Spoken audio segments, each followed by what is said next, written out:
the June 5th, 2025 meeting of the City of Concord Finance Committee. I will call the roll. Councilor Brown. Here. I am here. Councilor Fennessy. Present. Councilor Foote. Present. Councilor Grady Sexton. Here. Councilor Horn. Here. Councilor Keach. Councilor Keach is hopefully on his way. Councilor Kretovic. Here. Councilor Kurtz. Here. Councilor McLaughlin. Here. Councilor McNamara. Here. Councilor Schlosser. Here. Councilor Schultz. I'm here. Councilor Secco is excused. Councilor Todd. Here. What happened there? Excellent. I will entertain a motion to approve the minutes of the June 2nd meeting of the Finance Committee. Move approval. Second. Moved and seconded. Any comments, changes, discussion? All in favor, please signify by saying aye. Aye.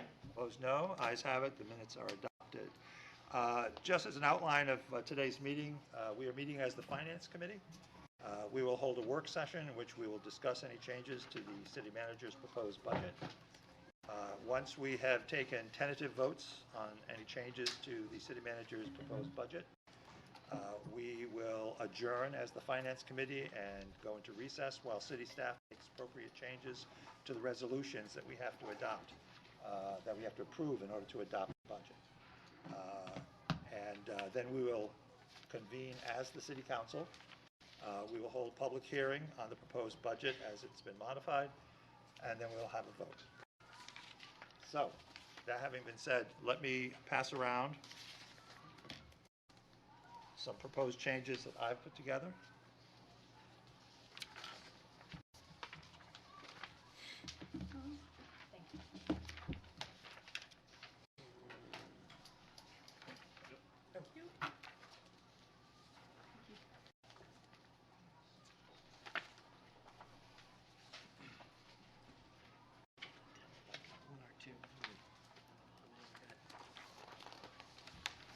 More copies. Yeah. Are there more over here? Here they come. Give Jeff one. He's not here. Well, he might show Oh, I up. thought he said excuse. Thank you. Any more? So they don't want to exclude him. Thank you, Jim.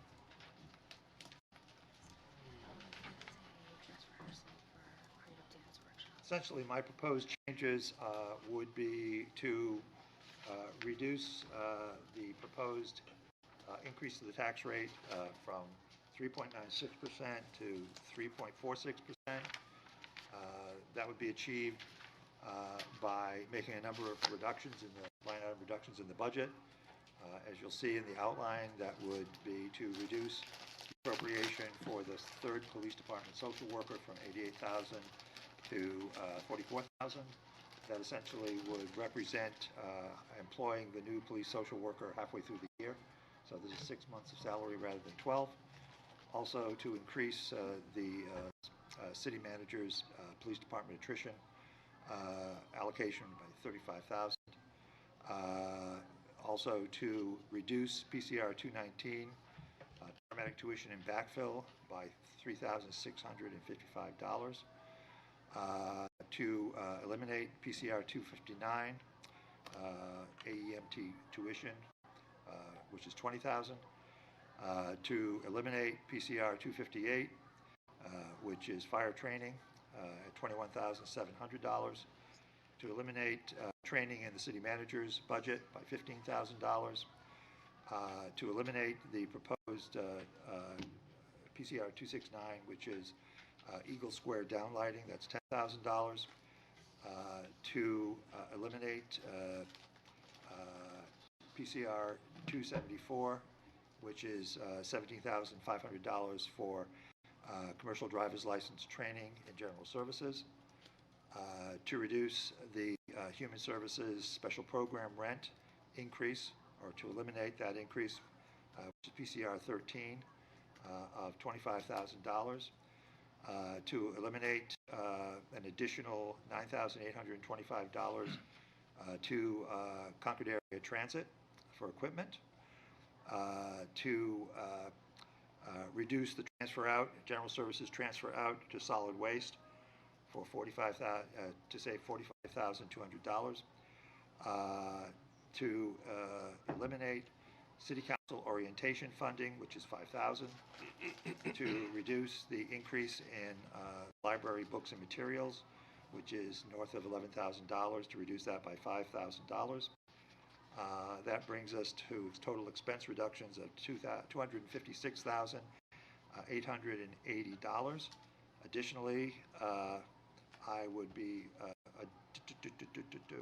I also would be proposing that from the community development or community improvement reserve fund, we allocate $205,000 for the cleanup, brush clearing, and signage at Healy Park, and that we allocate from the community development reserve fund $50,000, excuse me, to continue the events grants that the city manager has been so capably awarding.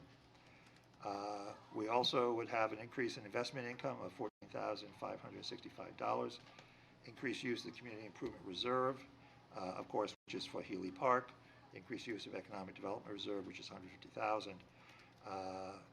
That would, in the bottom line, have a budget impact of cutting $271,445,000 from the budget, reducing the proposed budget increase from 3.96% to 3.46%. Additionally, I would recommend reducing $5,000 from the Gulf Fund for grounds and horticulture that was proposed. So essentially, I would propose that in 3 different resolutions. One was to reduce expenditures by $256,880. The next would be to increase general fund expense by $355,000, which would be coming from the Community Improvement Reserve Fund and the Economic Development Reserve Fund, and also make the revenue increases that were outlined earlier. Are there any other proposals that people plan to bring forth tonight? Councilor Grady Sexton. Thank you. I'm sorry, I think I handed my copies to Fred if I could. Yes. Thank you. Councilor Keach. Thank you so much. So thank you, Mr. Mayor, for your proposals, and the one before you, I would respectfully ask for your support for in terms of this proposed amendment for the city budget fiscal year 2026. The city manager and his staff have done extraordinary work to try to help craft a balanced budget that continues to provide excellent quality services in the type that make Concord this vibrant city that we live in. However, the one consistent message that I've heard from residents is that their income is not increasing at the same rate that their taxes are, and that rent and property taxes are no longer affordable in light of the dramatic increases that we're seeing in our cost of living. So this is actually my 15th budget with the city, and I've been through some easy years, and I've been through some tough ones financially, and I think this year is one of the toughest yet. And while I appreciate efforts that I've heard and considerations in terms of smaller cuts to the budget, I know my fellow councilors have gone line by line through this budget looking for potential efficiencies, but the reality is that I think it's going to take more than small cuts around the corners to ultimately substantially reduce our tax rate. So I also want to make clear that while I have been a vocal opponent of spending $7 to $10 million on a new clubhouse and voted against these proposals, the city manager's budget proposal for the clubhouse actually has no impact on the tax rate. And so the idea of cutting the clubhouse renovations from this budget will have no impact on our fiscal year 26 tax rate. So the amendment before you would achieve a revenue neutral budget by eliminating the entire proposed tax increase in the manager's budget. So I believe in this economic climate, we have a responsibility to our residents to explore every alternative before asking them to pay more.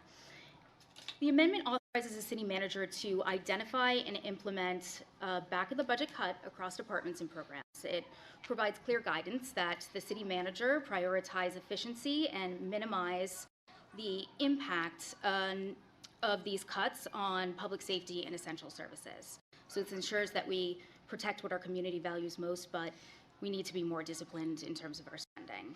And I know that should this amendment pass, that the cuts in the back of the budget that the city manager will be required to make will require some very tough choices. But I believe it's a responsible, balanced approach and one that respects both the needs of the city and the financial realities of our residents. So I would. Thank you, Councilor. Any other changes? Councilor Keach. Thank you, Mr. Mayor. I come down somewhere between Councilor Grady and the mayor. I propose, and I've written this down just so everyone can have a look at it. I propose that we, as council, instruct the city manager to find a 1% reduction in the tax rate, which is approximately $550,000, and respect his discretion and his proximity to department heads and each department to find that savings.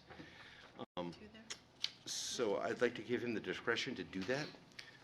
I would also recognize that public safety is a priority, but going forward, I think we need to give him that proximity to do that, and I think that is probably the fairest way to approach this. I mean, there's some realities that we need to understand in terms of cost of living increases, just inflation, whatever. There's bound to be an increase in taxes. It's just a reality.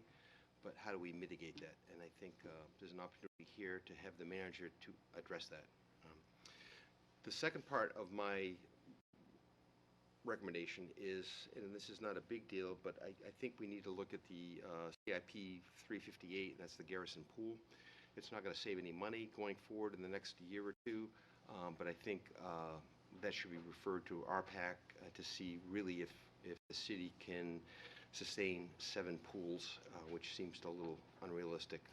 But again, that's minor. But the big thing is just the 1%, throw it back to the city manager and let him find out where that can be achieved. Thank you. Any other proposals that plan to be brought forward? Councilor Creditor. Thank you, Your Honor. I appreciate that you guys are just letting the city manager do it, because all the stuff that I've gone through now, I can just go, wow, if I could hand that over to him, that would be fantastic.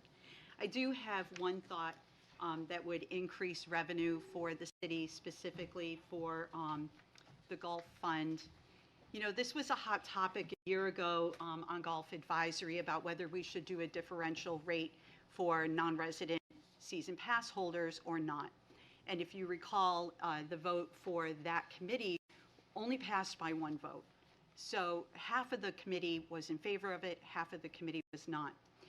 We have looked at different models that are done for municipal courses across the country, and you can find something in every single state, every different community on how they do things. For some of them, it's literally free golf for residents, and then for others, there is some other variable that happens here. I do think what's reasonable, and having talked to about 25 of the non-resident adult users at the golf course, that we as a city council would impose a capital fee for our non-resident season pass holders that would essentially be the equivalent of what it is for the average homeowner in that capital cost to a family. So this year, I think Mr. LeBrun told us it would be $23. I'm not suggesting $23 because the one element that's not in there is the youth members. I don't think it's fair to charge them more.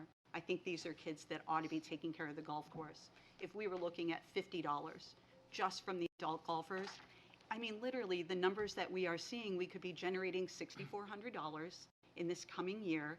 And when the city manager tells us that in 2028, he only needs $40,000 to continue a 0 tax increase on the golf course clubhouse, should that go through, I think that's very fiscally responsible. I also think it's unfair to ask the Golf Advisory Board to take on that task, because their job by the ordinance is to talk about the operations of the golf course, not really the capital program. they come to us and they go, oh, we need some mowers, and we go, yeah, okay. But we don't really know that. It's something that happens outside of our realm, outside of the advisory board. They're all about the grass and making sure the conditions are good and making sure that the revenue that are coming in from these different entities are really meeting the needs of the operational costs for the city. So I would recommend that on an annual basis, this is reviewed by the finance department as part of our fees on what that expense would be for non-residents on capital programs in the future. It's a short way to raise revenue. It's realistic. It's a solution to some of the concerns that are raised in the community that our non-resident season pass holders are not paying something. And I can tell you from asking the question of those golfers, they're not opposed. Thank you, Counselor. Counselor Brown. Yes, thank you. I have quite a few items, and I apologize I did not print them out as my colleagues have. I'm going to go through some of them. I'd like to just talk about yours, Your Honor, the increased use of Economic Development Reserve. We've heard from a number of members of the Economic Development Committee. Counselor? Yes. That's appropriate when we take that up, if you want to comment on it. Okay. Well, But what I'd like to hear now is, what are you proposing? Okay, I propose taking $50,000 from the Economic Development Reserve for workforce development. That is what I'm recommending for that. I'm recommending that we remove irrigation for the golf course. We have actually irrigated hole 16 twice. That was one of the first ones we did. Counselor, what CIP is that? CIP number 235. Do you want to remove that I from the want to CIP? remove that, yes, until we actually have an outline of which holes have been done, because there was an RFP about irrigating holes 14, 15, and 16, and then 3 years later, holes 10 and 16 were done. So I think we need to really look at what actually has been done out there. I would like to, as Mr. Russell suggested, eliminate the reserve in the Neoptif. Store Street is not going to happen until 93 is widened. That's a number of years out. Let's give our residents relief now. I would also recommend that we use the Recreation Reserve. We use $500,000 of the Recreation Reserve for the skateboard park so that we can start on that immediately. There are plans. We can tap into that Land Water Conservation Fund grant right now. We've got the skateboard park ready to do fundraising. They've already raised $16,000, and I'm confident in their abilities to raise even more. Let's see, just check things off as we go. All right, general services. In the program change request number 276, I would like to reinstate the 2 laborer and truck driver position sign crew for $181,834. During our TPAC meeting, we learned that this sign crew, they do the crosswalks. They do all the painting, the hand painting that is done around the city, and where we have had issues with pedestrians and accidents, I think having clear, crisp, white lines is really important. And I meant to put this in there last year, so I'm glad we had a meeting before this work session so that I could drive one's attention to that. And I also had an opportunity to reach out to Manchester. Pease Golf Course is not municipal. The only other municipal course in New Hampshire is Manchester, and their golf pro is not a city employee. Counselor, is that a proposal that you're making? My proposal is that we eliminate tournament entry fees. And I also believe we need to add the non-resident rate across the board to include juniors. When we had a non-resident rate, we had a non-resident rate for everyone. And what we're seeing is a lot of schools that are not Concord schools taking advantage of Beaver Meadow, and they can pay the extra. So what is the proposal again? The proposal is we have a non-resident rate across the board for all membership types and greens fees. I can see what this budget. And finally, I will request that we table the clubhouse. We have not had a public hearing. We had a petition in December of 2023 400 residents signed it, asking for transparency and input. There has not been an opportunity of that. The city manager himself has said that he came up with it on his own. When I was at the golf course, I had golfers coming up to me telling me about changes they wanted to the clubhouse design. So I feel like the public wants input, and I think we should give that to them. So I think this is a premature vote. I think we need to table that to allow for public input. Anything else, Counselor? That is, that's what I got. Okay, thank you. Counselor Foot? Thank you, Your Honor. I really appreciate Councilors Grady Sexton and Keach. I have heard from a number of people that are concerned about the increase. I also recall what our number one priority was last year was to have a tax rate that is minimal impact. So I really appreciate everybody's efforts in coming up with solutions. I've got a couple of things, not as controversial. I've mentioned these to the city manager in the past, and I'm putting him on the spot now that he's doing something else, but simply something, we all get our utility bill, right? And so where I work, I'm responsible for printing. And so I asked him, you know, how much could we save if we simply made our utility bills black and white? And it was about $15,000 or so. So not controversial at this point, but I think that's something that we could, you know, it's a starting point for me. Also, heard testimony last, I don't know, about the skateboard park, and you know, somehow, I'm not sure what the amount is, but at some point, I think we need to recognize the effort and maybe jumpstart that effort to get those folks where they need to be. And I don't know where that is, but I could offer a couple of ideas. And then also the CIP for the $1.2 million in lighting. I think that, Counselor, do you have a proposal around the skate park? I can. Well, Sure. if this is the time to kind of just So I tee guess it my up so we know. proposal would be that we find $50,000, and I think I can do it based on my training and experience on some of these other items.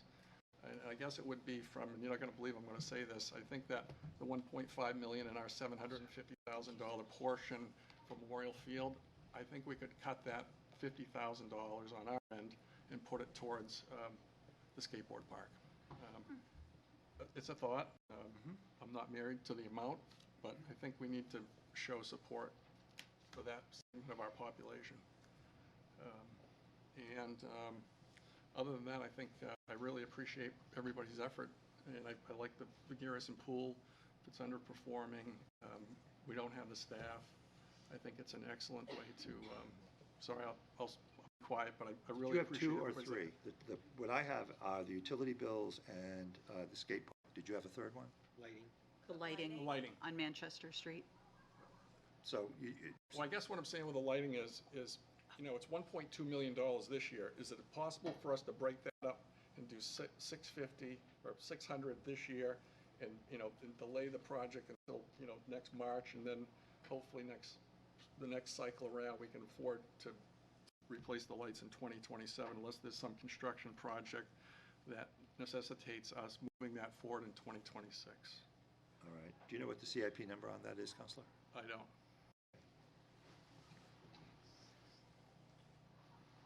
Oh, I may have written it down last time. Cool. All right. I believe in scale of magnitude that Counselor Grady Sexton's proposed amendment should be the first that we discuss, because obviously if the city council approves that, and much of the other things we've been talking about probably fall by the wayside. Certainly my proposal and Councilor Keach's proposal as well. So Councilor, would you like to speak further to your, I'm sorry, would you like to make a motion? Yes, sure. I would like to move that we pass an amendment to the current proposed city manager's budget, and so the specific language would be amend the proposed FY 2026 city budget to achieve a revenue-neutral budget that eliminates the current proposed tax increase. This amendment shall authorize the city manager to identify and implement back-of-the-budget cuts across city departments and programs. When determining cuts, the manager shall prioritize efficiency and minimize any impact on public safety and essential services. I'll second that motion. All right, moved and seconded. Counselor Horn? Does this mean Mr. Espel has to work on this now, and then we have an opportunity to relook at it after his work and decide if we're okay with the changes? My understanding would be that we would direct the city manager to take the initiative and do it. We would be telling him to make the back of the budget changes. He would make them. He would be on his own hook to make those. There would be no further vote by this council.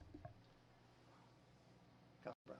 Yes, you know, I absolutely like the goal, but I am not comfortable with not having it come back to council. I feel like transparency is an issue, and I would like the public to weigh in. I would like to have that opportunity for us to come back. I believe that we don't have to approve the budget. The budget doesn't have to be approved until the 26th of June. So we do have time to come back so that if the city manager does something, we can set a later date to relook at that. I'm not comfortable with just saying, go ahead, we'll approve whatever it is. Councilor Grady Sexton? Thank you, Your Honor. So I think the council has the authority to make changes at any point, should we not agree with the manager in terms of the cuts, and these would be deep cuts that he would be required to make, not ticky-tacky changes that we've all proposed. However, I think the city manager has heard all of the proposals that we have made and has an understanding of things that we feel are priorities. And so I would respectfully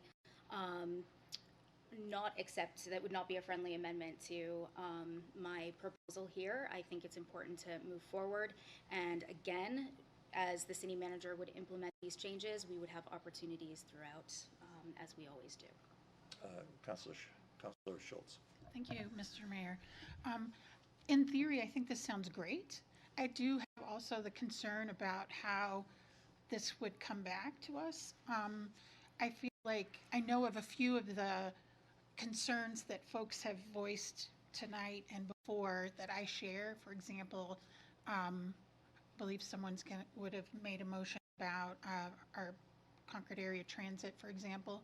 There are a few pieces of this that I think I would care most about either cutting first or not cutting first. I feel like, well, I think it's a big thing to ask to just have across the board without some feedback mechanism. I don't know if that's something we can have a preliminary vote on all of these items and then say, where does that leave us? For example, if I understand it correctly, and this isn't a motion, this is just like the sort of questions I'm thinking about and was looking forward to hearing everyone talk about. If I understand it correctly, we have an increase in the amount of parts of the budget and money we were going to be sending to reserves. So it's like the rainy day fund, right? That we were asking some sections, if not all of the budget, to go from a 10% to a 20% of that. If we went just back to a 10%, for example, does that achieve it? Those are the type of questions I have, and I would want to make sure that we didn't, well, what we would see as essential services could be up for debate, for example.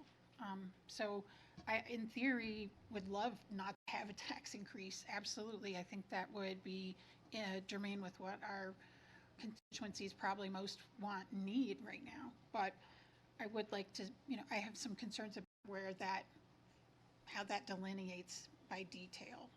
On some level, I would want to have a say instead of just saying cut everything and then hoping that happens. Thank you, Councilor. Councilor Keach? Thank you, Your Honor. I'm supportive of the motion. I think this approach is the most realistic way to go about this. Keep in mind, at any point in the course of the year, we can reinstate positions, we can appropriate additional funding. I mean, it's not a stagnant thing. It's not a done deal. And I just think there is a lot of advantage letting the city manager loose in He's closest to his department heads. He knows the city better than anyone. And I think there's been a tendency lately to get way down in the weeds about greens fees and all this nonsense that we shouldn't be involved in. We should set policy, and we presumably hire professionals that know what they're doing. Let them go and do their job. And that's why I really approve this or support this approach. Councilor Fennessy. Thank you. So I don't support the proposed amendment. I support the concept of looking for places to cut, but I think, how many meetings have we had now?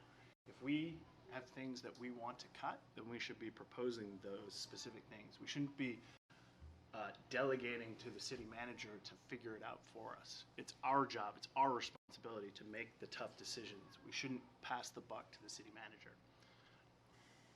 We all voted for how many different contracts? We gave increases to all the staff of 4-5%. We've already made choices that apply to 80, 75, 80% of the budget. So what you're basically saying to the manager is, for the last 20%, I want you to cut 4%. That's what you're saying. I don't support that. I think, we should have a good conversation about some of these specific items. If we can cut 0.5% or 1%, I'm definitely up for having that conversation. But I think a back of the budget 4% decrease is a terrible idea. I don't think we should do it, and I will not be supporting it. Councilor Curtis. Thank you. I have some clarifying questions. Is it appropriate to ask Sure. those rather than say where I stand at the moment? Thank you. In response to Councilor Grady Sexton's comment that the budget remains fluid, or the point Councilor Keach was making that we can vote something in at any time, would those out-of-budget appropriations require 10 votes? That would require a two-thirds Or vote of the council. two-thirds? Yeah, okay. So slightly. Any heavy. expenditure. Yeah, any out-of-budget expenditure requires the two-thirds vote. Given that this is only my second budget and the first time I've encountered a proposal like this one, I am curious what something like this would do to daily city services. As Councilor Fennessy indicated, we have already approved wages and benefits, which I stand behind that vote, though I do want to acknowledge that it is in large part where the tax rate increase comes from. That is a heavy lift, but to support public safety, that is what this council chose to do. Are there services that our constituents count on every single day that would experience some sort of freeze or delay? I don't feel confident in moving forward with this without a full understanding of what the repercussions would be for a day-to-day life. Is that a question? It's a question if it's answerable. It's a question. If you're able.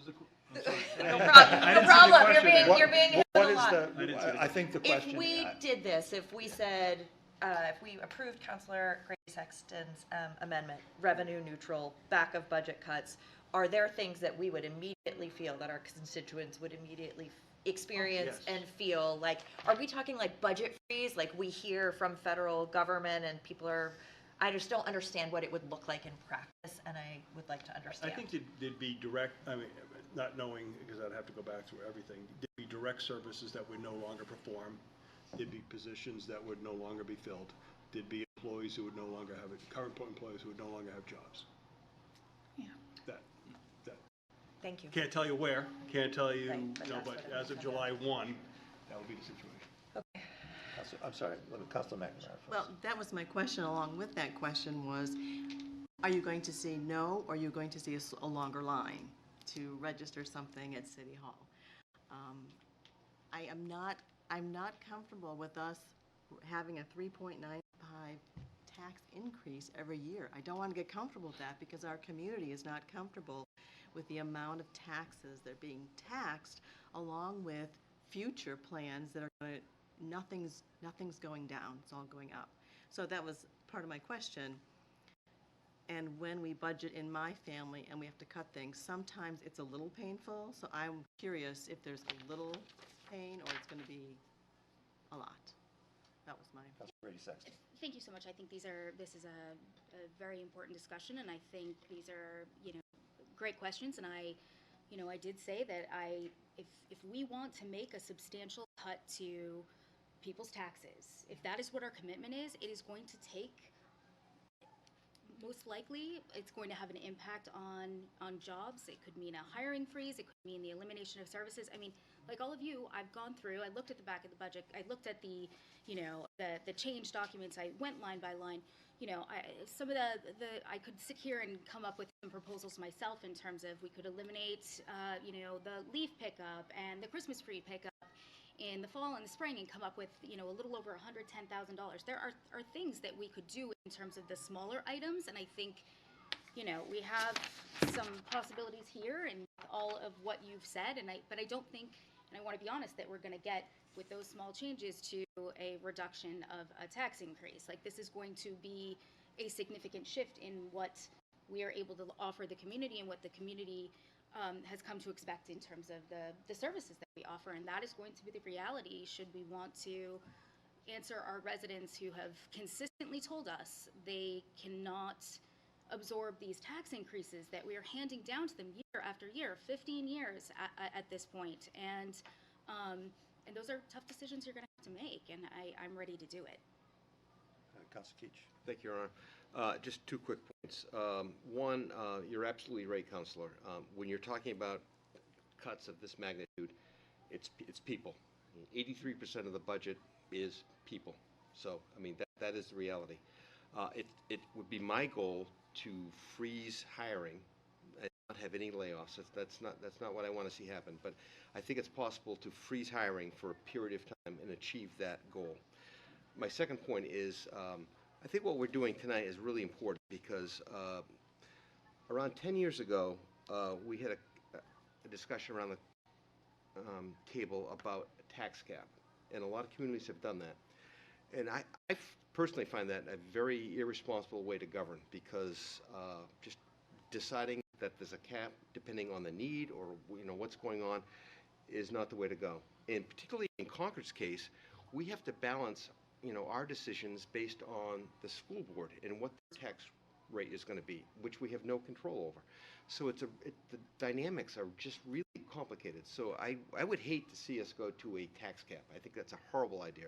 So this discussion is really important, regardless of how it ends up. So this is the way to go. Councilor.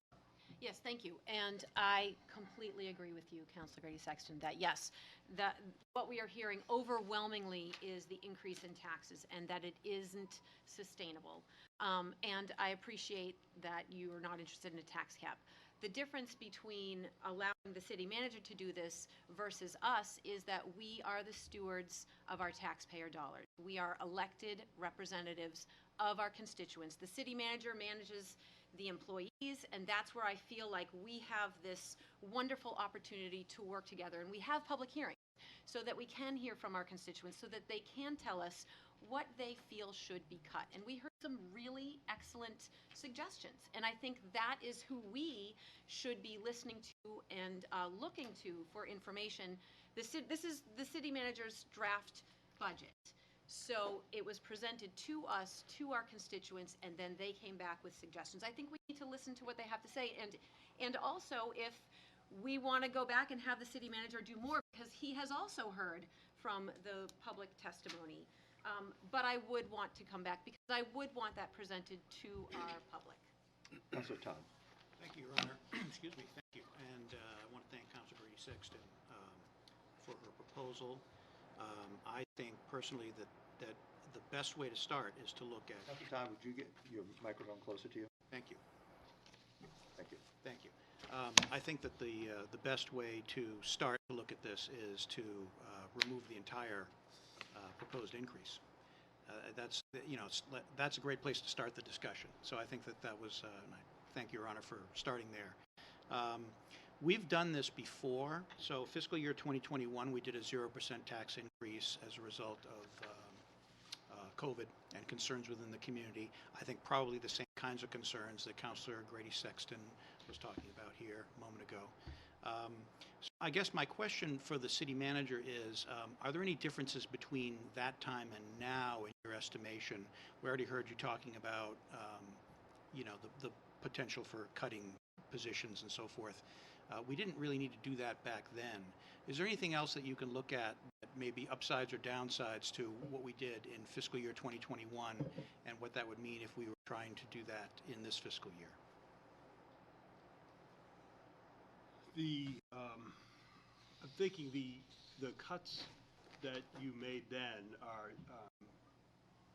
would have to be really permanent cuts, because it doesn't do any good to just do a few little things to get through the year. So, I'll try to get to your answer, because I wasn't prepared for having to cut $2 million out of the budget. I think the issue is going to be, you have contracts that you just entered into, and that some of them are 3 or 4 years. So you're going to have these increases that are going to go on. And so you're going to have to make cuts to ameliorate those increases, right? So most of the cuts, the wage increases were 4% or 5%. Then you add on top of that, this year you had a special year. And I thought it was something you would appreciate. I'm sure you do, but a 0% increase in health insurance, that's unheard of in the state, in the private sector or the public sector. I've never heard anybody say, hey, that's great, but I'm going to tell you it's great. A 0% increase in dental insurance. You have not heard anybody else and anywhere else in the state say, hey, we got a 0% increase in dental insurance. And private sector or the public sector, no increase in costs for that. The retirement system, we actually would have had decreases in our costs for the retirement system, but the wage increases increased the wages so that we had small increases. None of that's happening next year. Next year, when the health insurance rate comes in and you see what's going on with ambulance fees, everything else, those are going to go up. So you really need to make those cuts. If you want to do this, you need to make those cuts now. That's jobs. Some of it will have to be public safety, because that's where most of your money is public safety. Some of it will have to be there, but some of it's going to have to be in general services and library and park and recreation and closing all kinds of things. So this will be a resetting of values of what you offer to the community. And it seems like it's only 4%, but those are the things that 4% allows you to continue to do what you're doing. If you're going backwards on that, you really need to think about multi-year budgeting. You really need to think about what's going to happen year 2, year 3. And that's when I put together this budget. That's the way I think it through. It's not just this year. It's what happens next year, what happens the year after that. So I think it's going to be, we're going to have to go real deep. And it's going to feel like more than 4%. It's going to feel like a really big. And people will feel it. Follow-up? Thank you, appreciate that. So let's just pick an example, which I think was mentioned tonight. So leaf pickup. So if we cut leaf pickup, you're not talking about just this year. This would be something. It's gone forever. It would be gone forever. It's gone forever. It would be gone. And right now we're leaving that up to your discretion. Right. So but we're the ones sitting in the chairs that are going to have thousands of people calling us up saying, hey, where's my leaf pickup? Right. And the reason we know for that is that the question that I asked last year from General Services on that one was that the service costs about $25 a year on I think it was either 350 or 400,000, whatever we were looking at last year for the rate. You can't go out and find a company to give you that service for $25, and that's why. So I think that I guess the other part that concerns me is, and I know you can't answer the question right now, but the cuts to public safety, because that's the other thing we hear from the public. And is it your estimation that in looking at this, you'd probably have to make some cuts to public? Without question. Okay. Thank you, Aaron. Yep. Councilor Schultz. I think you all are addressing a lot of what I would like to thank Councilor Grady Sexton, because this really does give us a chance to mirror what the general public is talking about. And I think there's two sides of the pancake. On one side, it is enormously difficult for the majority of folks. That doesn't mean, however, it isn't a problem for a small segment among us, those of us, not me, but in the general sense, those of us who have been making money in recent years and are worth a lot more money. If we could find a way to shift the burden of government to those that could most afford it, that would be my top choice. Not on the backs of workers for the city who live here. Every dollar that they earn stays in our community in so many levels. The other side of that, though, is the common good. You know, I absolutely don't think that we should sacrifice any of the things that really bring great enjoyment for living here. I mean, this is the sort of, on the one hand, you want to make sure you have the things that you like about our city without, you know, losing that, you know, what the other people do, maybe, you know, this is a tough discussion. And I think that would be the only reason why I would oppose this motion would be because we do need to have the tough conversations first. We do need to prioritize those things based on all the things we've been debating and discussing. So, and you know, if we could get to no raise, that'd be great, but I think we have to be realistic with what really impacts the community, and it sounds like I probably wouldn't be supporting this motion because of that. Thank you, Councilor. Councilor Grady Sexton. Sure. Thank you, Your Honor. Just two quick responses. One to our Ward 5 counselor. You know, over the years, one of the things I've learned is that what you will find is that you are not going to find consensus among the residents who reach out to you in terms of what they are willing to let go of, but you will find consensus among them that they are not interested in paying more in taxes. And to Councillor Fennessy, I understand you think the amendment is a quote-unquote terrible idea. However, one of the things that I think has become a terrible idea is that we are literally pricing out of our community our young people and our residents. I have a resident that lives in my neighborhood who has lived here for 50 plus years that says she can no longer afford her taxes. And I think one of the things that makes this community so vibrant and special is not only the services that we provide, but it's also the people and the diversity of the people that can live in our community. And when we continue to raise taxes to this extent, we are attracting and maintaining one type of person only, and it's people who can afford outrageous rents and property taxes. Councilor Fennessy. Thank you. So, I think it's a terrible idea because we all voted on these agreements over the course of the year. I don't know how we can vote to give our employees 4% and 5% increases and then turn around and say, I can't believe the tax rate's going to go up 4%. We have to understand, and if you didn't understand that while you were voting on that during the year, then I don't think you were paying attention to how our budget works. So that is why I think this is a terrible idea to now turn to the manager and say, clean up the mess that we made Sure. Can I throughout the respond year. to that, Mr. So, Manager? if I could just finish.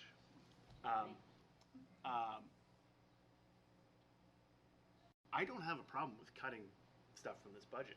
I hear from a lot of people. But the problem that I have is I think we around the table, if we want to cut $2 million, it's on us to figure out where those $2 million come from. I don't think we should be passing it to the city manager to figure it out. Sure. I would just ask Councillor Fennessy, do you have a proposal to make cuts? I don't have one right in front of me, although I like some of the ideas that are in front of me. Thank you. Thank you. Mr. City Manager? So just, again, a lot of spinning going on here. So just two things I think you should keep in mind is what I see happening across the street over at the State House. I'm not pointing. Because I know this, I know you're not part of this. Going on State House is I think there's a continued effort, and there will be a continued effort to reduce state aid that comes to communities. So think highway block grant, think rooms and meals, right? So those are big revenues for us. And so and when I'm doing these calculations, figuring this out, I'm going to have to anticipate that those monies are probably going to go away pretty soon. And we did that with revenue sharing. Remember, we used to have some of you around the table when we had that, $1.2 million. So today, that, you know, at that time, that was about a 5% tax rate increase when the states just swept that away. So so you got that going on. So that is going to have to be made into the calculations in terms of what's going to happen in the next year or so. But in addition to that, you made a great move several years ago, and I used something, you wanted to do the Enhanced Neighborhood Paving Program. So you went to cash for doing all the paving that's going on in the city and trying to catch up on all the roads. You used to bond that every single year, and then you'd bond it, and you bond it, and then as soon as you finished paying the bond on the road, it'd be time to do the road again. You didn't get any relief at all. Over 10 years, we worked together, we put together a program where we did a slight tax increase of 0.25% or 0.5% every single year that went directly for the roads. And this year, you're adding another $50,000, $60,000 to that. And that has allowed you to go to a paving program that is cash. So you're not bonding it, you're not paying interest on it. That is very likely going to go away. So that's fine. So the paving goes away. Maybe you can still do some paving. You're going to bond it, and all you're doing is you're pushing that cost out to the taxpayers 5 years from now, 10 years, and they'll be paying more. So instead of paying, $2.5 million or maybe $3 million a year to do roads, you'll be paying, $3.5 or $4 million a year to do roads. It'll make you look great. But the councilors who come after you, that program that took 10 years to put together, we're going to disassemble in 12 minutes. And it'll take you another 10 years to build that back up. So you can do this.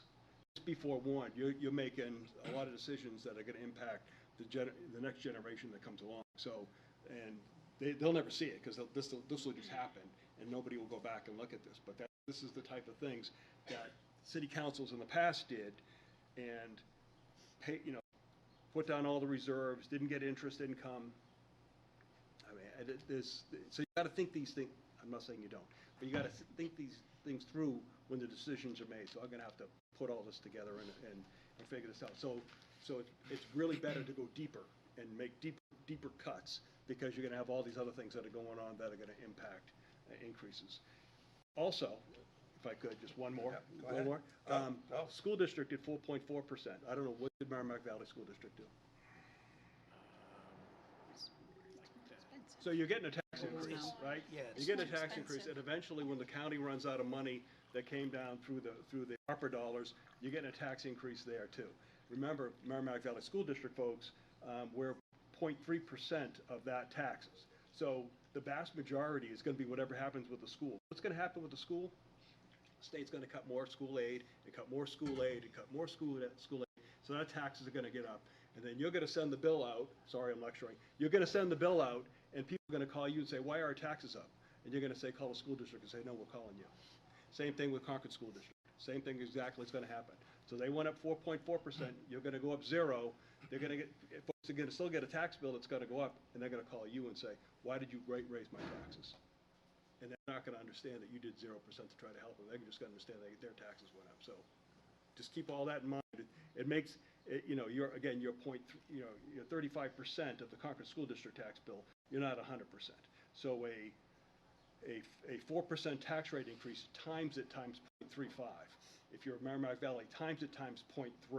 That's the tax rate increase that you're doing. So you're talking about 1.3% tax rate increase on average. You're not talking, the average tax bill will not go up 4% because of what your actions are. It'll go up 1.3%. That's too much? I don't know. Could you explain that again? I mean, the 1%, where the 1% comes from? Well, because you're only, when you send the tax bill out, Concord School District, Yeah. you say, right, we're only 35% of that tax bill. Right. So if the county did 0 and Merrimack Valley did 0, you'd be 1.35% tax rate increase. But they're not. They're doing much higher. So, well, not the county. The county's where it is today, but that's only for so long. Thank you. Thank you, Your Honor. Just 2 quick points.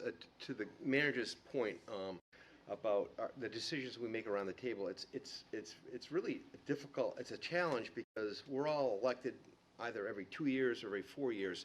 So to have consistency in that long-term sort of strategic planning is pretty tough to pull off.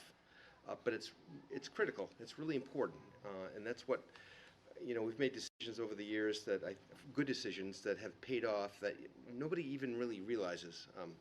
This guy does probably, but the average taxpayer probably doesn't. The second point is I just want to jump on the whole idea of what's going on across the street at the State House, and this has gone on forever. But the amount of downshifting is just ridiculous, and I don't know where it ends. Number one. And number two, not only is there downshifting, but now they want to take away local control. Suddenly, they're going to tell us how to zone, how to do this, how to do that. I mean, they can't have it both ways. If they want to tell us what to do, then fund us. I can live with that. but you can't have it both ways. But that's my little political Councilor Brown. thing. Yes, I'd like to summarize because I agree with everyone who's spoken, from Amanda to our Councilor Sexton, Councilor Fennessy, and the city manager. With Councilor Grady Sexton, yes, I think we should be committed to no tax increase.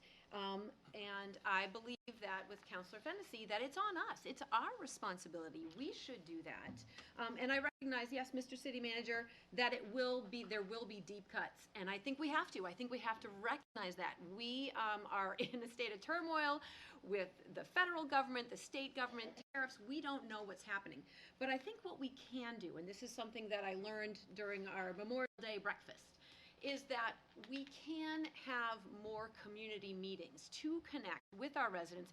I didn't even realize that we have access to city. I was paying to rent city spaces to meet with my constituents, but the mayor pointed out that actually we can do that. So I think if we have more meetings with our constituents, because I think we're answerable to them, so that when we do these deep cuts, we can explain to them why this is happening, and then if they are opposed to it, we come back and we speak for them.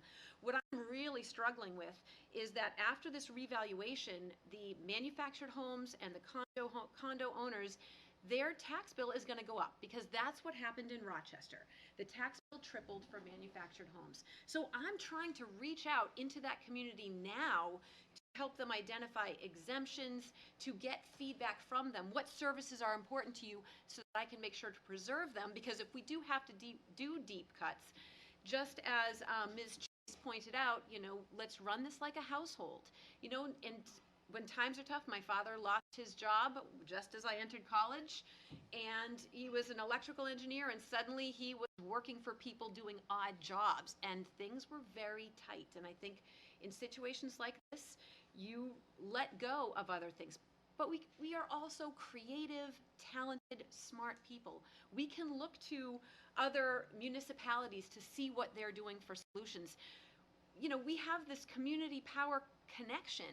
So we already have that established connection with other municipalities about their solutions for community power. So, we're a small New England state. We can connect and looking at what Manchester does right and apply that here. So yes, let's do those deep cuts because it is important, but let's also go the extra mile and reach out to our constituents to hear from them, so that we are speaking for them. Councilor Horn. Trying to think ahead at different options we have. Councilor Horn, could you move your microphone closer? Thank you. Councilor Keach, did you say to reduce by 1% or down to a 1% increase for your proposal? My proposal was to reduce the tax rate by 1%. However that looks to the manager. Is that all the discussion? All right. Councilor. Thank you, Your Honor. Great discussion. I appreciate everything each one of you have said. I think that we just need to start looking at some of the items that were proposed. We can probably get down to 2% and maybe 1.5%, 1.5% with a 2% increase. And I think that is palatable for most people, which is what the rate of inflation is. So, I'm not sure there's one answer in here that is perfect, but I think we can work through to get the increase down to less, in the 1.5% to 2% range, and not experience the public safety reductions that none of us are interested in. So, let's get to business and see what we have the palate for, what the appetite is. So, really appreciate great discussion. Sorry, I'm all over the place here, but you're all over the place for me too. Let's just start doing it. Councilor McNamara. I do appreciate, and I do feel that we need to make some deep cuts. I don't feel 1% is enough. I feel better if we made 2% cut. And I do get nervous about 0. But I just don't think, I like 1, but I want more. I think it needs to be more than 1. That's my personal. Councilor Kurtz. Thank you. I'm intrigued by the bold suggestion of Counselor Grady Sexton and have been sitting here trying to wrap my head around it and listening to all of you. I also want more than a 1% cut. I echo Counselor Foote and Counselor McNamara. And I'm concerned about this budget neutral, revenue neutral budget, in large part because I fear a backlash against the increases that we all approved for our public safety officers, and I do not want to create a narrative that we approved what I believe to be fair and equitable contracts for them in a time when we're trying to respond to the public's need for greater public safety and the needs within the department for recruitment and retention, and then have constituents feel that it was a choice between those increases and then freezing everything else. I think that is potentially really divisive within our community. So at the moment, I am in favor of Councillor Foote's proposal that we start adding together the many suggestions that have been made for cuts and see how deep we can go in reducing the tax rate increase. Councilor, anyone else? Councilor Todd. Thank you, Your Honor. Just going to second Councilor Kurtz and also add in that I appreciate Your Honor's suggestions, and I think that this list of specific items is a very good starting point. We might want to adjust this and then go from there to some of the other suggestions that various councils have made tonight. Thank you. Thank you, Councilor Todd. Councilor Schlosser. Yeah, thank you. I tend to agree with Councilor Foote. I mean, we've put millions of dollars away in our reserves. We decided this past year to add to our reserves. So we basically put money in our savings account, and now we're saying we don't have enough funds. And I think I too have received information from my constituents about tax increases. I think there's a broad sentiment in that regard. At the same time, I get tremendous requests for service, whether it's parking or parks or traffic or whatever. And so I think if roads are not adequately paved, or we reduce our fire department response time, or leaf pickup, or garbage services, you know, in order to make these deep cuts, I think people are going to be deeply unhappy, because everybody's in favor of tax cuts, but the specifics are left up to us, and I think that's in the details. So I would prefer a much more targeted and specific approach rather than across the board, because I think then we could really try to balance the really respect for our taxpayers and what they need and are requesting with the concomitant interest in excellent services, which we've had. And so we'll have to do it in a very thoughtful way of what in here can really be foregone or cut in a way that will preserve the character of the city and yet address the issues that our taxpayers are bringing up. So I would prefer a more targeted approach, perhaps 2%. That makes a lot of sense. Thank you, Your Honor. You know, initially when I made my proposal, I talked about my 1%, and I made the point that, you know, when you're eliminating this amount of spending, it's people. I mean, that's the bottom line. Public safety is a priority of mine, personally, but I think I don't want to eliminate positions, but I think there's a opportunity to freeze hiring. For instance, I don't know what the current number is at the police department, but there's 10 vacancies perhaps. The likelihood that they're going to fill 10 spots in the next year is very unlikely. So what is the harm in freezing hiring for half those spots for this fiscal year? Keeping the spots open, not eliminating them, but just understanding the reality that they're probably not going to be filled, so why do we have to budget for them? So that's sort of my approach. Thank you, Councilor. Councilor Schlosser. I'm sorry, Councilor Please. Kredivic first. Thank you very much. Councilor Keach, I'm glad that you brought that up, because that is exactly what I was thinking. When I listened to Councilor Grady Sexton bring her proposal forward, that would be amazing. And the fact that she doesn't want to impact public safety when it is so critical right now, that's a high bar, and I 100% support that.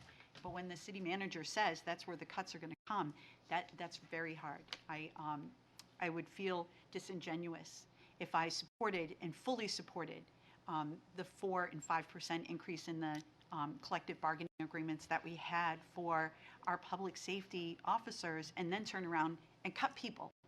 I like the idea, as you are suggesting, let's look at the vacancies first, not necessarily just in public safety, but there's vacancies all over the city. And if we can't fill them, that is the first place that we have to put a hiring freeze. When we're in a need, the city manager can come back to us and ask, and he does. We see it in September, that, hey, we need more CDL drivers, whatever the option is. But if it's the vacancies we remove first, that's probably where we should be looking for our cuts. I don't know how deep that is. I don't know how impactful it will be to the tax rate, but I would hate to have anyone actually lose their job because of this, in this environment right now, when there's already so much fear and trepidation in the community, to sit here in front of our managers and say, yeah, cutting people. I can't do that. I can't do it. Thank you. Counselor Schlosser. So, thank you, Councilor Keach, for bringing this up. This issue of every year we have budgeted positions that are unfillable. So at the end of the fiscal year, we have a surplus.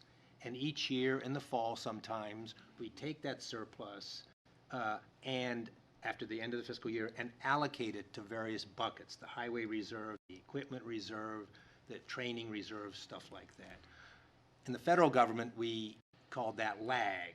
Expect the positions that were budgeted that you expect not to fill. And we were allowed to budget that. So I think that's an expected surplus that happens I don't know if it's every year, but many years, and we could estimate that amount, and that is money that could be used to reduce taxes, because it comes in every year. So I don't know how I would oppose a hiring freeze, because that's a crude target. It really puts managers in a difficult position, because that position that's vacant, we don't know how critical that vacant position is. It might be very critical or it might be expendable, but having a hiring freeze just makes that all the same. So I would advise a much more targeted approach, and I think the expected reserves at the end of the year, the unfilled positions that are budgeted and not filled, is money that we can use to reduce the tax rate. Counselor Schultz. Thank you. On that note, we also have to remember that there is an element of burnout that a portion of our workforce is dealing with. Certainly the first line responders, we obviously wouldn't want to cut that in that way. I mean, what we ideally should be cutting is the amount of overtime those that are burned out are putting in, because that is more expensive. And I know I could see in the face of our city manager, I'm not sure that that's easy to do. So something's got to give, though. It has to be some combination of policy changes, some reduction in something, and to give those folks that are burned out more reasonable hours. There has to be, and that does make it cheaper. I don't know that that's going to show up in this budget today, but we really do need to, as we look at these positions, I do think that on theory is a great idea, but we've got to find a way to remember that this is a pressure valve that they're facing, and find a way to make that reasonable and, in the long run, more affordable. Counselor Keach. Thank you, Your Honor. To Councilor Schlusser's point about the hiring freeze, which I mentioned, I don't mean an outright freeze, but I think the mechanism of allowing the city manager to go in and surgically make these cuts and figure out what can be open, what can be left open, what cannot be left open, I think that kind of discretion is the right approach, and that's why I'm in favor of allowing him to make those cuts. And quite honestly, we don't know what the hell we're doing, so let the guy closest to the ground make those decisions.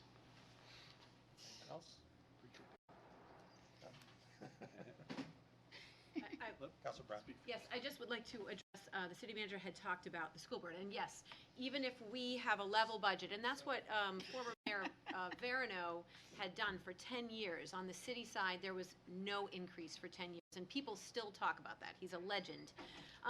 But what it does is it really puts a spotlight on the school board and the school district to do the same. And there's a whole group that formed because of what they've been doing. So it will put more pressure on them to do the right thing. Counselor, hopefully. The city manager. So, Bill Verano was a mentor of mine. I worked with Bill Verano.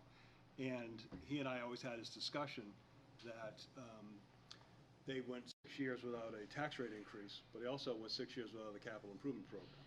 And when I got here in 1998, I put together really the city's first financed capital improvement program. And what that meant was, when you don't have a capital improvement program, you don't fix any roads for many, many years.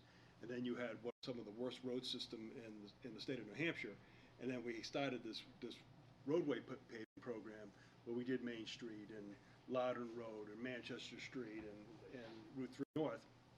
And then we ended up creating the Enhanced Neighborhood Paving Program. So we're just catching up to that 0% tax rate increase that we did for 6 years, and now we're going back. So just so you know, that's the legacy. People are going to talk about you Around their around their campfires. campfires. But it'll take years, but the roads will be in good condition, and then they're going to fall off the face of the earth. And you're going to look back and say that's why. Just so you know, that's part of the, and Bill knew that, and Mayor Verino knew that. So. Thank you. Councilor Kurtz. Thank you. Yeah, thank you for raising that recollection of a period in time when the city of Concord had a 0% tax rate increase. As a relatively new councilor, I have felt very much that we have inherited some of the residual challenges of that period of time. And as I sit here, I think all of the time about a choice I will make, and not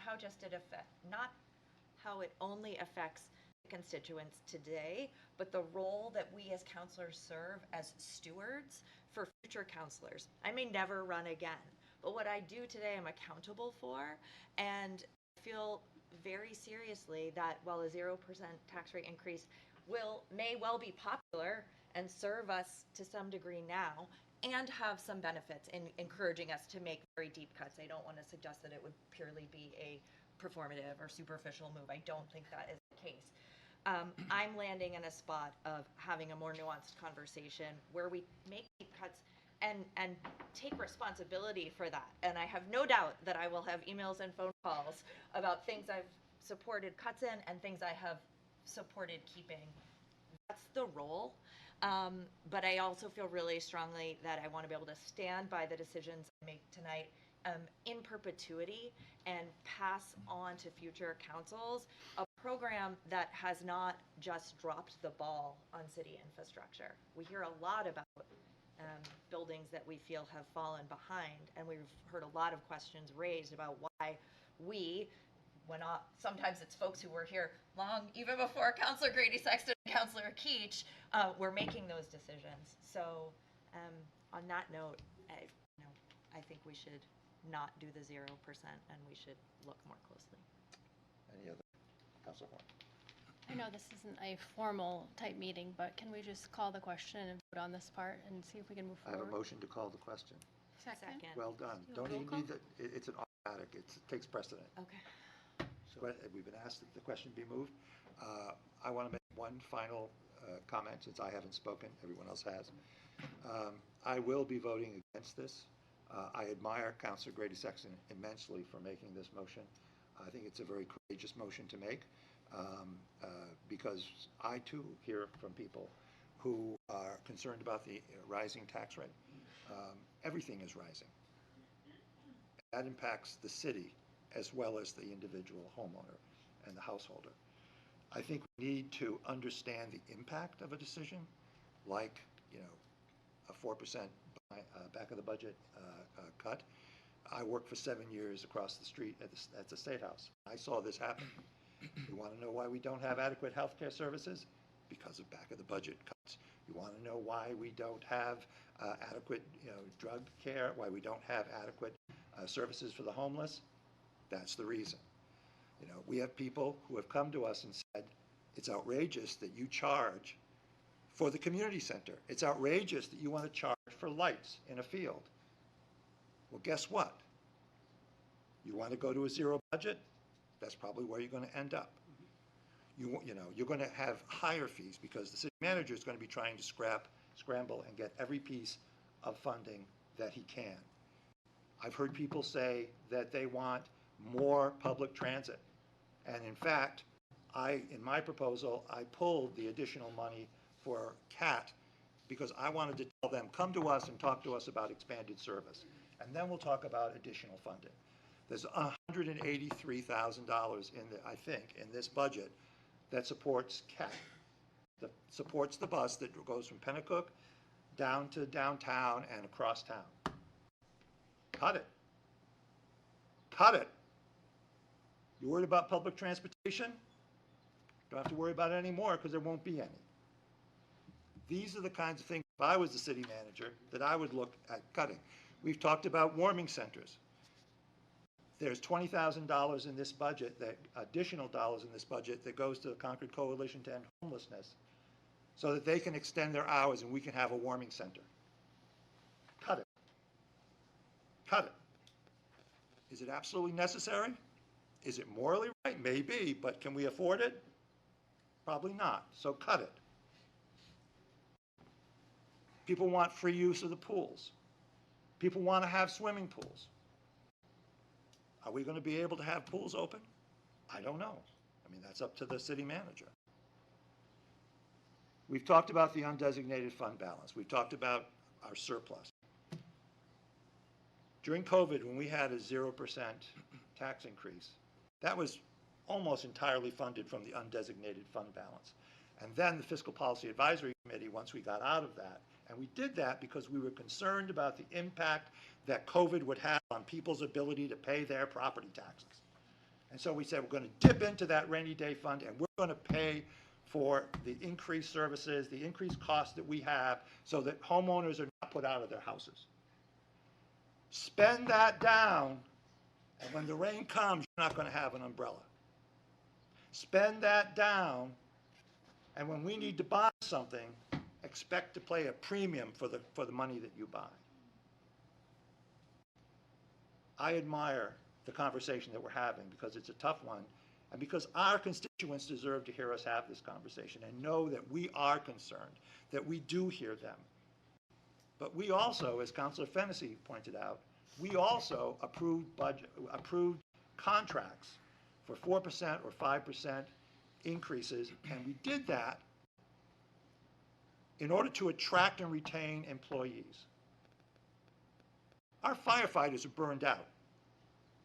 When a firefighter wants to take vacation, somebody else has to work overtime.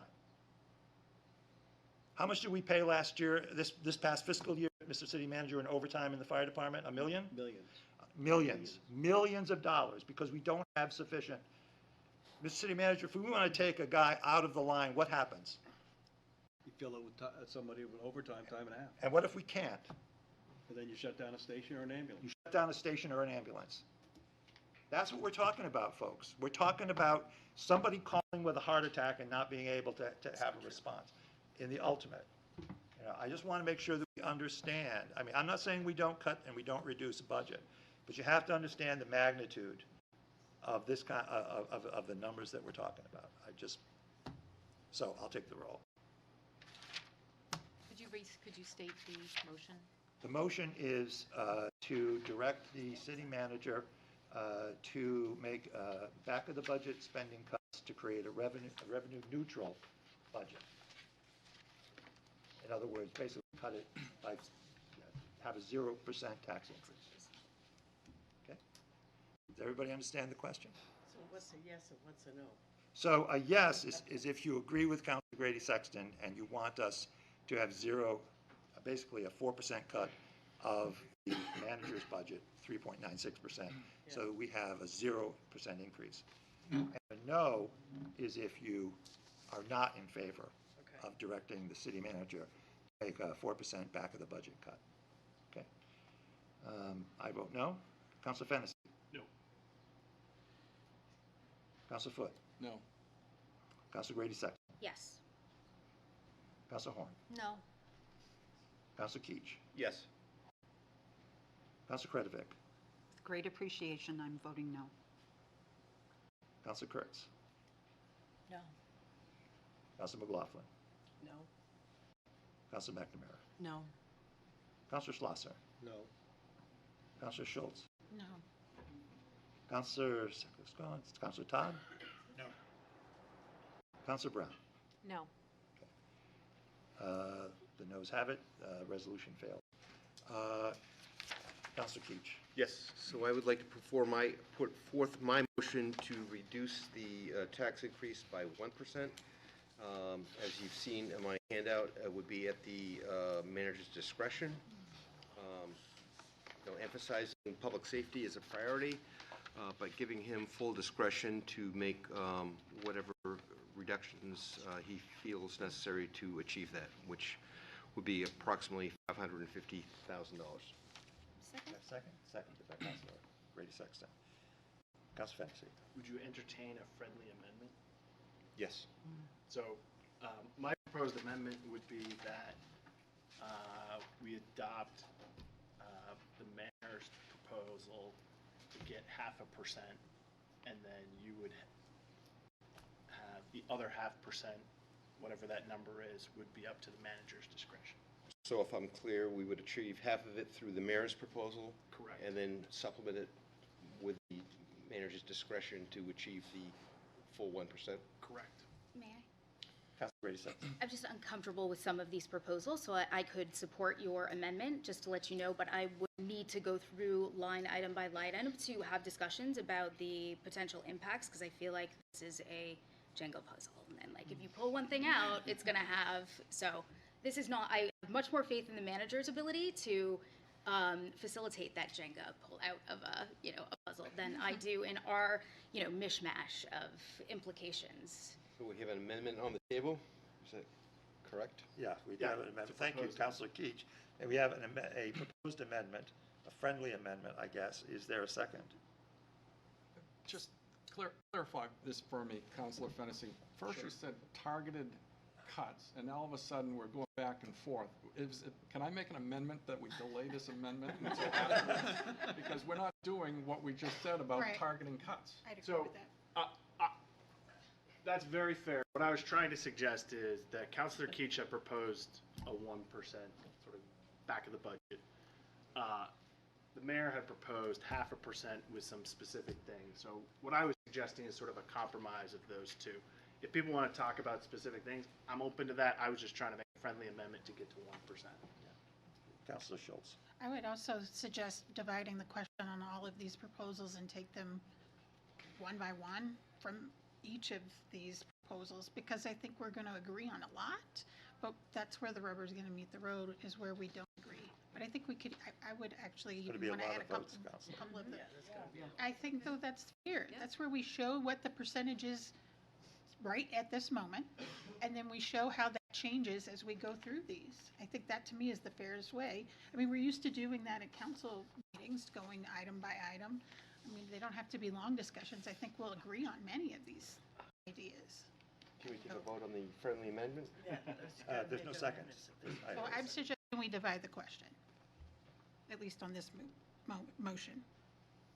Thanks, Counselor. Well, hold it. Let's reset for a second. The only motion we have on the table is Counselor Keach's motion that has been seconded. Right. By Counselor Grady Sexton, is Counselor Keach's motion that we direct the governor, direct the city manager. Soon-to-be governor. Yes, soon-to-be governor. That we direct the city manager to make a 1% back of the budget cut to reduce, in other words, to reduce the budget by $550,000, which would be a 1%, roughly, a 1% reduction. That's the only, there's nothing to divide there, okay? So, Counselor. Well, I would just then add, I agree with Counselor Foote on this. I mean, we just basically voted on that on a different level.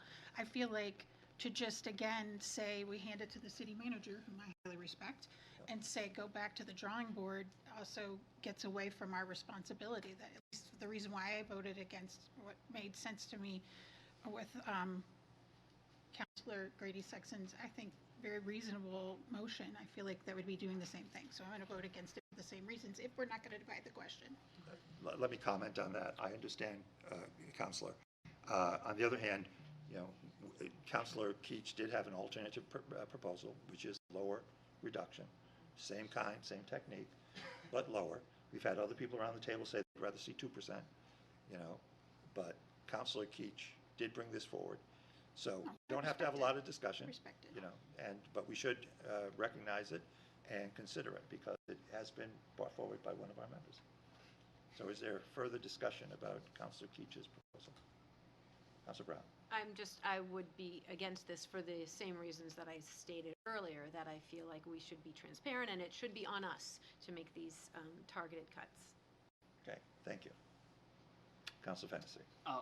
I'm gonna against this, even though I think that this is probably around the area we should be targeting. And if this fails, I'll probably suggest once again the compromise, which is sort of a combination of giving the manager some discretion, and then we need to identify specific things to get to 1%. Is that an amendment? I offered it, but nobody seconded it. So my suggestion I'll is, second that. my suggestion is I'm gonna vote against this amendment, but I think there's a way to get to what Councilor Keach is suggesting. Thank you. Any other comments before we vote? All right. Put it to the vote. Can you repeat the motion? Motion. It's just Councilor red. Keith's motion is the same as the motion we just voted on, except it's a 1% instead of 4%. So Great, thank you. if you agree with Councilor Keach and you want to direct the city manager to make 1% back of the budget cut to the budget, The tax rate. to the tax rate, well, to the budget so that it reflects in a 0%. I'm sorry. You understand. I get I'm sorry. it. Yeah, let me restate it, just to make sure everybody understands.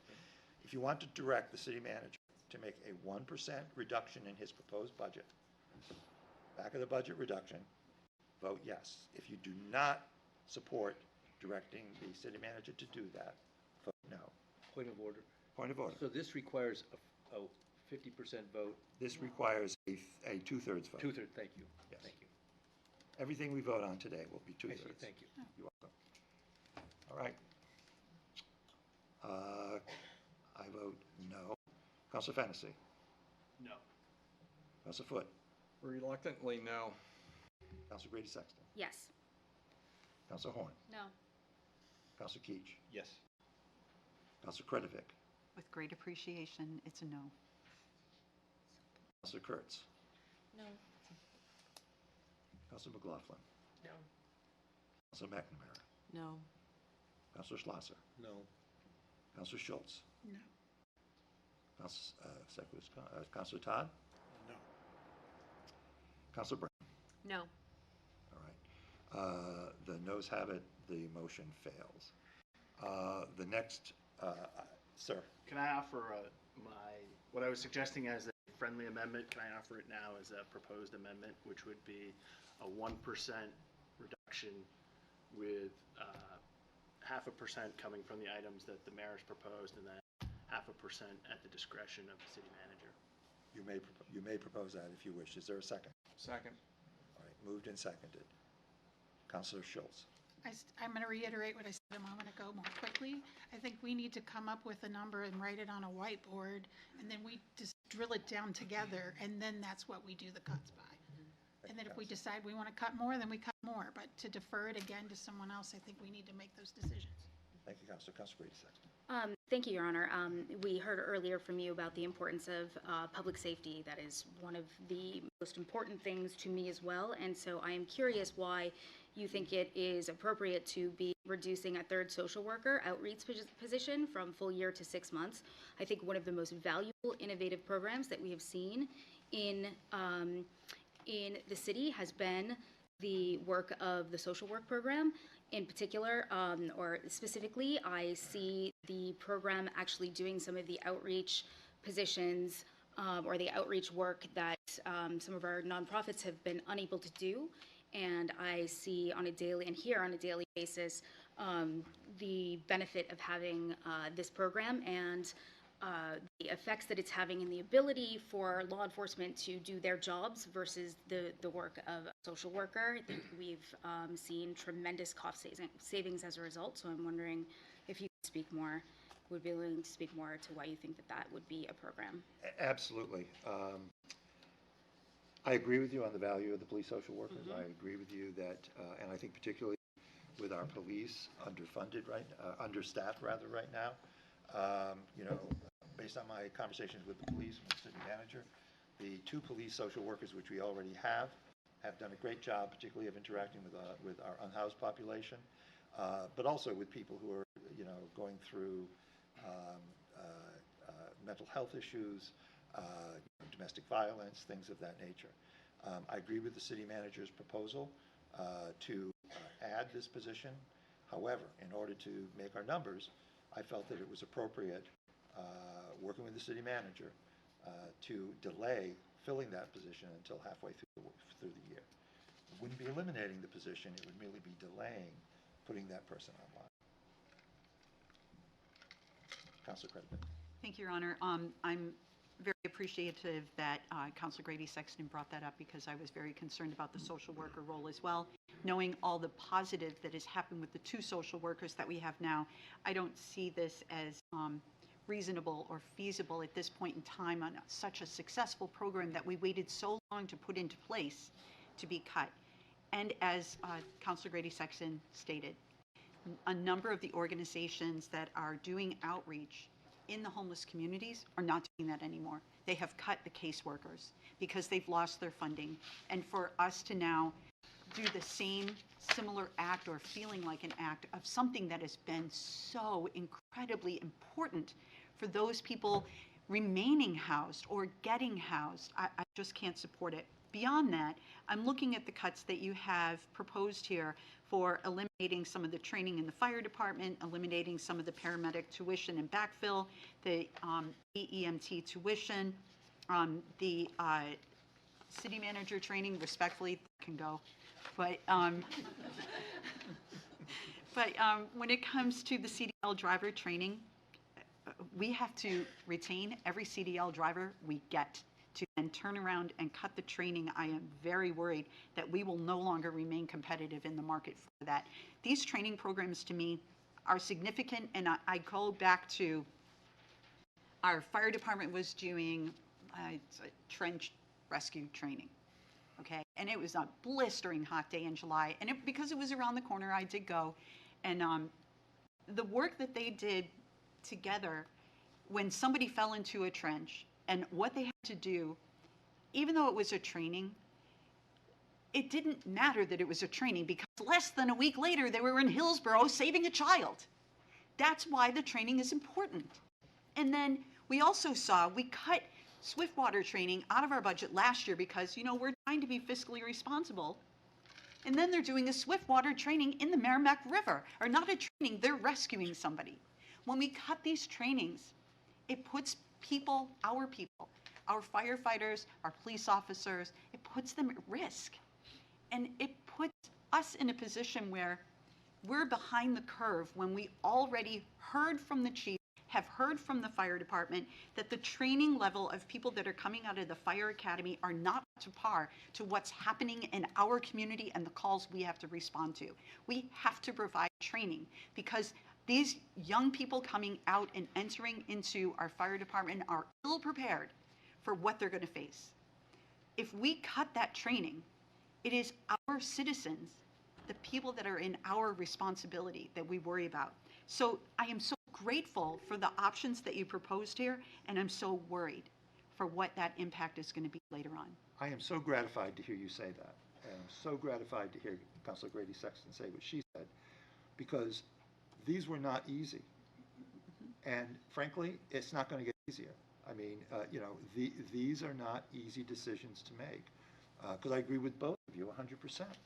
These are critical services, but again, when you start to look for places to cut, you start to look at very painful areas. I have Councilor Keach, Councilor Grady Sexton.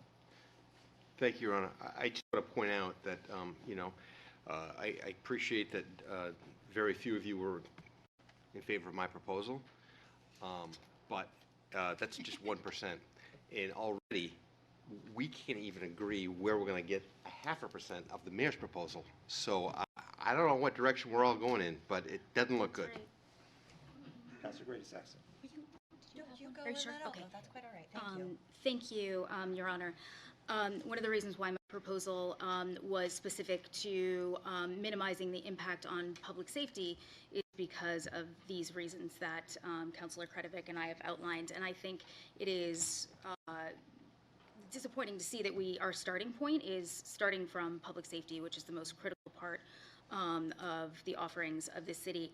I don't understand instead why we wouldn't start, with a $100,000 cut to leaf pickup versus eliminating a social worker or DEIJB training or whatever it is outlined here, impacts to our fire department. But I had another specific question about one of the items, and let's see here. We have consistently heard that we have a problem recruiting plow drivers, and I am wondering how you came upon this particular item that would cut the training, because I feel like what will happen is we will be in a position where we are not having enough plow drivers as a result. We are not able to train them. City Manager, do we still have funding for training? Yes, I'm going to look it up. That doesn't eliminate all training funding. That does not approve a requested increase in training. Councilor Kurtz, next.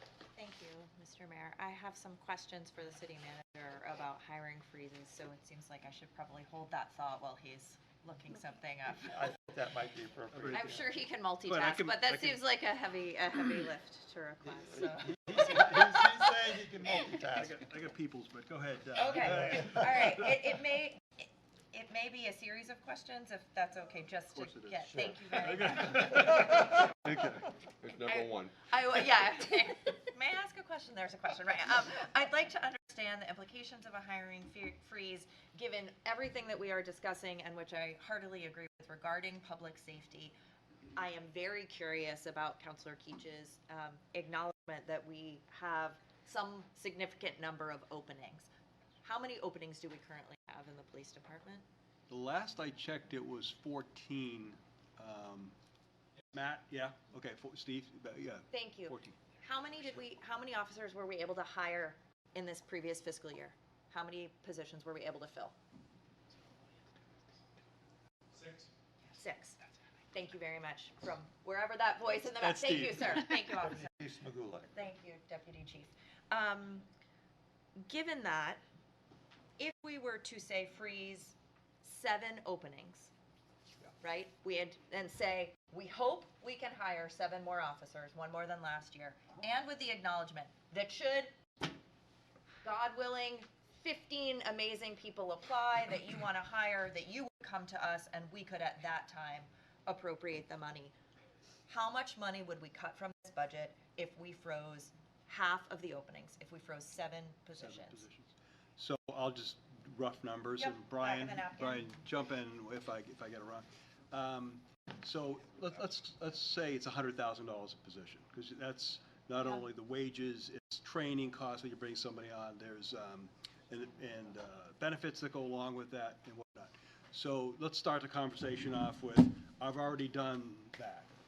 So if you look at the budget, there's $300,000 in attrition. So I'm holding 3 positions open already. So if you want to do 7, that would be 10. So that would be troublesome. And last year we did $200,000 in attrition.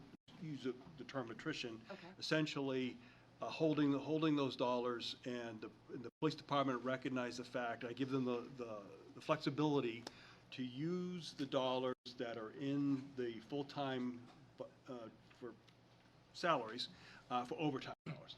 So what they do is when there's vacancies and something needs to be filled, a shift needs to be filled, they need somebody to go and do something because something's going on, there might be a protest or 2 down the street on a regular basis that the city taxpayers pay for the entire state and the entire nation. That's all on us.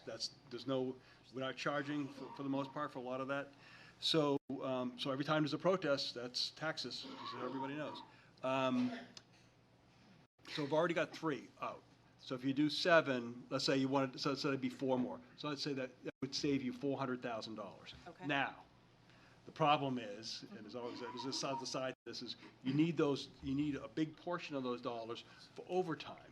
So when you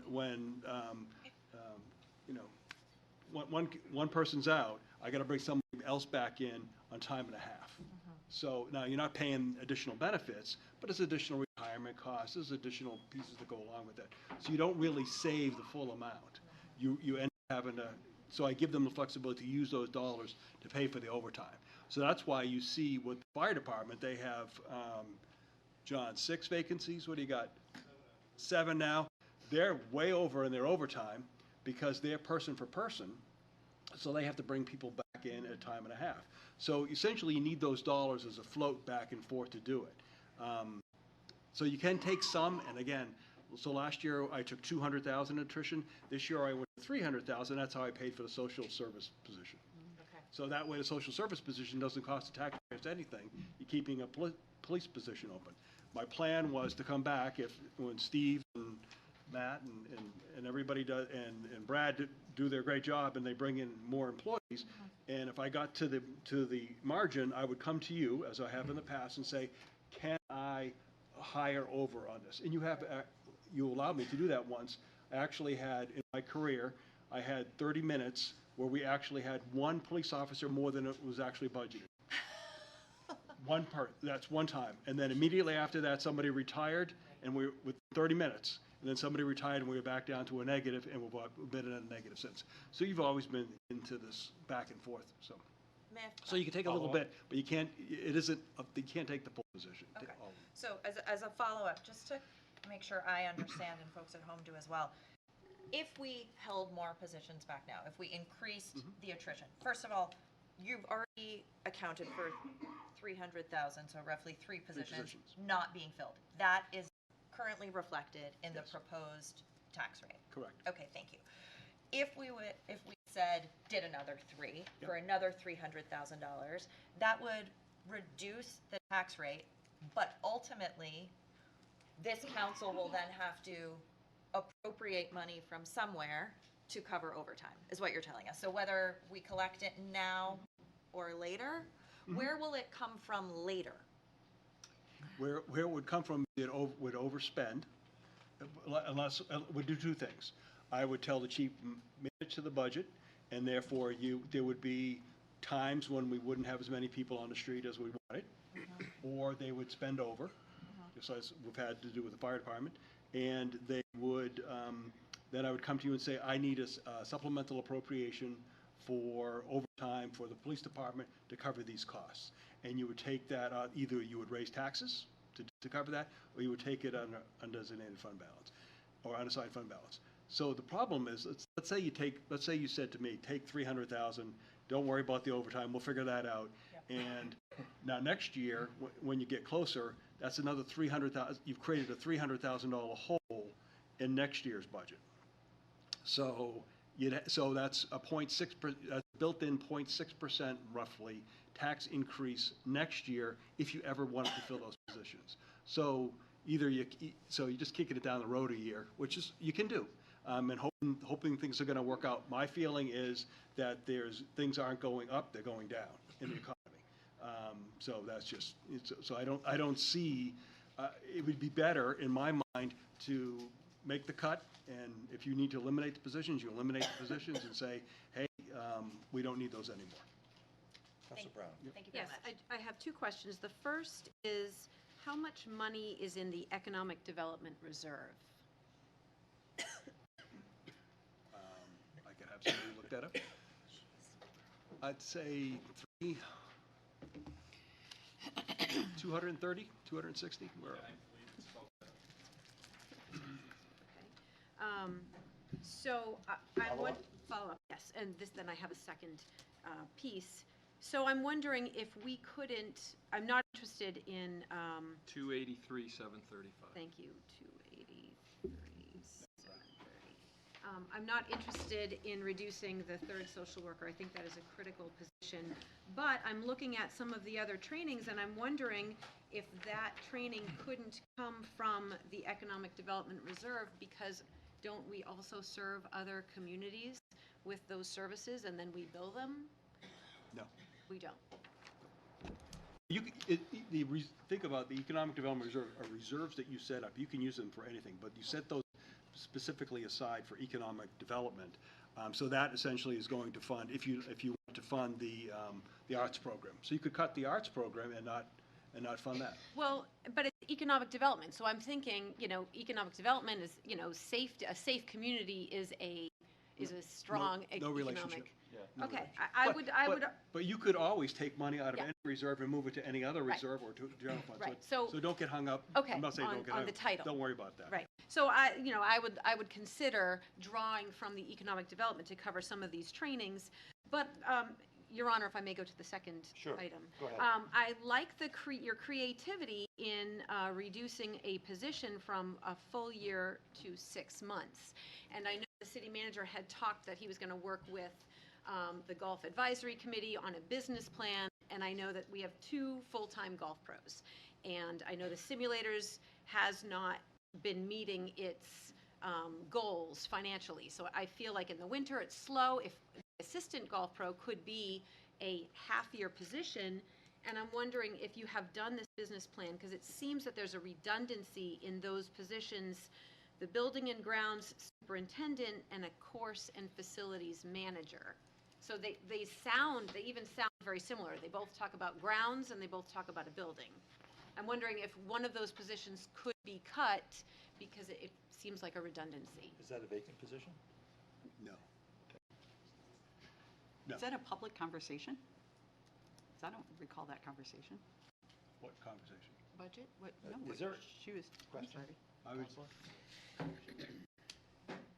I was just responding to. Yes, go I mean, if you're asking me, would I recommend cutting a golf-funded position to help reduce the tax rate, the answer is no.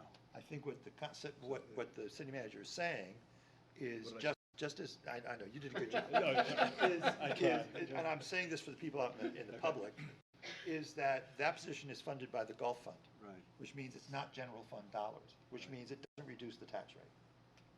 Because it's funded by the revenues from the golf course, which Right. does have significant revenues. Right, but those funds could also go towards paying down the debt service, which has been levied on taxpayers for golf projects such as the irrigation. Well, that's not what we're talking about. We're No, talking no, no, but about I'm just general thinking, funds the city manager had talked about coming up with a business plan, something No, to, I did not. I was asked, what would you have in a business plan? no, I thought that you said you had something, No, I have a different approach than what you're thinking. okay, I'm I'm gonna have sorry, to go Mrs. back City and Manager? listen, So, because I thought you had said, What would be in the golf business plan? I thought when we were talking about the clubhouse, you had said, I'm gonna be working with the golf advisory committee to come up so that they pay for the clubhouse. Not a business plan. I could have sworn you said business Nope. plan. Okay, can we move on from that? Thank you.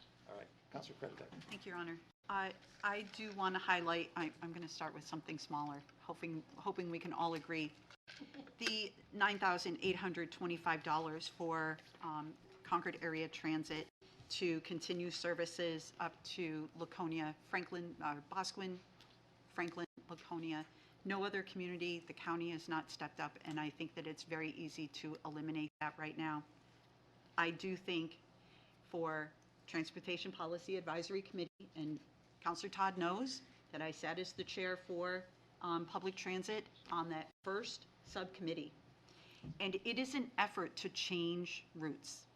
But at the same time, the city is receiving the criticism for not having CAT service to the community center, not having CAT service to the golf course, not having CAT service to City Hall, right out here. But we do not control the routes.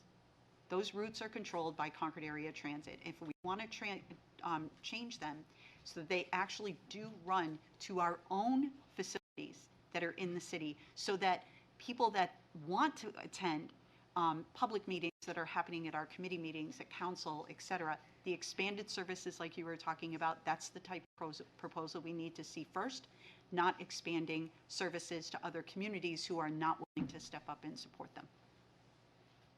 Thank you. Councilor Schultz. I just want to take a beat and step back for a moment because I thought that his proposal was about a specific number, And then we're drilling down your specifics. Can you re-clarify I what we're will, even and I was just discussing? thinking 'Cause of I'm it, totally Counselor, so confused thank at you. this point. To refocus the group, Counselor Fennecy's motion was to adopt my proposal to cut the budget by 0.5%, about $270,000, and to direct the city manager to make another half a point of cuts at his discretion. So it's kind of a blend of what I was going to propose and what Councilor Keach and Councilor Grady Sexton proposed, which is to have the city manager do some fine cutting behind.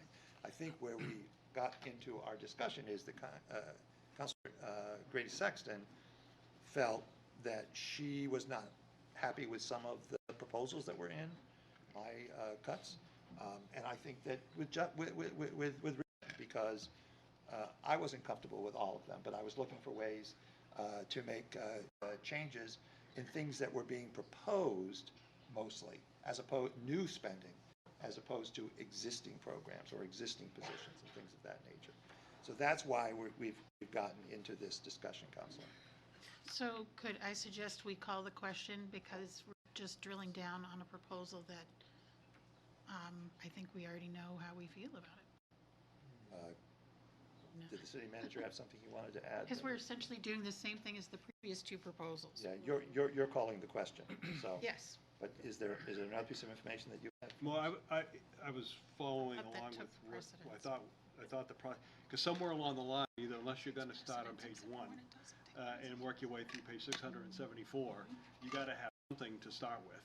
And I was thinking that's what you were doing with this. So I was going to suggest something, but it's not, I don't know if it's my place to suggest it, but I'd never let that stop me in the past. So Why start now? So what if you took this list and then went through this list and said, and, you know, Councilor Foote had some ideas, you could just tack those on, or anybody had ideas to tack them on, and say, no, we don't like this one, we don't like that, and see what's That's what I left. suggested. Right? And see, Let's divide the question. That is with Councilor Schultz. so Councilor Schultz, I still think that's the better motion. so cut through, and then Call let's the say you end up question with half of and them. get You to have that. some, at least you have half of what you agree on, and then add whatever else everybody has. One's here, two's there, and see where you are. And in the meantime, I'll use my other side of my brain and come up with how to get to the 1%. Okay. Now, but if you then say, oh no, let's get to 1.5%, or let's get to 2%, I'm not gonna be able to figure that out while we're doing this, because that's deep cuts, that's jobs, that's a lot of other stuff. But if you're trying to get to 1%, I can get to 1%. It's up to you. I thought when someone calls the question that Wait. took precedence. Yes, calling the question has precedent. Let me suggest this, is that so that we can move forward, because the question is what Councilor Fennessy said, basically, adopt the mayor's proposal and ask the city manager to go through. I would say that if Councilor Fennessy's motion passes, that I would be amenable to going through my proposal individually, if the council so wishes. It's going to be sloppy, and we may not end up at 0.5% deduction. Council, hang on, we have move the vote. Yeah, the vote has been moved. The vote has been moved. I know. All right. So the question is to a vote yes indicates that you're accepting Councilor Fennessy's motion to accept the mayor's proposed budget reductions, and to also for a 0.5% reduction in the proposed budget, and ask the city manager to make a 0.5% back of the budget reductions. So if you're in favor of that, vote yes. If you're opposed to that, vote no. You want to clarify? Yeah, This would be accepting everything here. yes, that's correct. Okay? All right. I vote yes. Councilor Fennessy. Yes. Councilor Foote. Yes. Councilor Grady Sexton. No. Councilor Horn. No. Councilor Keach. Yes. Councilor Kretovic. Respectfully, no. Councilor Kurtz. No. Councilor McLaughlin.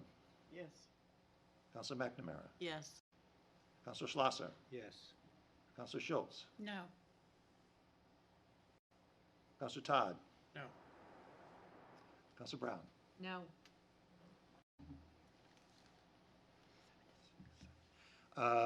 The motion fails for lack of a two-thirds majority. Could I intercede here for a minute? Mr. City Manager. Point of order. Point of order.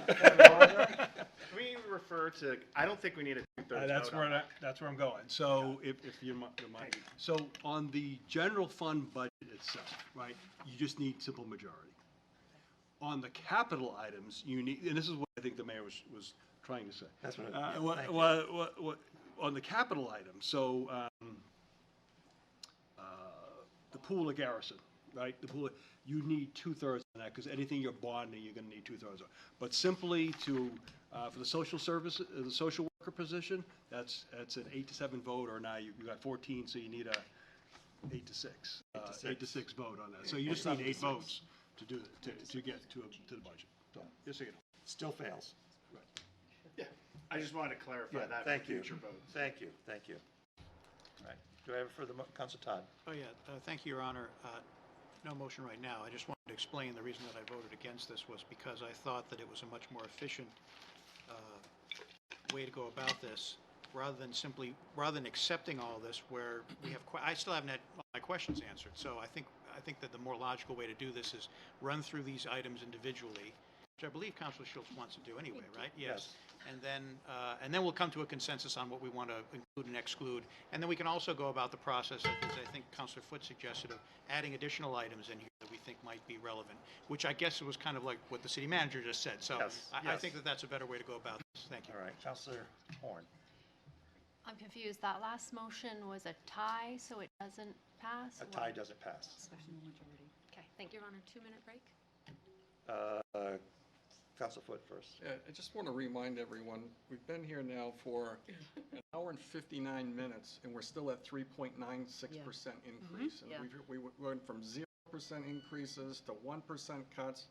2 hours, we're still here at 3.96%, so. Should have voted for my proposal. You'd have been gone. Or mine. Or Fred's. Counselor Schultz.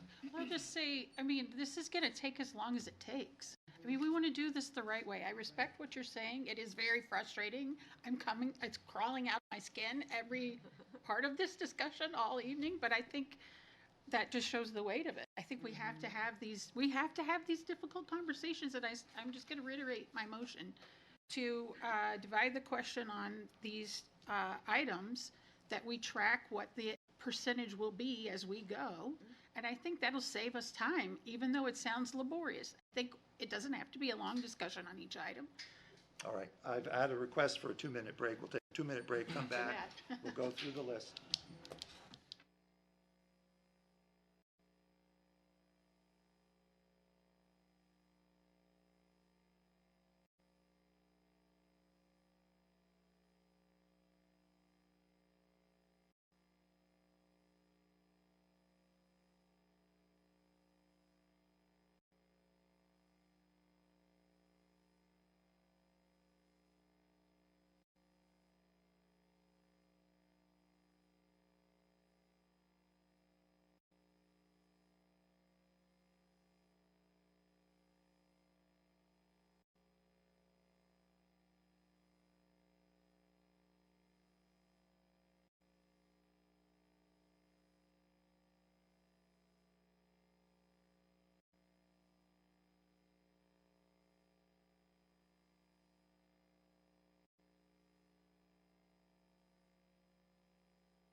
All right, here we go, another round.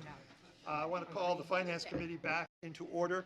Before we start our next trench of work, I just wanted to say one thing, and that is that when when I was making my comments on Councilor Grady Sexton's proposed amendment, I think I got wound up a little bit. I just want to explain to people that it had nothing to do with my opinion about that proposal, which I thought was very well thought out and was very responsive to the voters. It's just because I have spent the last 2 weeks going through the budget looking for places to cut, and I just really appreciate the painfulness of making reductions and the difficulties of making reductions. And so I just wanted to explain that that's why I just kind of, it's kind of like in Animal House when Bluto is saying, was it over when the Germans bombed Pearl Harbor? He's on a roll, let him go. So what we are going to do is we are going to go through my general fund changes. I would just say to people that what we are going to look at is going to be items 1 through 14 initially. These are all items that are proposed to be reduced or eliminated.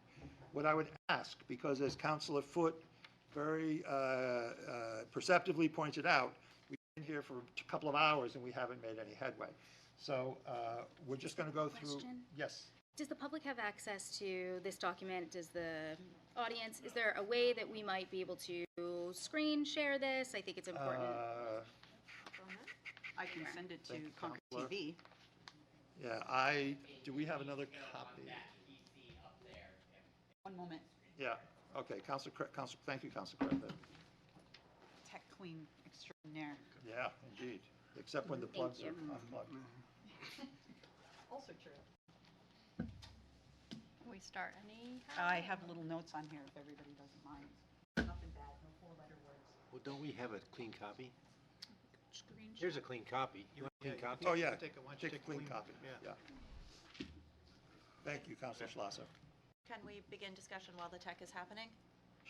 We can, people won't be able to follow. The first item is going to be number 1, that's PCR 161, police. That's for the police, the 3rd police social worker.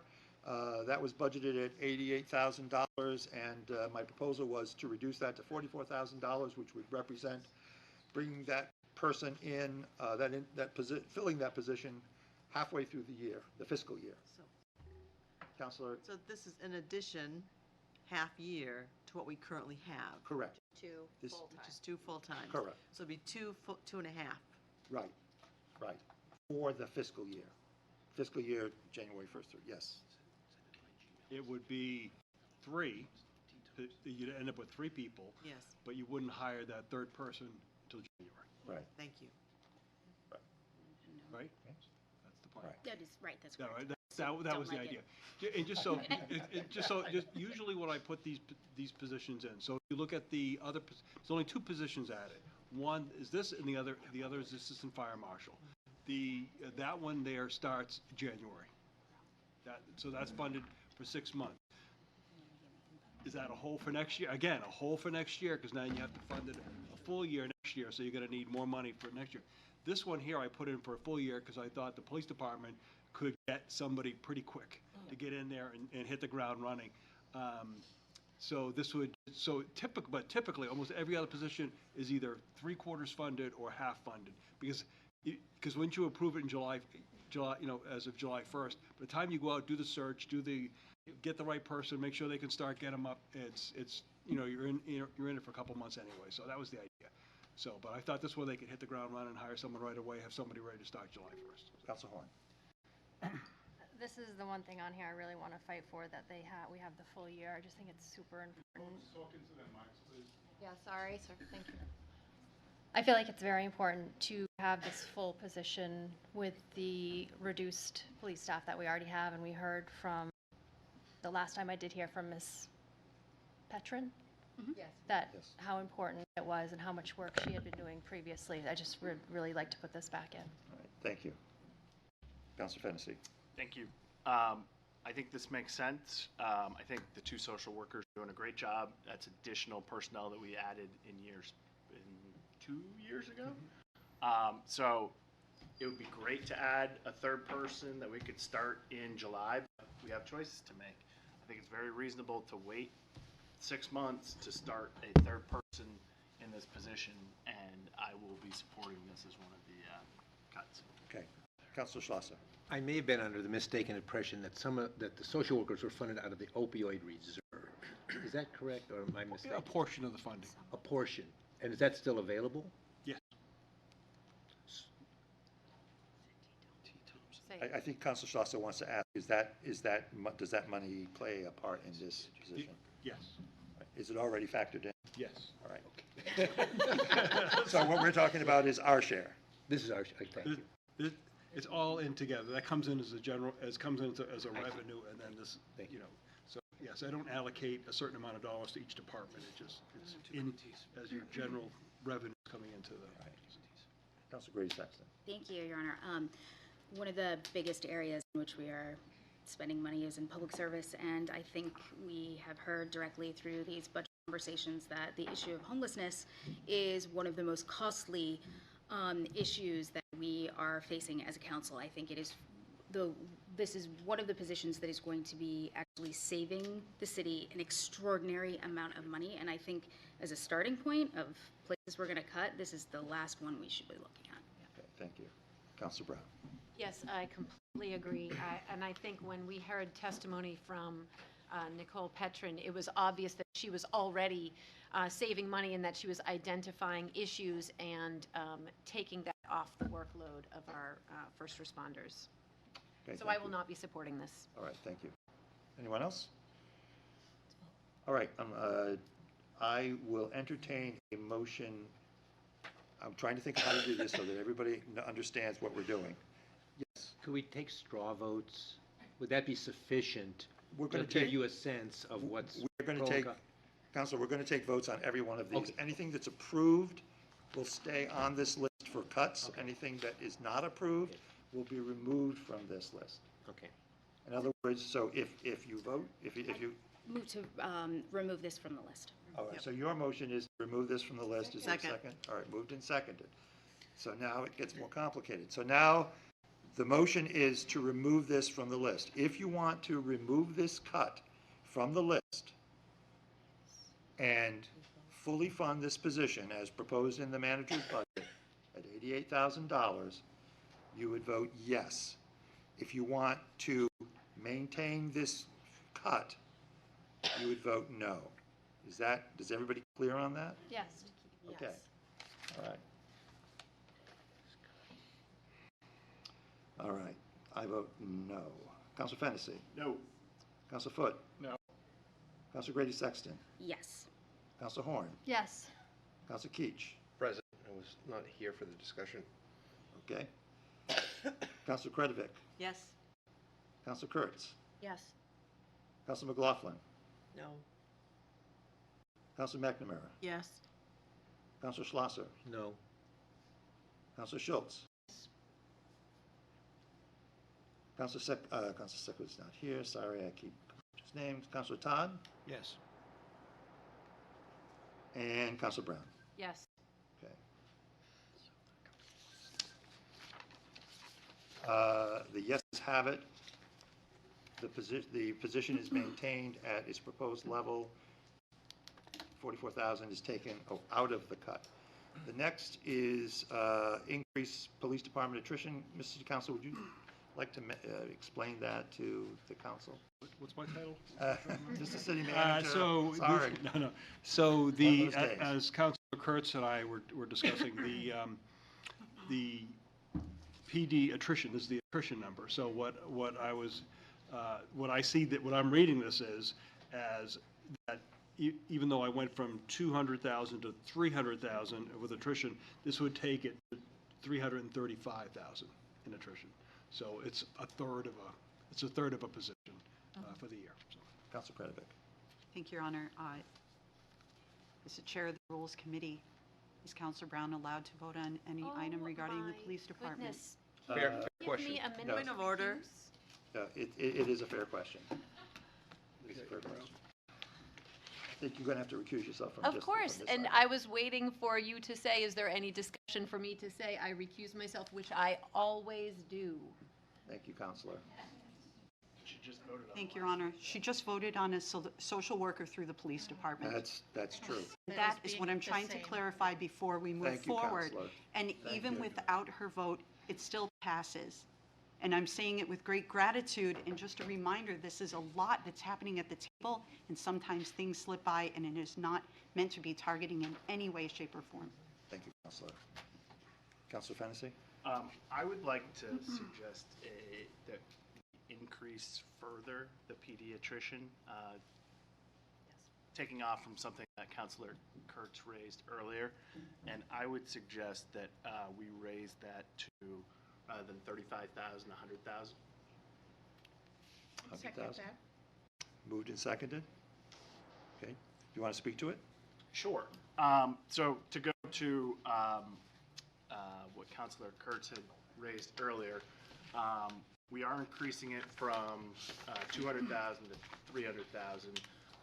My suggestion is essentially to increase it another 100,000, so it would be essentially doubling what we had for attrition. So it's essentially assuming that there would be 2 additional positions that we would not fill during this fiscal year. Okay. Any other discussion? Counselor Grady Sexton. Thank you, Your Honor. I feel like there are many areas in this budget, if we're looking for a small reduction in the tax increase, that we could be voting on. And I think that a starting point of public safety is the wrong direction to go in. And so my hope would be that we could fill all of these positions, because we are in desperate need. And so I will be voting against this motion. Thank you.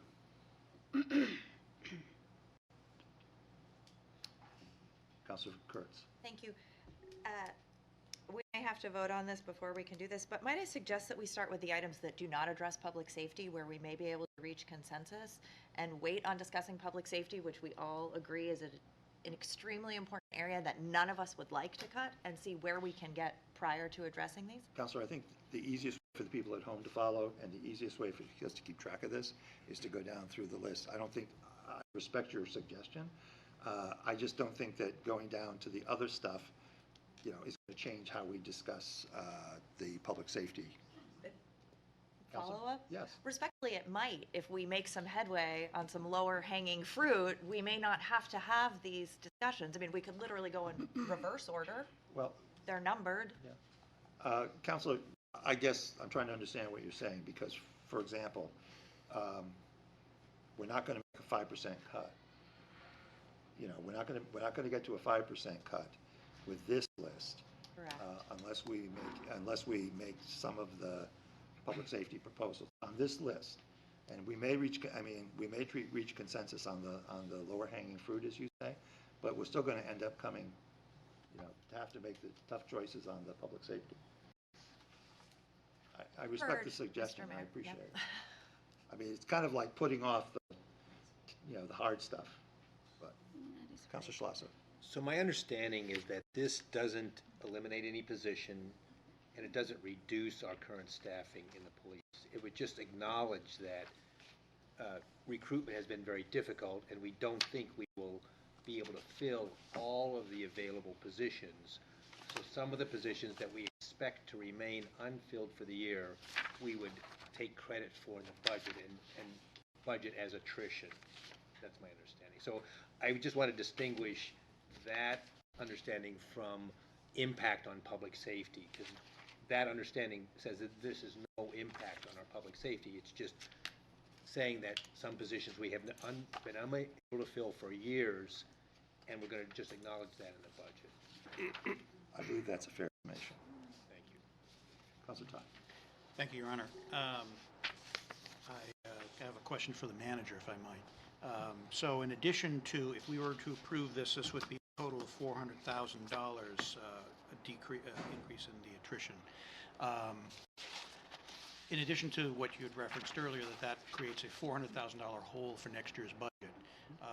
How does this affect, in your opinion, the ability to have enough funds available for coverage for the overtime and the other issues you mentioned earlier? Maybe I could ask, Stephen, would you mind? The Deputy Chief. So if we did, as you know, the budget that I put forward had $300,000 in attrition. This would take it to 400,000. So essentially, that would give you less flexibility for hiring on overtime, essentially. Correct. So, because what I would do is if I could fill those positions, I would come to you and say, hey, I could fill those positions, let's find a way to make this work. So what do you think in terms of, without putting you on the spot? Yeah, you are. Just to the microphone. Yeah, so I understand, things are very tough. Things are very tough at the police department. The workload doesn't change. Right. Right? So we've been doing the workload with 14 fewer people for a long time. As I sit here today, we have 6 conditional offers that we're looking to hire people for the first week of July.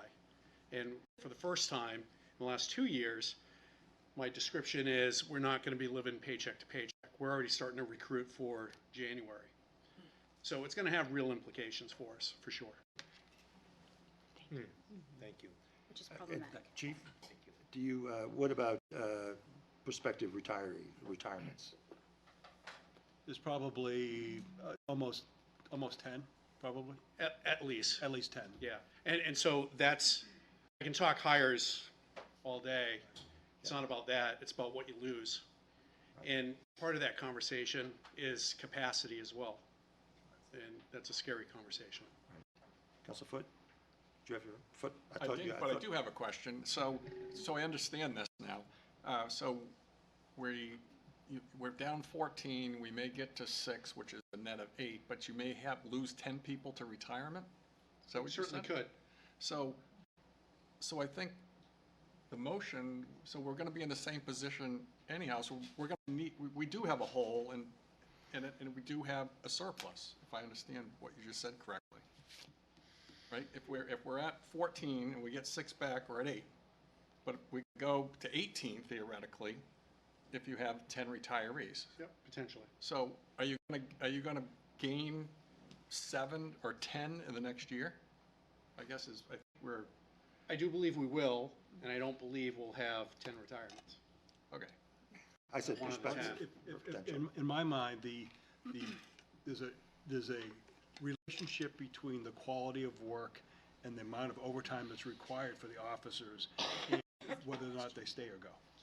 And when it comes to retirement, and if they see progress being made towards the quality of life for their work life going on, there's a greater tendency to stay. If they don't have the staff around them to help, there's a greater tendency to go. So, and I'm not talking the whole group. I'm talking, and all it takes is 1 or 2 people here. That's the edge that we're on. So, Councilor Grady Sexton. Deputy Chief, I'm going to put you on the spot even worse. If we were to pass this item, could this have a detrimental impact on public safety here in Concord? Yeah, absolutely. It takes bodies to get the work done. Thank you. Any, Councilor Schultz? I mean, I feel like if we're going to Mr. Mayor, thank you. I feel like if we're going to drill it down that much, I mean, then we should have more information about what is our crime rate, how many murders, how many burglaries. I mean, we could continue to drill deep down on each one of these items. Just realize that also has an implication. So I'm curious. I mean, what is our? It's, Counselor, that's in your packet for our meeting on Monday. Okay. Police report with all that data is in there, as well as the fire department annual report. That's fair. Counselor Kurtz. Yeah, respectfully, I'm trying to understand. We're talking about hypothetical hires, right? So if we got to the point where you actually had people, you could come to us and we could approve them at that time. But in this moment of trying to cut the tax rate, this is this place where we could do it without saying to you, don't hire someone today. Correct? yes. So I think, if I could. Okay. Yes, please. I think the perspective is, I went to the police department submitted their budget. I went to them and said, hey, last year I took $200,000. I said, you hold off on hiring 2 folks, but if the opportunity comes to hire them, come to me, I'll go to the council for you. Now I'm saying it's 3. Now, you're saying it's 4. Right, but So understood. could it work? It could work. But they didn't have to come to us to have us approve those hires, right? Like, that didn't occur. For a position that doesn't exist. I'm literally just trying to wrap my head around yeah, it. Thank you for the Counselor, I time you're understand. spending up here. I take it very seriously, and I'm trying to thread the needle. Counselor Keach. Thank you, Your Honor. Just for some clarification, I don't think it's about eliminating positions. It's about not funding them. And it's a guessing game whether you can fill those vacancies or not. Likelihood you're going to fill 14 vacancies next year, probably not going to happen. So the guessing game is how many are going to stay open. And when eventually you do fill those positions, as the manager says, now you got a big hole. Because it's almost like relying on surplus dollars, right? It's the same thing. Same thing. You ready for the question? Yes. Thank you. Thank you so much. Deputy Chief. Thank you very much. The proposal is from Councilor Fennessy, was to modify line 2, decrease in police department attrition, to 100,000, from 35,000 to 100,000. Okay. I'm going to vote no. Councilor Fennessy? Yes. Councilor Foot? Yes. Councilor Grady Sexton? No. Councilor Horn? Yes. Councilor Keach? No. Councilor Kretovic? No. Councilor Kurtz? Yes. Councilor McLaughlin? Yes. Councilor McNamara? Yes. Councilor Schlosser? Yes. Councilor Schultz? Yes. Councilor Todd? No. And Councilor Brown is recused. The ayes have it.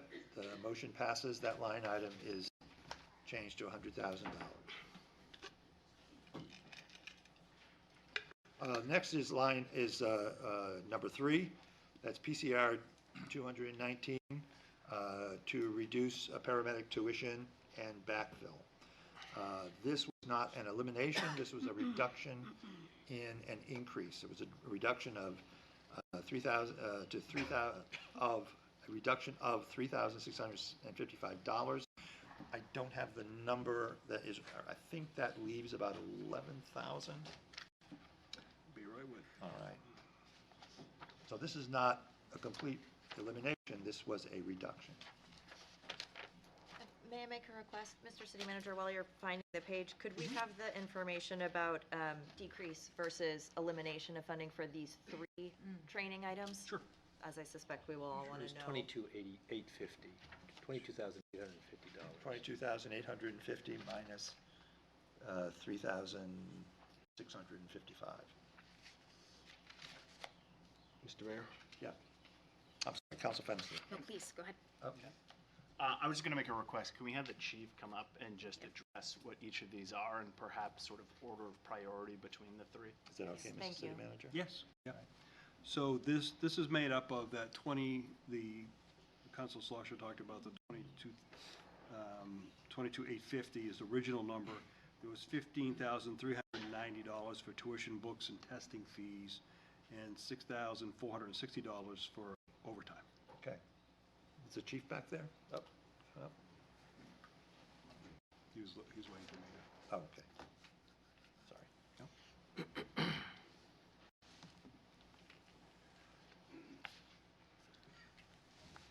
Welcome, Chief. Good evening, Your Honor, members of the council. I'll make this one easy. This reduction was something that I actually had offered to the city manager because in taking a look at the PCR that was approved and talking with our staff, we realized that the contract and the plan that we were trying to put forward, I could return the 3655 and still do what I needed to in anticipation of potential cuts. I had offered that as something that would not affect us in this area. Thank you. Thank you, Chief. Do you want to speak to the other 2, since you're up here? The other PCR 2 was 259 at- and 258? Yeah, 259 and 258. 259 is the AEMT tuition and backfill. That is a recruitment aspect, as is 258. What number 259 would do is allow us to hire EMTs and then help them get their advanced EMT certification, pay for their tuition, their backfill. That is a recruitment strategy, as we are not seeing the number of advanced EMTs that we are looking to hire. As well as 258 is that was targeted to hire a paramedic that is not a firefighter and send him or her to firefighting school and pay for the tuition, the backfill. These are recruitment things. You know, I think our biggest recruitment strategy, and I can't talk too much, is the contract that's coming up. You know, and I don't think that we would need those if we had the contract that we are hoping to get. So those, you know, for your information, those are not service reductions. Those are not reductions of training of our current members that you've probably been seeing on Facebook about we've been doing for last year's money. So these are different ways that we can recruit should we still need to find new ways to recruit. Question, Councilor Hahn? Have you had folks apply that could have utilized this training already and you had to turn them away because they couldn't fill a certain position without that training? We have not entertained applications for people who are not fully certified. So I can't really answer the question because we have not looked at the application or we have discouraged people. So I am pretty confident that we would be able to really increase our recruitment without these, depending on how the next month or so goes. Thank you, Chief. Anyone else? Appreciate it. All right, Councilor Brown. Have you used this strategy before, either of these? No, we have not. This is a new concept. This is the first time that we have put it forward as a PCR, and you know, and they were supported. But this is Plan B. Mayor, any others? Yes. If I could, so this is a direct result of Councilor Kurtz at the last budget process asking us to look at innovative ways to come up with, to fill positions, particularly paramedic, so, which was a brilliant comment.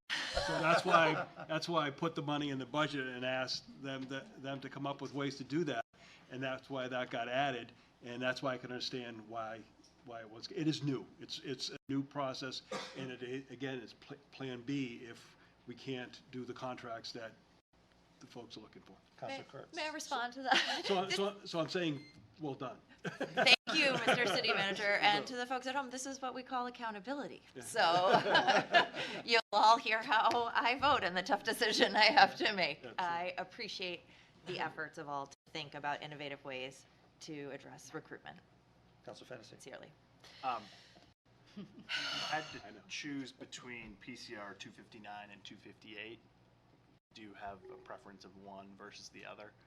To keep or to cut? To keep. Sorry? To keep. I would 258, which would help us find a paramedic that is not a firefighter. Paramedics tend to be the more difficult for us to find right now. However, through your previous support for PCRs, we do have two firefighters that will be completing paramedic school this summer. So that definitely will have helped. Thanks to Councilor Kurtz. Thanks to Councilor Kurtz. Thanks to everybody that voted for it. Those items will go to her tax bill. Right. It was very helpful. Feeling aggressive. Any other questions for the chief? Thank you, Chief. Thank you very much. Thank you very much, Chief. All right. May I just make one more Councilor. comment? Yeah. Your Honor, I am not going to support these cuts. I think if we are looking for these ticky-tack dollars, we can find them in other ways that are not going to impact public safety recruitment, and so I'll vote against them. Thank you. Councilor Fennessy. Can I make a motion on 219 that we accept the chief's recommendation and cut that piece? Second. Moved and seconded. Any other discussion? Councilor. I think it was his recommendation to remove, for the first one? The first one, that's what I'm talking Of about. course, I'm first sorry, one. yes. Which is a reduction. Yes. Which is a reduction in funding. Did I see another hand? No? Okay. Are we ready for the question? This is on item number 3, which is PCR 219. Let's just make this safer. And to clarify again, yes means to cut this line item. Yes means to included. Yes means to include, let's put it this way. Keep it on the list. Yes means to Keep it on the list. Right. Yes means to Yes keep it means on the keep it list. on the list No to cut. means to remove it. For this one. Yes, Okay, you know, thank you. wax on, wax off. Yes means keep it on the list, no means approve it. Right? Okay. All right, I'm going to vote yes. Counselor Fennessy, Yes. Counselor Foot, Yes. Brady Sexton, No. Counselor Horn, Yes. Counselor Keach, No. Counselor Krivik, No? Counselor Kurtz, Yes. Counselor McLaughlin, Yes. Counselor McNamara, Yes. Counselor Schlosser, Yes. Counselor Schultz, Yes. Counselor Todd, Yes. and Counselor Brown. Yes. The ayes have it. Can I make another motion? You may. I'd like to make a motion on 259 that we keep it on the list. Second. Okay, moved and seconded. Any discussion? Counselor Kretovic. Thank you, Your Honor. Had your head been turned this way, I would have been the next one to make a motion. I agree with Counselor Grady Sexton that these need to remain in the budget so that we can continue to recruit good candidates in our fire department. I will be voting no against this motion. Okay, thank you. Any other? Counselor Todd. Thank you, Your Honor. I appreciate the fire chief's enthusiasm for the upcoming contract and the positive energy that that will create, but I still have lots of concerns about recruitment going forward. And I would be much more comfortable if these items were removed from the list, so I won't be able to support it either. Okay. Thank you, Counselor Todd. Any other comments? All right, we'll take the vote.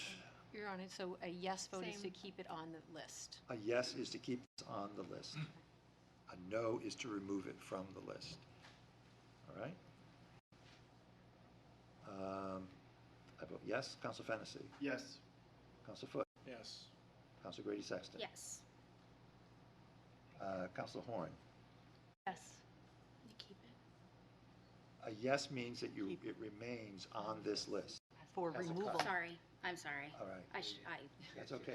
I just Yeah, I got real am confused. It doesn't matter. It doesn't matter. I was surprised at your vote. I'm in so- the minority. All right, so Counselor Horn, you were a yes. Yes, please. All right, Counselor Keach. No. Okay. Counselor Kretovic. Still a no, Okay.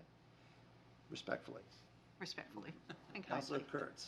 Given that it was my brilliant idea, I have to vote No, you don't. no.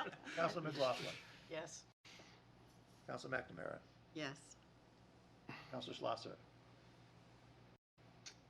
No. Counselor Schultz. No. Counselor Todd. No. Counselor Brown. No.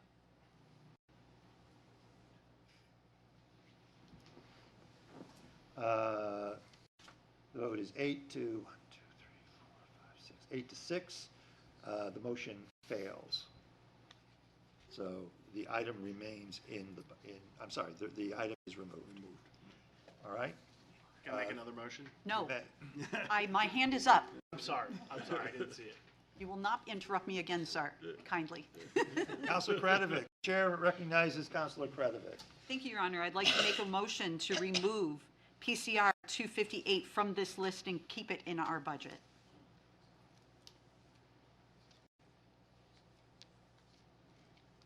It is the NFAFF training with All our right. fire department.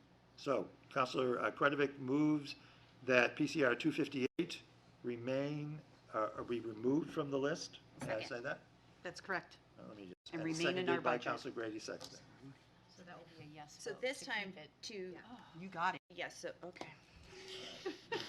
So the motion We've is, made this hard on ourselves. hang on, the motion is to remove item number 5, PCR 258, from the reduction list. All right, Counselor Fennessy. Thank you. So I actually was going to support this had the prior one passed. So what I would suggest is that given what we heard from the chief, we keep, the money in for one or the other, essentially. So I would suggest that, we go back, we keep 258 in, but we take 259 out. So I'm offering a compromise. I'm not in. I would like them in. It's not too I would late. like It's them in never our too late. budget. I don't hear a second. Second. I don't hear a second No. either. Okay. Any further discussion on the motion, which is to remove number 5, PCR 258 from the reduction list? All right, ready for the vote? So don't forget, a vote yes is to eliminate this from the list of reductions, okay? All right. The mayor votes no. Council Fennessy? No. Council Foot? No.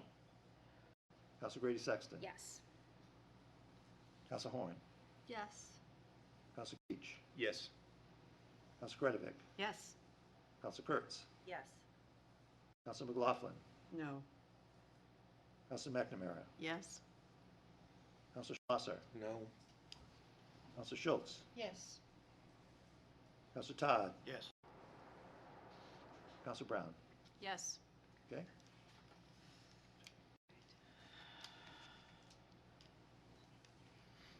The motion passes 9 to 5. All right. That takes us to item number 6, city manager training. This is training dollars in the city manager's budget. Councilor Kretovic. Thank you, Your Honor. With all due respect, the city manager doesn't need this in his budget, and I would say we retain it on the list. Second. Second. That's moved in second. So the motion is, To remove. no, I Leave know, it on the list. I know. I have to keep track of what we're voting on. So I'm trying to give me see a- if it give me keeps a up. second. Circles and X's as well. It's great fun. Okay, and the motion is to let it remain. Yes. Okay, Just have a clarifying question. I'm sorry, go ahead. Clarifying question? Yeah. Mr. Manager? What is this specifically for? Is this the DIJB? Is this the? We have a contract that could be extended, this would be the extension, with our systemic equity person, so similar So it is.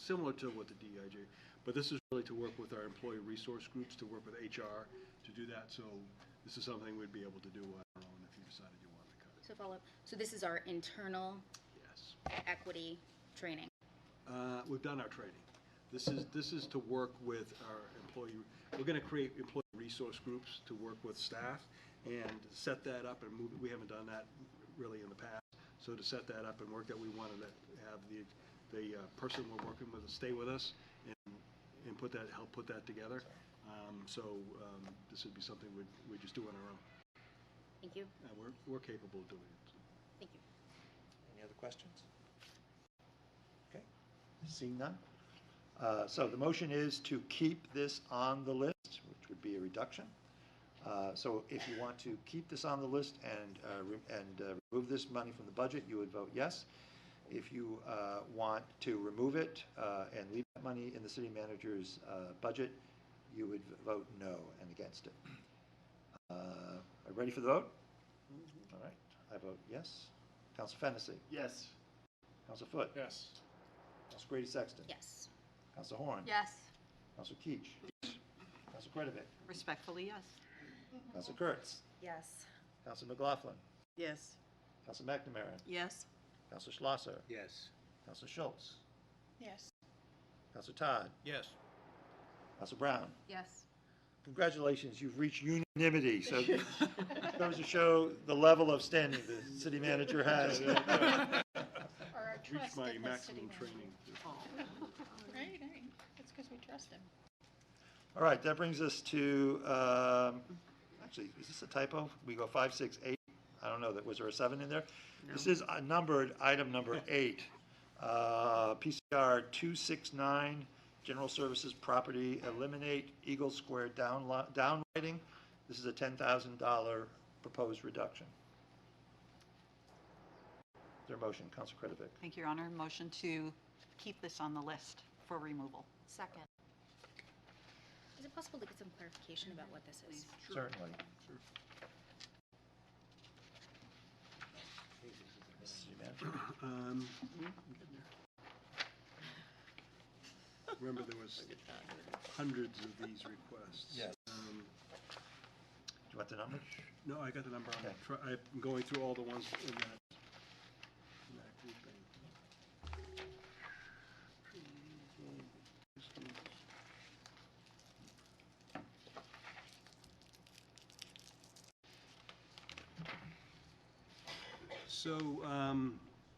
So the existing louver downlighting at Eagle Square is over 20 years old, which doesn't seem that old, but the lighting that was put in there 20 years ago has aged out. And what we intend to do is illuminate the steps leading to Store Street and to the base of the amphitheater that leads down, right? And due to the location near the ground, the aluminum construction of the frames, they're deteriorating due to the application of salt and sand to keep the ice away. Additional, the movement of the masonry and the stone structures that support the lights are causing them to shift and come out of their openings. So that was the idea. It's $10,000. It's not something you really want to bond. You want to use cash for this. So there's to replace 10 fixtures with energy efficient lighting. So we just would look at again next year doing this work if you decide to cut it up. Questions? Any discussion? Councilor Keach? Very quick comment. Given that that parking structure is going to be dismantled on Store Street, that whole configuration might change drastically. So I think this is a worthy project to postpone for the moment. I agree. Any other discussion? All right, so the motion is to keep this reduction on the list. So if you want to keep this on the list and remove this from the proposed budget, you would vote yes. If you want to keep it in the budget, you would vote no. All right? Everybody clear on the question? All right. I vote yes. Councilor Fennessy? Yes. Councilor Foote? Yes. Councilor Grady Sexton? Yes. Councilor Horn? Yes. Councilor Keach? Yes. Councilor Kretovic? Yes. Councilor Kurtz? Yes. Councilor McLaughlin? Yes. Councilor McNamara? Yes. Councilor Schlosser? Yes. Councilor Schultz? Yes. Councilor Seku? I'm sorry. I keep getting, all right. Councilor Todd? Yes. Councilor Brown? Yes. All right. Motion is adopted unanimously. That takes us to item number 9, PCR 274, eliminate the CDL driver training, or this is a reduction in driver training, $70,500. Do I have a motion? Councilor Kretovic. Thank you, Your Honor. I will make a motion to, and now I got to think of what I want to do, remove this from the list so that we retain the CDL driver training. Second. Okay.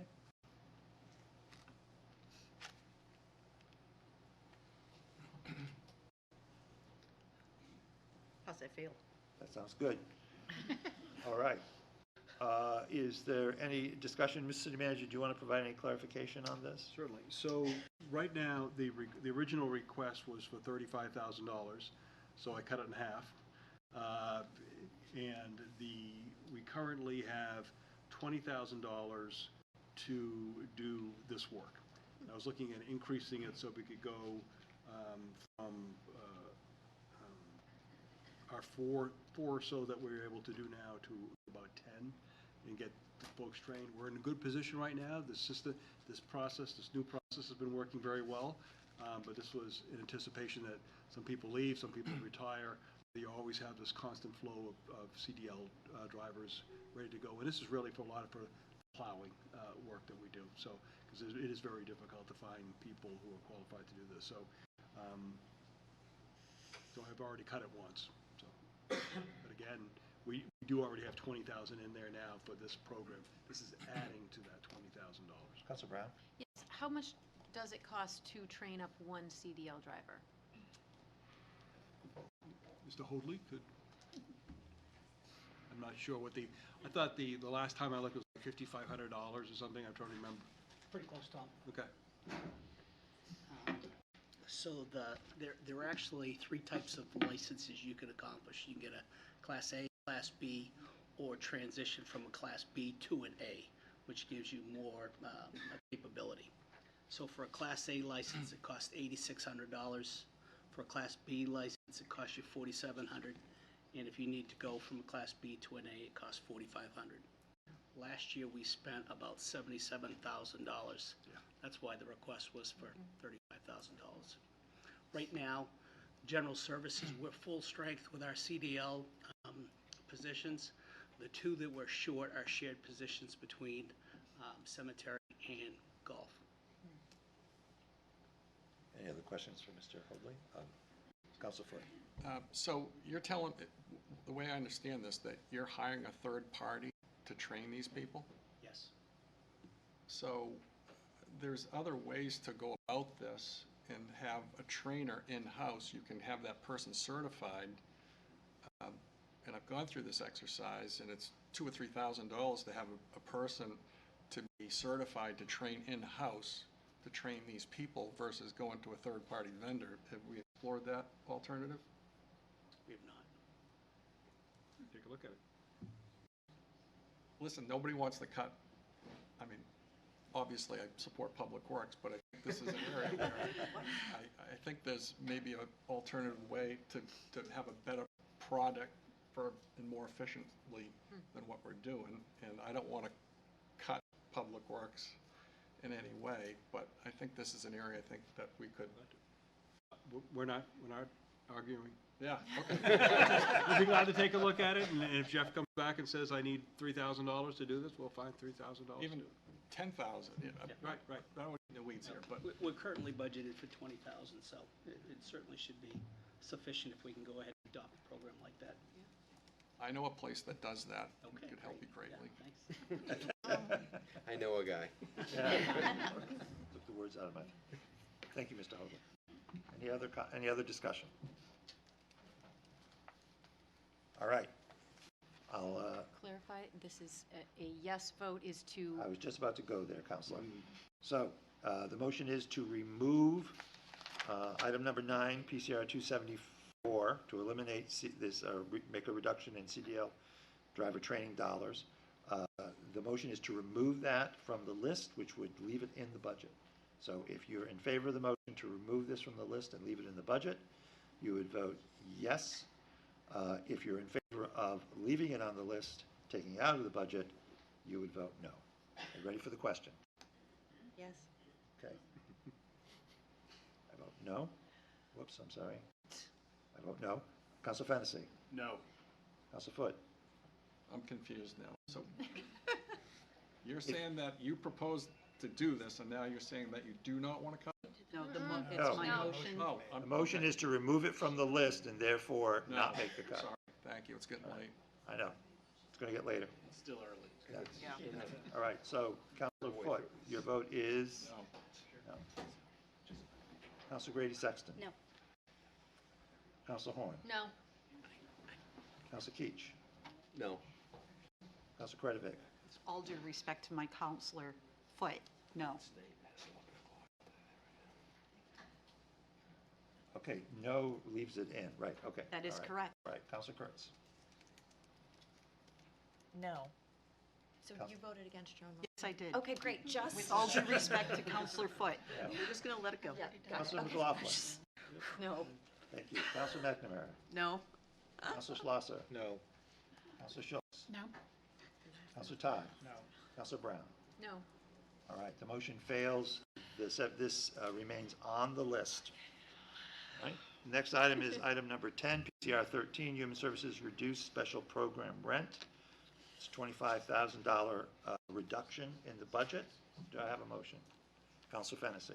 I would like to make a motion to keep this on the list. Okay, He needs a second so we can discuss it, No, correct? second. Needs a Second, okay. Moved and seconded. Can I Thank speak you. to my motion? Yes, you may. Thank you.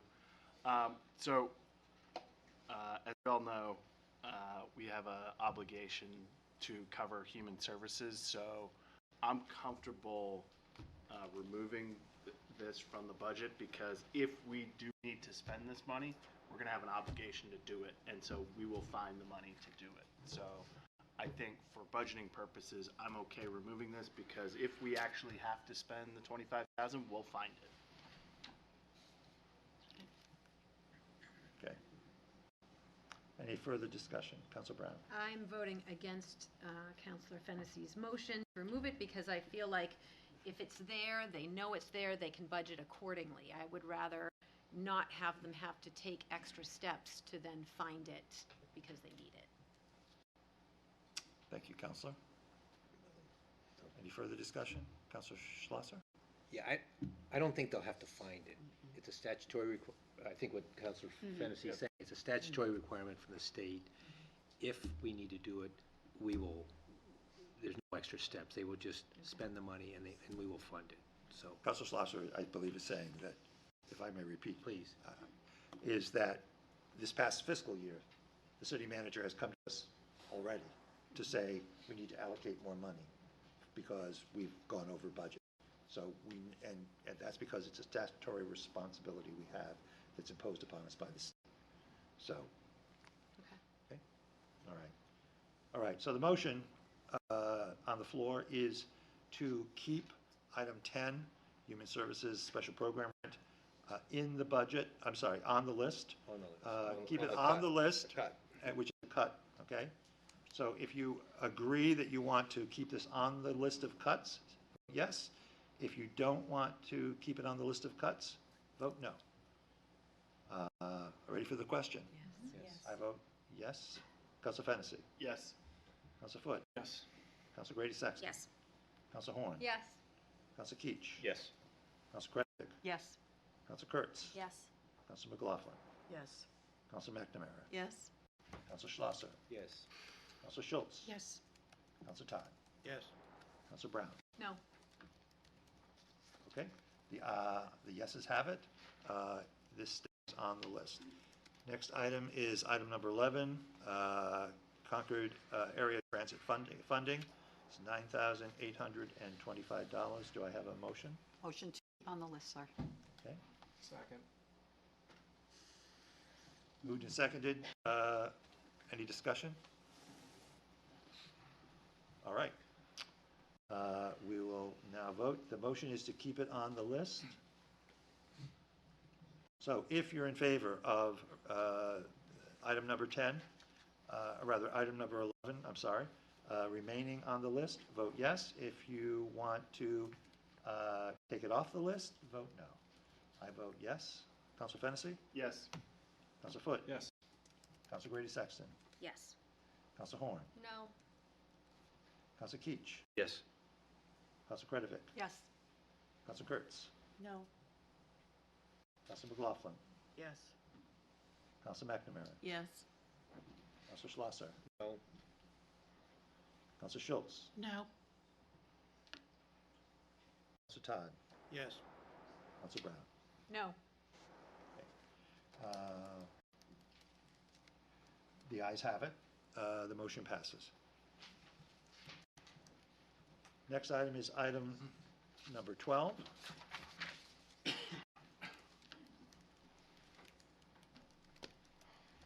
Let me just, before we go on to item number 12, let me just reiterate, the reason I put that on the list is because I would like to prompt the Belknap Merrimack CAP and Concord Area Transit to start working more with the city to try to figure out how to expand our service if we can. And I am not in favor of providing additional funding beyond what we're already funding until we start into that dialogue. All right, item number 12, General Services Reverse Transfer Out to Solid Waste. I have a motion. Could you explain this, please? Sure. Mr. City Manager? Would you like me to make a motion for discussion purposes? Absolutely, thank you. I'll make a motion that we keep it on the list. Second. Thank you. Okay, thank you. So as I understand this, the $45,200 would keep it at the same level. So the solid waste is not covered entirely by the purple bag program. There's a general fund portion, and there's other dollars that come into it from other sources. One of the sources is it's called a general fund transfer. So I'm pulling out the solid waste pro forma, and the transfer for this past year, the year that we're in, is $1,467,845. So that's what so when I put together the budget, I suggested it going up $45,200 just as a number to move us, because all the contracts are going up. So eventually, if you don't need to pull up the pro forma, but if you look at the pro forma, you can see where our beginning working capital was in fiscal year 25, this budget that we're in. We started at $3.7 million. There is a anticipated loss because you have enough dollars in the fund that you did not want to raise taxes any more than you had to, so you anticipated a loss of $834,000. It came in better than that at $802,000. So what that leaves us, we're anticipating when we get to June 30, we'll have a working capital number of $2.9 million. So again, that's going down, right? So, and eventually you will run out of money of that, and you'll have to do either more general fund transfer or an increase in the purple bag program. I was trying to push that down as far away as we can, and currently right now, we anticipate, as you've seen in the pro forma, that you'd have to do some sort of increase in fiscal year 2029. So again, we're working on 2026, so several years from now. And the more money that you have going in there, the less need you have to increase the bag prices or whatever you want to do. But it does mean an increase in the property tax if you transfer more dollars into there. So that's why I was slowly increasing that number, because to create a balance. If you don't do that 45,000, I anticipated your fund balance would be at the end of this. So if you approve the budget that's being proposed, and then this time again next year, you'd be down to about $2 million. So remember, you were at $3.7 million starting in fiscal year 25. At the end of fiscal year 26, you'd be $2 million. So it'll be about half of what you have. So does $45,000 make a difference? No. So can you do it this year? Yes. But just know you're just an inch closer to getting to the point where that balance will be gone, and then a lot more will be on the taxpayer for this, which may be fine, because you're going to be wrestling with this over the next couple of years anyways, as part of the new the solid waste contract and the changes that we have going in. So really, there's no immediate impact on this, but in fiscal year 29, 30, 31, you'll feel $45,000 more, but that problem will be so minuscule compared to what the issue is going to be that it won't really make a difference. Councilor Keach. Thank you, Your Honor. So, Mr. Manager, this is, yet another example of just kicking the can down the road a little bit. Sure. But my real question is, this is all dependent on the contract with the waste solid people. So when does it expire, and do we have any? It's likely going to go up, and that number will likely change dramatically, right? Sorry, it goes up every year. So you came off the best solid waste contract. We laugh at this every day, but it's true. The best solid waste contract in New England, if not this side of the Mississippi. That's done. You're in that new contract. I think we're year 2 or 3 of a 10-year contract, or of a 10-year contract. So you're in it now, and this is when you're going to be transitioning to the new trash pickup systems with the I can't remember not the one-arm band. Automation arm. The automation arm for that to save, because really the cost is the labor. Right. So you're already in it. So you already know what your prices are going to be, and that's what your pro forma is built on, are those prices. So. Councilor Fennessy. Thank you. So I support this in part because I think that solid waste should be based on user fees, which is the purple bag program. And so if we are seeing that we have a decreasing hole, that says to me that we need to look at what those fees are. We had the experiment of getting away from purple bags in 2020, and what happened was the general fund had to spend a bunch more money because people threw out a lot more trash. If people have to pay for the amount of trash that they're throwing out, they take steps to reduce, reuse, and recycle. So I'm comfortable with this because I think this will just further motivate us to look at our user fees for solid waste. Thank you, Counselor. Anyone else? Counselor Todd. Thank you, Your Honor. I guess my question to the city manager is, what would the effect be if we actually increased the recommended amount beyond the $45,000? In other words, we kind of lowered the amount from what was put in this past year. Would that, I'm just trying to see, do we have any additional wiggle room? Because as you said, $45,000, we're not going to really notice that Right. particularly.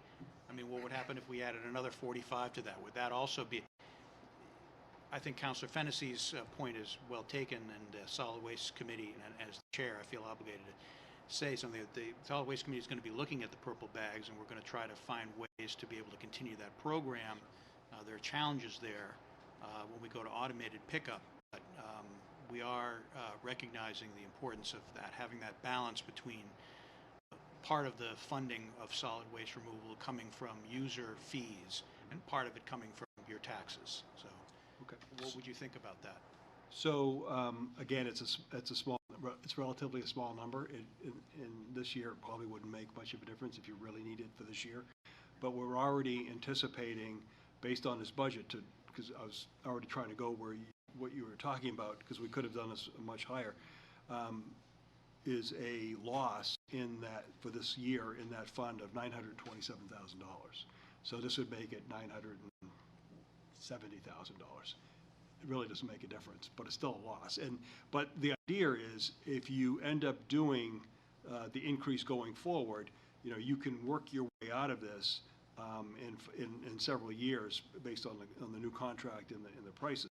But it's just over the next several years, you'll be like, so for example, $927,000, if you stick to the system that we put together, then that loss wouldn't be $927,000, it'd be $605,000 in fiscal year '27. So your working capital gets quite below where you want it to be, but it's manageable. So if you needed to do a little bit more, you could do a little bit more.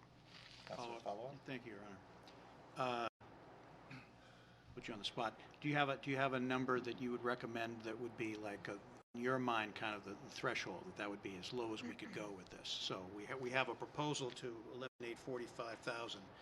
Would another 45,000 be reasonable? Could we go 50 or 60, or what do you? Could you move on to the next item, and then I'll talk to a couple people, and then come back with a higher number? Thank you. How's that? Okay, so, Do you want me to withdraw my motion? yes. I will withdraw my motion. Second withdrawal? Second. Okay, all right. Let's move to item 13. Just vote. Item 13 was City Council reduce orientation funding. Counselor? I move we keep this on the list and cut the Second. orientation. Moved and seconded? Okay. This was dollars that was in there that I found that it's a small amount. It's like for sandwiches for orientation. We don't need it. We can bring our own sandwiches. Just kidding. Any further discussion? No. All right. So the motion is to keep it on the list. I vote yes. Council Fennessy. Yes. Council Foot. Yes. Council Grady Sexton. Yes. Council Horn. Yes. Council Keach. Reluctantly, yes. Okay. Council Kretovic, you like those sandwiches? Kretovic. Yes. Council Kurtz. Yes. Council McLaughlin. Yes. Council McNamara. Yes. Council Schlosser. Yes. Council Schultz. Yes. Council Todd. Yes. And Council Brown. Yes. Okay, it's unanimous. Thank you very much. What did you do? We moved to item number 13. Yep, and you Orientation, removed and we removed So it. it stays. Bring your own sandwich. I'm sorry, we kept it on the list, so. It's on the list. Okay. It's on the list. Okay, it's on the cut. All So, right. can we go back? Yes, to- we can. Okay. Go ahead. So for the solid waste piece, you could go higher, you could go, not, say double it if you wanted to do it. But I think the issue would be, we were on the cusp of having it in fiscal year, the bag price increase in fiscal year '28, we're able to push it to '29. This would move it back to '28. So that, but now that's year 2 of your implementation of your new program for collection around the city. So we got a lot going on. So again, you're gonna have another chance to look at it in '27, so this time next year, and '28, but it could very likely move that up a year. Counselor, do you have a motion? Yes, I do. In that regard, the current amount on item 12 is for a $45,000, 200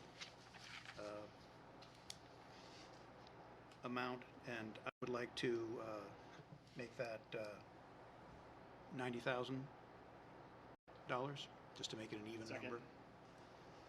Moved and seconded to increase that line item to $90,000 and keep it keep it on the list? Counselor? Yes. Is that what I can say? Yes, Your Honor, yes. All right.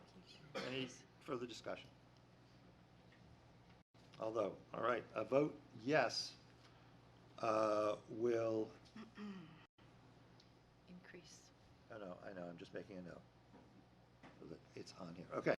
The motion is to increase the dollar amount to $90,000 and to keep it on the list. Yep. Make that a $90,000 reduction. Any further discussion? Everybody clear on the motion? Yes, all good. All right. I'll vote yes. Counsel Fennessy. Yes. Counsel Foote. Yes.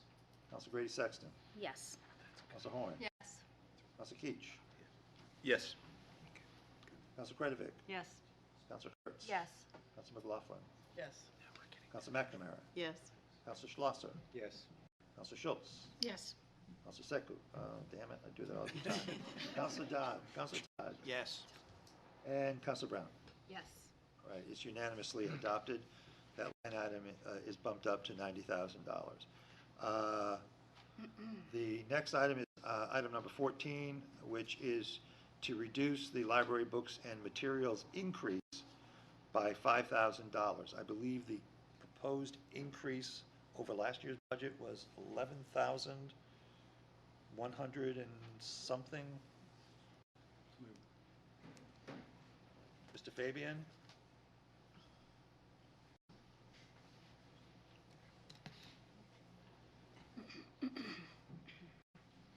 Welcome.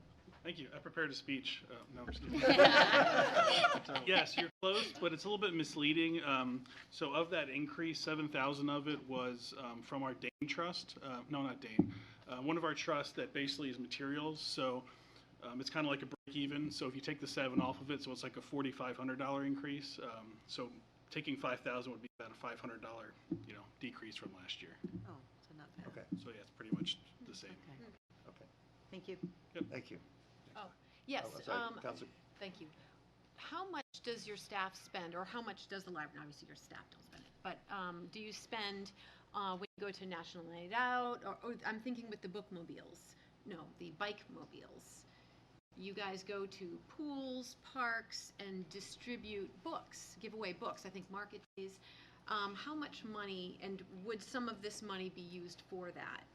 No, we never use the city line item funds, collection development for the giveaways. Giveaways are usually grant money or outside groups pay for that so that we can give away kind of like the swag from, bookmarks to bracelets to books. That's all temporary, kind of side funds. Yeah, nothing in this budget. Follow up? So what does this fund?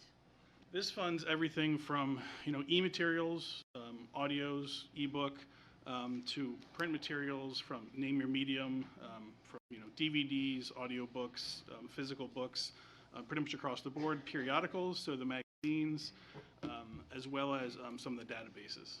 So kind of the largest piece items that people utilize here at the library. Thank you. Counsel Keach. Thank you, Your Honor. Mr. Fabian, you mentioned the trust dollars. Where do those dollars come from, and who regulates that money? The trust, so the library trustees have, the ability to kind of see the trust and kind of go over those. We also have the city collections, they give us a report every month. We have a variety of trusts that are allocated towards different items in the library world. So some are like, one's tied to like Pennacook facility, one's tied to graphic materials, which is what the one that this reference allocates to. Others are just general trust for the library, and some of that is used to pay for some out of the library budget. So each year, the council, usually you guys take a certain amount from the trust to go towards our operating costs. Just to follow through on, and who makes up the trust? Who regulates those dollars? Who actually gives those dollars to you? Are there individuals or a board, or who are those people? I would have to make a request, or the city would have to do a transfer request for those items to come from the trust that we have into, usage, depending on the parameters and depending on what we want to do with them. Great. Thank you. Okay, any further discussion? Council Brown? I would like to make a motion to remove this from the list. Okay, motion is made to remove. Is there a second? Second. Okay. Moved and seconded. So, any further discussion? I have one question, Your Honor. Yes. Councilor Brown, are you part of one of these trusts that regulates that money? A trust? No, I'm not part of a trust. Are you affiliated with the library somehow? I just want to clarify that. Yes, I work for the Concord Public Library Foundation, which is a nonprofit 501c3, which is a separate entity from the library. You were compensated for that, is that correct? I am an employee, or no, I'm like a contractor for that. Thank you for all these questions, because You're very welcome. I am not. So you get a I am not- 1099 each year from this organization? Counselor, I am not financially benefiting from the purchase of books. Thank you for your answer. Any other discussion? Any further I'd like discussion? to call a vote. The question is moved. All right. So, to clarify, the motion is to remove this item from the list, which would mean leaving it in the budget. So if you're in favor of removing it from the list and leaving it in the budget, you would vote yes. If you are opposed to removing it from the list, vote no. Is that clear? Okay. I vote no. Council Fennessy? No. Council Foot? No. Council Grady Sexton? No. Council Horn? Yes. Council Keach? No. Council Kretovic? No. Council Kurtz? Yes. Council McLaughlin? No. Council McNamara? No. Council Schlosser? No. Council Schultz? Yes. Council Todd? No. Council Brown? Yes. The noes have it. It remains on the list. Mr. Mayor, Yes. before we continue, could we get a total of expense reductions that we have so far, so we have a new total up on screen? Not It won't appear on screen. Well, It's not a, in 10? yeah. It's around 250. I can give it to you verbally. It's $280,980. May I ask a question of Mr. Yes, Wilburn? yes. Thank you, Your Honor. And what does that account for in terms of a reduction to the increase in the tax rate? Slightly more than half. Yeah, so it's a little bit more than 0.5%. So a full percent is just about 46,000. Thank you. Can I suggest that we have, what I'd like to do, thank you for that question. What I'd like to do is to go through items 15, 16, we have two 16s, unfortunately, but the remaining items on this list, some of which will not impact the tax rate, but I think it, just for clarity and for cleanliness, yes? I would like to make a proposal now that we've cut, was it 280,090? 80. 90. 280,90. Counselor, I think I know what you're going to do, but what I would suggest is, let's do this. Let's jump to the second item number 16, which is an increase in investment income estimate, which would bump that figure up higher if we approve it. Okay. Because that's a revenue adjustment, okay? Sure. All right, I was kind of trying to get to there, but what I'll do is I'll skip over, okay? All right, so I'd like to do is to move to the second item 16, which is increase in investment income. I believe this is simply the city manager creating a more optimistic expectation to investment income, correct, Mr. City Manager? Correct. All right, Move to leave on the list. Second. move to leave on the list and seconded. Move the question. Okay. I vote yes. Council Fennessy. Yes. Council Foot. Yes. Council Grady Sexton. Council Horn. Yes. Council Keach. Yes. Council Kretovic. Yes. Council Kurtz. Yes. Council McLaughlin. Yes. Council McNamara. Yes. Council Schlosser. Yes. Council Schultz. Yes. Council Seku. Damn it. Counselor Todd. You have to say darn it. Yes. He's a- Don't tell him I said that. Counselor Brown. Yes. All right, passes unanimously. So, I recognize Counselor Fennessy. Thank you. So I was going to make a motion that,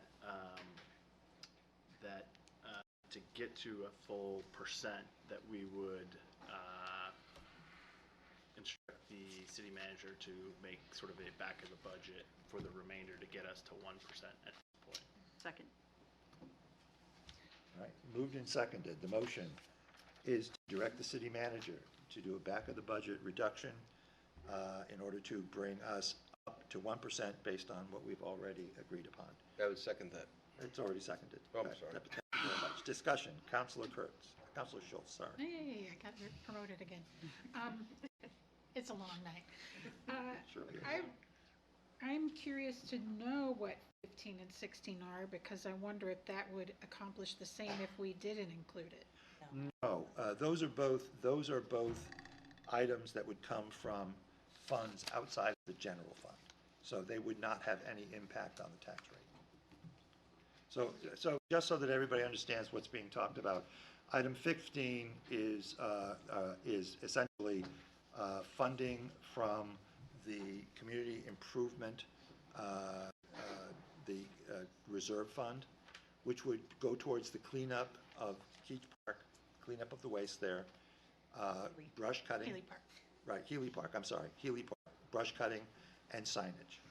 And that would come from, again, the community improvement reserve fund.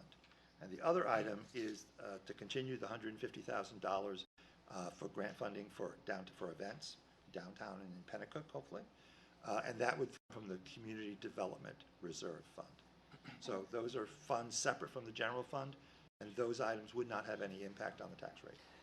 Follow-up. Surely, follow-up. So I assume that this is similar to 17 and 18. We had this conversation a little bit offline. Does anything regarding reserves impact the tax rate at all? Not money taken from reserves, no. What about not putting money in the reserves? That has no impact on the tax rate. That was my bigger question. Yeah. Thank you. No. Counselor Foote. Yeah, I have to follow up on with item number 15. I had a conversation with the city manager when I was very busy right now relative to Healy Park, and I also asked if we could get a number. Counselor, could I ask you to hold that until we have a motion? Because so far we're responding. have a motion. We did. I'm sorry. Yeah, but it wasn't on 15. It wasn't on that. We're actually kind of, that's answering a question while the manager comes back to us, because we have a motion on the floor. Which includes item number 15. He may speak to it. No, it does not. It does Just not giving include. a generic I was back of the budget. responding to a question that Councilor Schultz had, Correct. which was generic. This is not part of, these two items are not part of the motion. Sorry if I confused anybody. It's all right. I Don't thought it worry could about be. I think we can address them later. Question to clarify, the motion on the table is to approve this No, we've already done that. The motion on the table is to ask the city manager to go and move from this starting point to a 1% tax rate. Correct. And let Back me to the let me budget. explain the situation for you and for the Thank members you. of the public. We are now the Finance Committee. We are taking tentative votes, okay? We're taking tentative votes, and we have gone through this list at Council Schultz's excellent suggestion, and we have determined what is going to be left on the list of reductions, and also we voted on one revenue adjustment to come to a magic number, which is a bit more, a bit over 0.5% reduction in the budget. The motion on the floor from Council Fennessy is to now direct the city manager to make back of the budget cuts that would build on that and bring us up to a 1% cut in the budget. Am I correctly stating it, Council Fennessy? And so we now know how much that is? Well, 280 less 550, right? We got to 294. Right. Actually, 294. Yeah, it's 294. Less 550, 280 plus roughly? 14, 294. So You're looking at what you need to get to the Yes. 1%? Yes. $250,455. Okay, and we're basically trusting the city manager to do that. Council Horn. Are we still, after this, going back to discuss all of the other items that folks? Correct. Okay. Correct. Counselor Kurtz. I will be supporting this motion despite my earlier sentiments that we should discuss every possible item. I think we've done what I hope the public feels is due diligence and thoughtful conversation around some very tough items. It's been many hours, and I feel that as the city manager has demonstrated in answering our questions, he has the greatest grasp on the details of this budget. So I will be supporting this motion to authorize him to go figure it out on our behalf. Counselor Fennessy. Thank you. And thank you, Councilor Kurtz. I echo your sentiments. As I said at the beginning, I really think it's our job to find specific cuts. However, in the interest of reaching a compromise and getting to a number that I think people are generally comfortable with, we've done a lot of work, and I'm comfortable at this point turning it over to the city manager. Thank you. Any further? Counselor Brown. Yes, no, I still feel that we've only,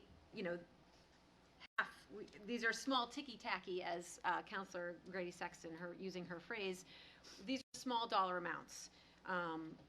This is 250. I think that it should be on us to look for that. It should come from us. I appreciate the city manager is talented, but I think that, as Counselor Schultz had said, this is what we're here for. This is what we were elected to do. Thank you, Counselor. Any further discussion? I will be voting in favor of this motion. Again, I think we've gone through the proposals that I made. I think we've had some great feedback. We've had some great suggestions. We've gotten to a significant number, and I do trust the city manager to do very fine-tuned work in order to find the reductions that we've asked for, bring us to an overall 1% property tax, rather a 1% tax rate decrease, which would bring us to 2.96, if my math is correct. All right. Councilor Kurtz. Just to respond to Councilor Brown, I don't believe that we have any other specific suggestions on the table to respond to other than Councilor Foot's $15,000 reduction by changing color bills to black and white, which I strongly suggest the city manager take under advisement. So if there are others that I have missed. Mr. LeBrun. Yeah, it's just Are you correct? Are you correct my math? Yeah, just my Thank you. math too. With the extra 250, it's 2.95 instead of 2.96. I didn't think you would mind that extra 0.01. All right. Thank you. Thank you. Particularly since it goes in the right direction. So 2.95. Try hard. Move the vote. Move the question. The question's been moved. All right. Are we ready for the question? Yes. So the question is to accept the original changes or the tentative votes that we've made, and to direct the city manager to work on creating the balance of a 1% reduction in the tax rate from the proposed budget. All right? So if you're in favor of that motion, you vote yes. If you're not in favor of that motion, you vote no. I vote yes. Councilor Fennessy. Yes. Councilor Foot. Yes. Councilor Grady Sexton. Yes. Councilor Horn. Yes. Councilor Keach. Yes. Councilor Kretovic. Yes. Councilor Kurtz. Yes. Councilor McLaughlin. Yes. Councilor McNamara. Yes. Councilor Schlosser. Yes. Councilor Schultz. No. Councilor Todd. Yes. Councilor Brown. No. The ayes have it. The motion passes. I'd like to turn now to PCR 82, recreation increase for Healy Park cleanup. As I mentioned to Councilor Schultz, these are dollars that would come out of the Community Improvement Reserve Fund. This is a proposal that the city manager presented to us during his budget presentations, which is to clean up the waste at Healy Park, to also clear the underbrush, and to create signage for the trail system that is in there. This has no impact on the tax rate that we've just been discussing, because it does come from a reserve fund. In fact, if you look on the list here and you go from 15 down to 17, you'll see that that's where the increased use of the Community Development Improvement Reserve is reflected, if you look at those lists. So I'll entertain a motion on that.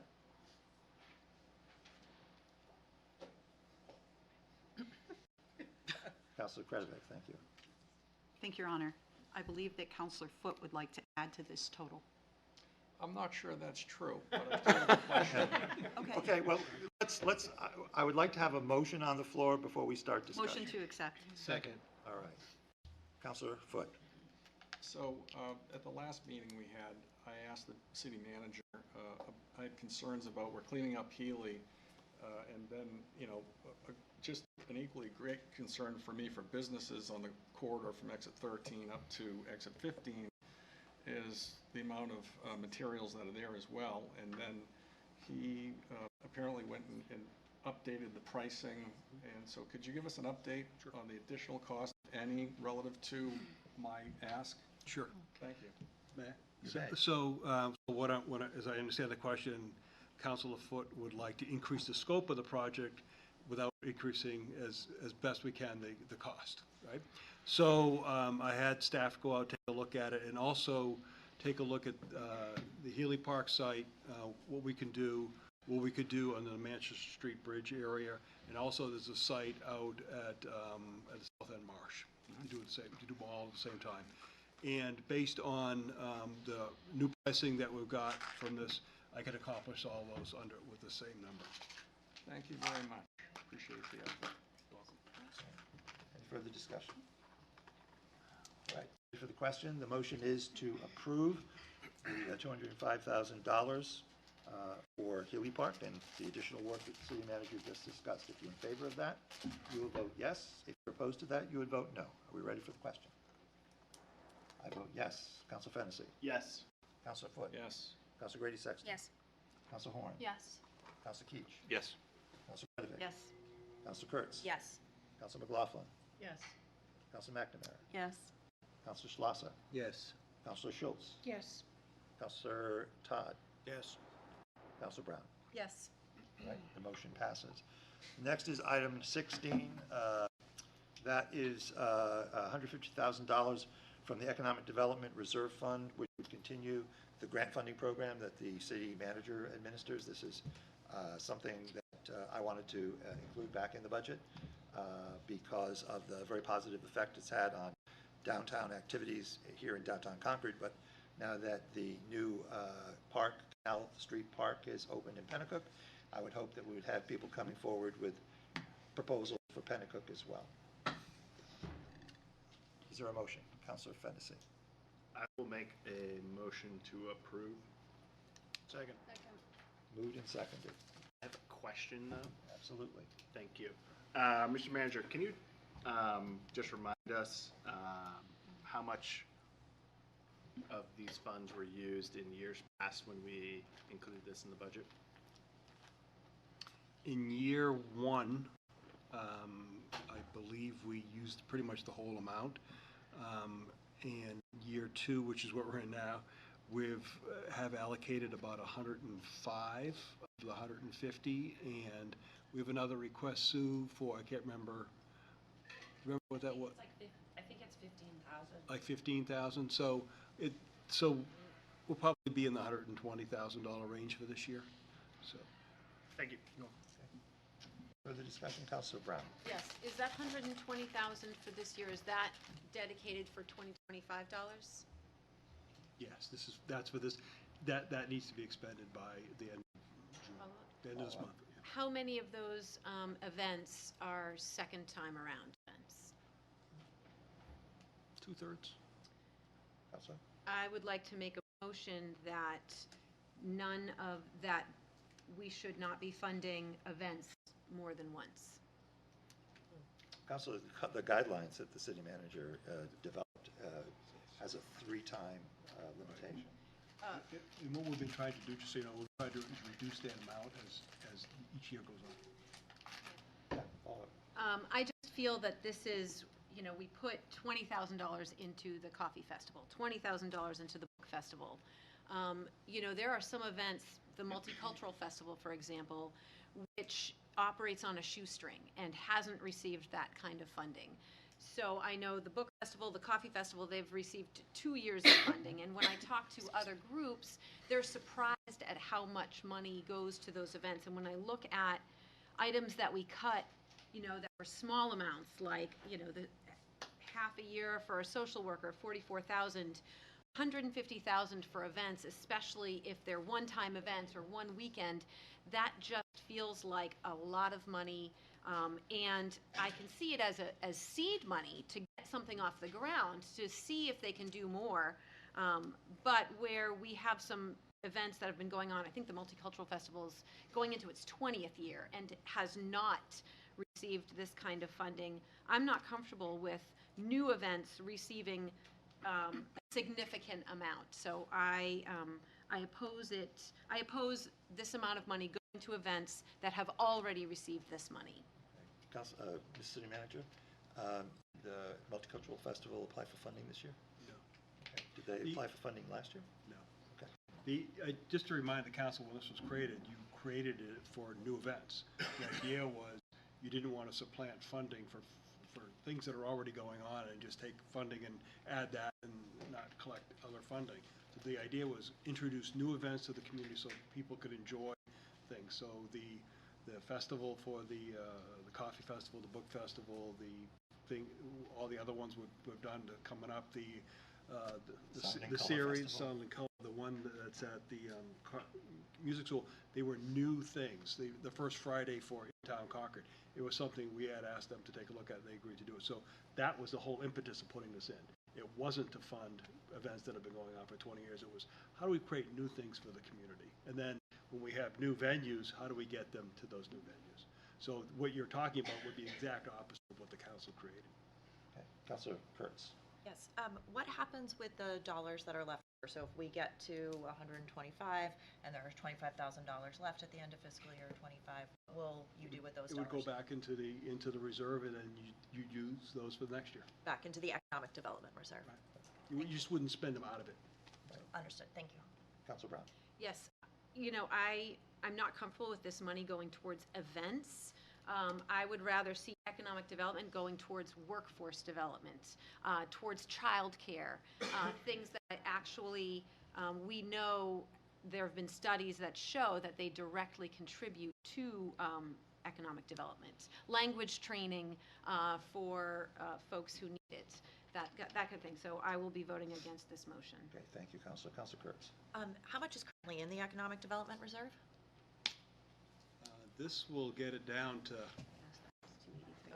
Sorry, 283? Yes, we already have that figure. I apologize for not having that in front of me. all set? Good. Yes, thank you. Okay. Are we? Could Yep. you just provide us the number? 283,730. There's an economic development reserve, there is current, excuse me. I think it was 245,000. This is what he told me when I asked. We're not thinking about it. It's okay. $283,735. Thank you, Ms. Thank you Miller. very much, you. Mr. Thank you, Ms. LeBrun. LeBrun. All right, any further discussion? You're in favor of approving this, tentatively approving this funding, you would vote yes on the motion. If you are opposed, you would vote no. I vote yes. Council Fennessy. Yes. Council Yes. Council Grady Sexton. Yes. Council Horn. Yes. Council Keach. Yes. Council Credit. Yes. Council Kurtz. Yes. Council McLaughlin. Yes. Council McNamara. Yes. Council Schlosser. Yes. Council Schultz. Yes. Council Todd. Yes. Council Brown. No. All right, the ayes have it. The motion passes. All right. That brings us to item one. Actually, it's below that. I had also proposed reducing funding for grounds and horticulture at the golf course. This will not have an impact on the general fund because this is coming from the golf fund. Do I have a motion? So moved. Second. Moved and seconded. Any discussion? Councilor Kurtz. Could you please explain for the public the benefit of cutting this if it does not have an effect on the general fund? The money, if the city council decides to go forward with the golf course project, the golf course building project, this money would be in the golf fund to help retire the debt. Thank you. Councilor Schlosser. So money for grounds and horticulture retires the debt? Well, it stays in the fund. It stays in the golf course fund. It's not expended. Potentially. Potentially, yeah. But is it, excuse me, may I? Yeah, go ahead, follow up. Then why is it labeled grounds and horticulture? What does it have to do with grounds and horticulture? We're not spending the money from the golf fund. For grounds and horticulture? Correct. So it stays in the golf fund.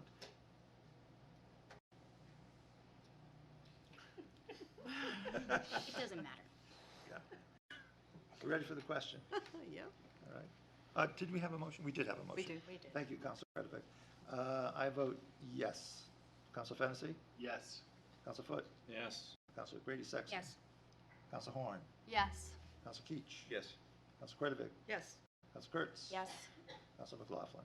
Yes. Councilor McNamara? Yes. Councilor Schlosser? Present. Councilor Schultz? Yes. Councilor Todd? Yes. Councilor Brown? Yes.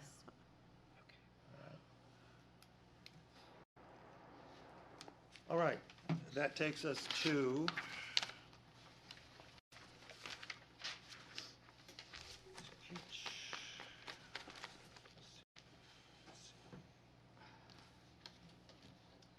Councilor Kretovic. Councilor Kretovic's motion.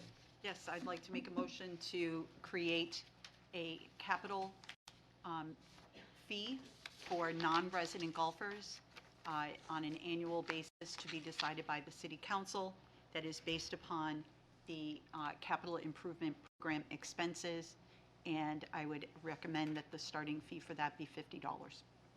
Second. Moved and seconded. Is there discussion? Councilor, would you like to speak to your proposal? Yes, I do think it's very important that the perspective and the feedback that we've received from the community with regards to not having a differential between the resident and the non-resident on season pass holders. The greens fee, we do already have a reduction for residents. That was something that we started 2 years ago. And last year, having it been such a close vote with the Golf Course Advisory Board, who really has nothing to do with the capital expenses, I think that this is something we just take off the plate for them, and that we as a council can decide that on a budgetary basis. I do think it's important, and I apologize that I didn't mention, I think it's truly unfair to have this expense be put on children.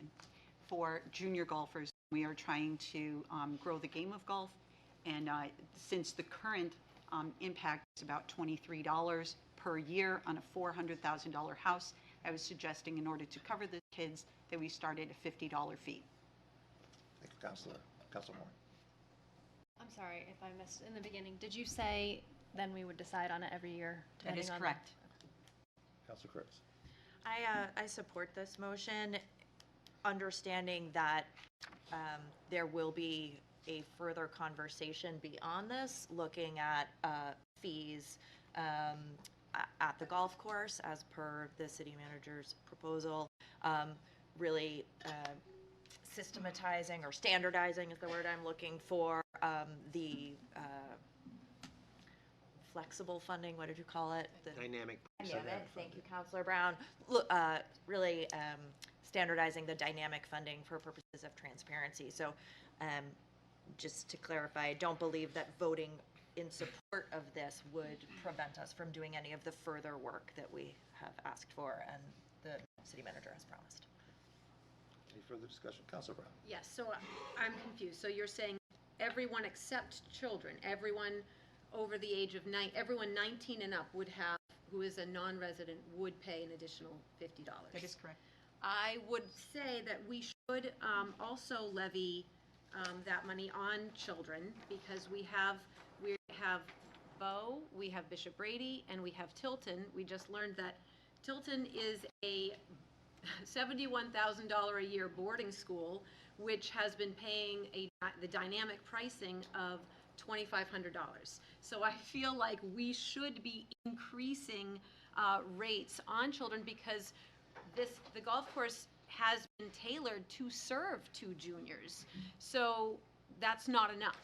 I definitely feel it's a step in the right direction, but I feel as though the golf fund should be covering its own capital expenses, whatever that is. So if it's 50, if it's 60, I would like the Golf Advisory Committee to reinstate the fiscal responsibility that was removed in 2008 so that pricing covers their capital expenses. Councilor Kretovic. Thank you, Your Honor. I want to address the question with regards to the Tilton School. The Tilton School plays out of Lockmere Country Club. They do not play out of Beaver Meadow. In the spring, at the start of the season, Beaver Meadow opens earlier, and therefore they pay a reduced fee to use our facilities for the short time before Lockmere Country Club opens. It does go to the greater point that sometimes when you ask a question, you might get an answer, but you don't get the full answer. And this is one of those instances. To even suggest that there is something nefarious going on is really kind of questionable to the whole entire operations of the golf course. The reality is Tilton School plays out of Lockmere Country Club. Thank you. Thank you, Councilor. Councilor Brown. I'm just repeating what Deputy City Manager LeBrun told us when he said of the 7,500, it was Tilton, Bow, and Bishop Brady that was paying $2,500. That is where I got my information. Are we ready for the vote? Yes. Yes. Can you clarify it? So, Councilor Kretovic is proposing that we impose a fee for non-resident season pass holders, $50 for adults, excluding children. That is correct. And to be, I believe, to be reviewed periodically and approved By the City Council. Correct. All right, if you're in favor, I'm sorry, Brian, did you, Mr. LeBrun? I just have a clarification. This fee would be added to the, since many of the memberships have already been purchased for this year, this fee would be added to the memberships starting in the next fee In the cycle? fall. Okay, starting in the fall. That is correct. Very Thank good. you for that clarification, Mr. LeBrun. Right.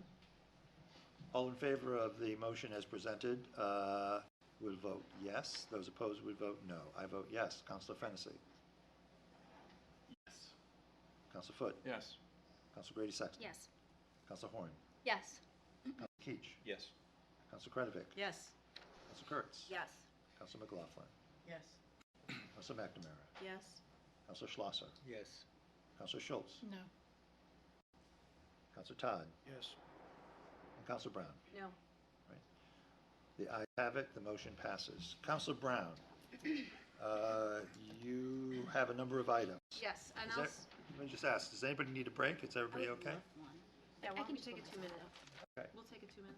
That's, No. If it's No? real 2-minute, Go ahead, not. go ahead. We can, why don't you take your break? Yeah. We And can we'll just still move move ahead, on. okay? All right, your first item was Sure. a $50,000 from the Economic Reserve Fund yep, for and Economic so, Workforce and Development. that is, I would like to have $50,000 from the Economic Development Reserve go towards workforce development.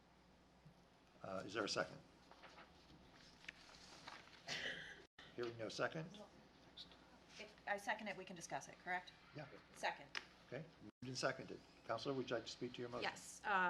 During the conference by NH Sangha, Immigrants in New Hampshire's Workforce, it was raised that there are different programs that we could apply for and use, and the different needs of immigrants in our workforce, be it transportation, language training, childcare, and having funds that the Economic Development Committee could decide to use towards supporting immigrants in our workforce.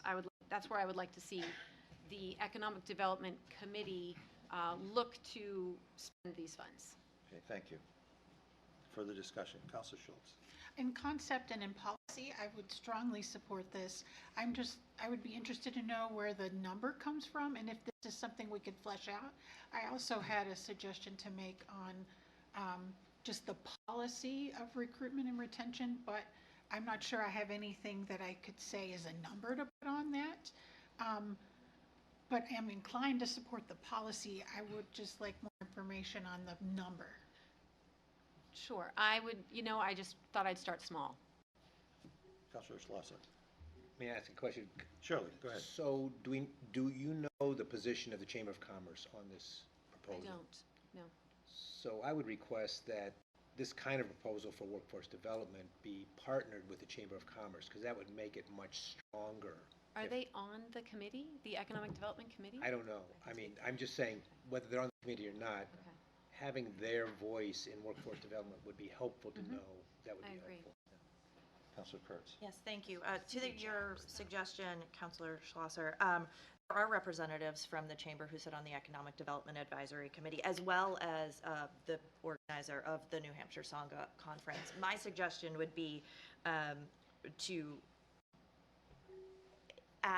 direct, separate from the budget, the Economic Development Advisory Committee to discuss workforce development, to try to identify the programs that we do believe, that the stakeholders on the committee do believe would be of the greatest benefit, and then come to council with a recommendation from committee with a specific number that would be useful. That's fine, that sounds good. Thank you, Counselor, and you're echoing what I was about to say, which is that this is kind of going in the wrong direction here. It should be coming from the Economic Development Advisory Committee, rather than us saying, giving them money and saying, do something with it. So, Counselor, I'm sorry, Counselor Schultz and then Counselor. Said one other, when I first heard it, I thought you meant recruitment for city jobs, which is a whole other bailiwick.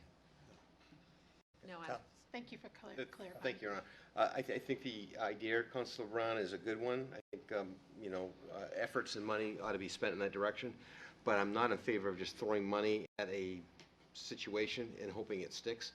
I'm much more comfortable hearing a plan, hearing how it's going to be executed, evaluating that, and then funding it. Are we ready for the question? I thought, did you No, I see it almost similar to the city manager's $150,000 for events. I was thinking of this in the same vein. Okay. It's $50,000 that's dedicated towards workforce, whereas that $150,000 is dedicated to arts. I was not in favor of that because I see economic development as workforce development, childcare, language, transportation, those kinds of things. So that is why I voted against that, because I see giving them the seed money to start pursuing that. But I am open to having them come and apply for economic development grants from the council. Are we ready for the question? Counselor Schultz. I'll just also add, in that particular line item, I know Essentia has had specific budget and staff dedicated to that already, so that's another thing that the only reason why I wouldn't support it is because I just think we need to research it more. Thank you, I will remove my motion. Yeah, that's okay. Your motion is withdrawn. Thank you. All right. Counselor, you wanted to make a motion to remove CIP 235. Yes, and I can speak to that. Do we have a motion? What is, I don't know what's, 235 is to remove irrigation. Counselor, would you make a formal motion? I'm just My going formal through your motion list. is to remove item number 235 from the CIP because we have already paid to irrigate holes 3, 4, and 5. Thank you. Is there a second? Second. Second, okay.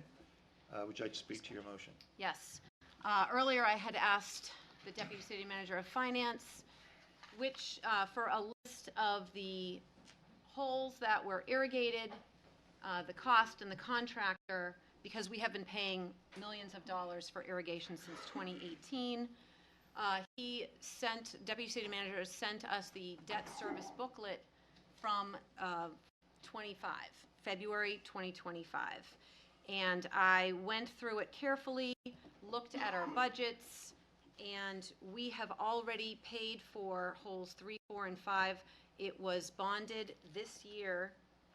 It was approved fiscal year 2025. It was bonded for $351,000.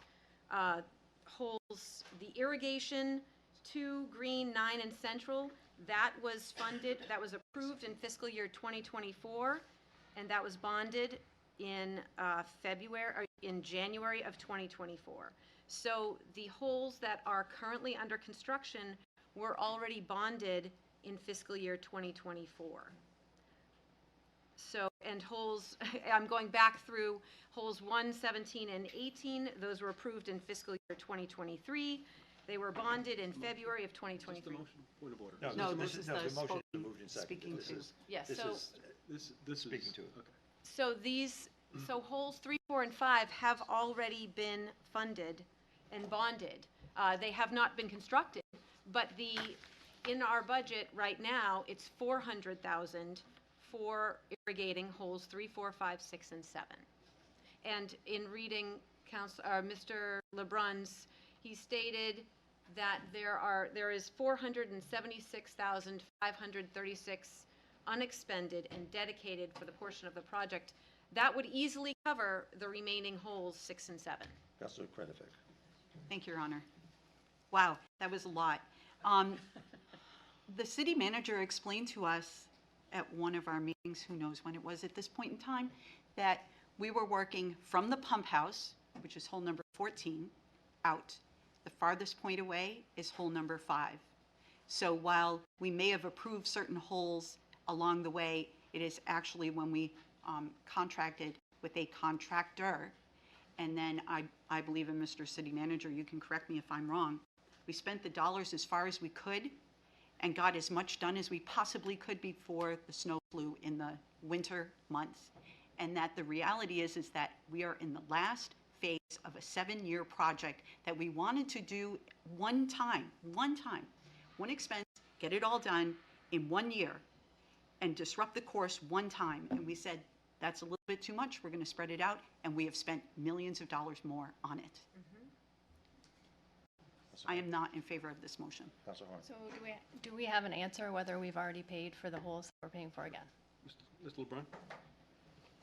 So it's really a simple question. Are we doing the holes a second time, right? Are we paying for them a second time? No. I can assure you we're not doubling up on the irrigation on any of the holes. The 3, 4, and 5 that you were talking about, I believe that I stated in a previous set of questions you had asked that was a misstatement or it was written incorrectly in the capital budget a couple of years ago. I apologize about that. We corrected it actually in the goals update that we did in the FY26 budget. Also in the note that I sent back to you from the yellow sheet questions where you got the $476,536 balance remaining. I also put down a list of the holes approximately when they were completed and what we have left. So I'd be glad to go through each one of those with you if you have a moment, and I'd be glad to tell you what they were. I'd like to move the question, please. Question is moved.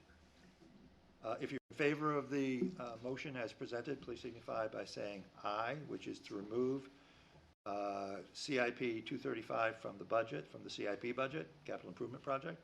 If you're opposed to the motion, signify by saying no. Point of order. Point of order. Is this a 2/3 vote? Yes, because it's a CIP. Thank you. Thank you. You have to, no. Now, just to remove. No, you just. Oh, just to it's remove? simple, I'm yeah. sorry, Yeah, I'm if it sorry. was in- My apologies. Excuse me. So it's a simple majority vote. Okay. All right. I vote no. Councilor Fennessy. No. Councilor Foot. No. Councilor Grady Sexton. No. Councilor Horn. No. Councilor Keach. No. Councilor Kretovic. No. Councilor Kurtz. No. Councilor McLaughlin. No. Councilor McNamara. No. Councilor Schlosser. No. Councilor Schultz. No. Councilor Todd. No. Councilor Brown. Yes. Okay. The noes have it. The motion fails. Councilor, your motion to eliminate the inactive. Would you like to make a motion? I'm sorry, for eliminating the NEOCTIF. Yes, I make a motion that we eliminate the reserve of the NEOCTIF. I believe it's over 3 million. All right, is there a second? I don't, can you repeat it? I don't understand. To eliminate the reserve of the northeast, yes, Opportunity Corridor TIF, because that has to do with Store Street, which is not going to be happening anytime soon because it is linked to widening I-93. So Hang on. this, Yeah, I'm sorry. Well, hang on. Yeah, hang on. We have a motion. We need a second. So this has to do with one of the TIF districts, and basically liquidating it. That's what it is about. Is there a second? Not hearing a second? Motion fails. Motion fails. Counselor? You wanted to take 500,000 from the skateboard, economic, Yes. the from- recreation from reserve for the recreation skateboard reserve. park? The skateboard park, we have received numerous letters of support for the skateboard park. That park, they received a land water conservation grant of 500,000. They need a match. That location is ideal. It is right in the center of our city. It is a low barrier financial motion? sport. Make the motion, please. The motion is 500,000 from the recreation reserve for the skateboard park All right. to match the funds. Is there a second? Second. All right, moved and second. You may speak to your Thank you. motion. So this, where it is centrally located, it is highly visible from the highway, so it will draw in tourists. It will bring both sides of our city together. We have a committed group. They have already said they're committed to fundraising 500,000. They were organized back in 2020, and they have had numerous events to include the community into the skate park. They've worked with businesses. So I think this would be an excellent use to take advantage of that grant and get that started now for them. They have committed to continue fundraising as well. Thank you. Let me just mention that I did have a conversation with Mr. Rice, Ted Rice, this morning about this project, and he told me that he felt that they could raise $500,000 by December, and I agreed that I would help him in any way I could to reach that goal, and that once that goal was reached, that he would be, the project would meet its goals, fulfill the asterisks, and it could move forward. Councilor Kretovic. Thank you, Your Honor. I very much appreciate you giving a little bit more context around that.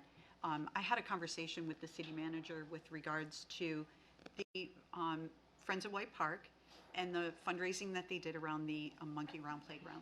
And the only reason I stumbled across this is because my contribution didn't go through. Not that my credit card bounced, but my husband messed up my access into the recreation division if I have to yield myself. But when I went into the community center, there was a nice little display that was sitting there on the table that said, you can scan this code and you can contribute right here.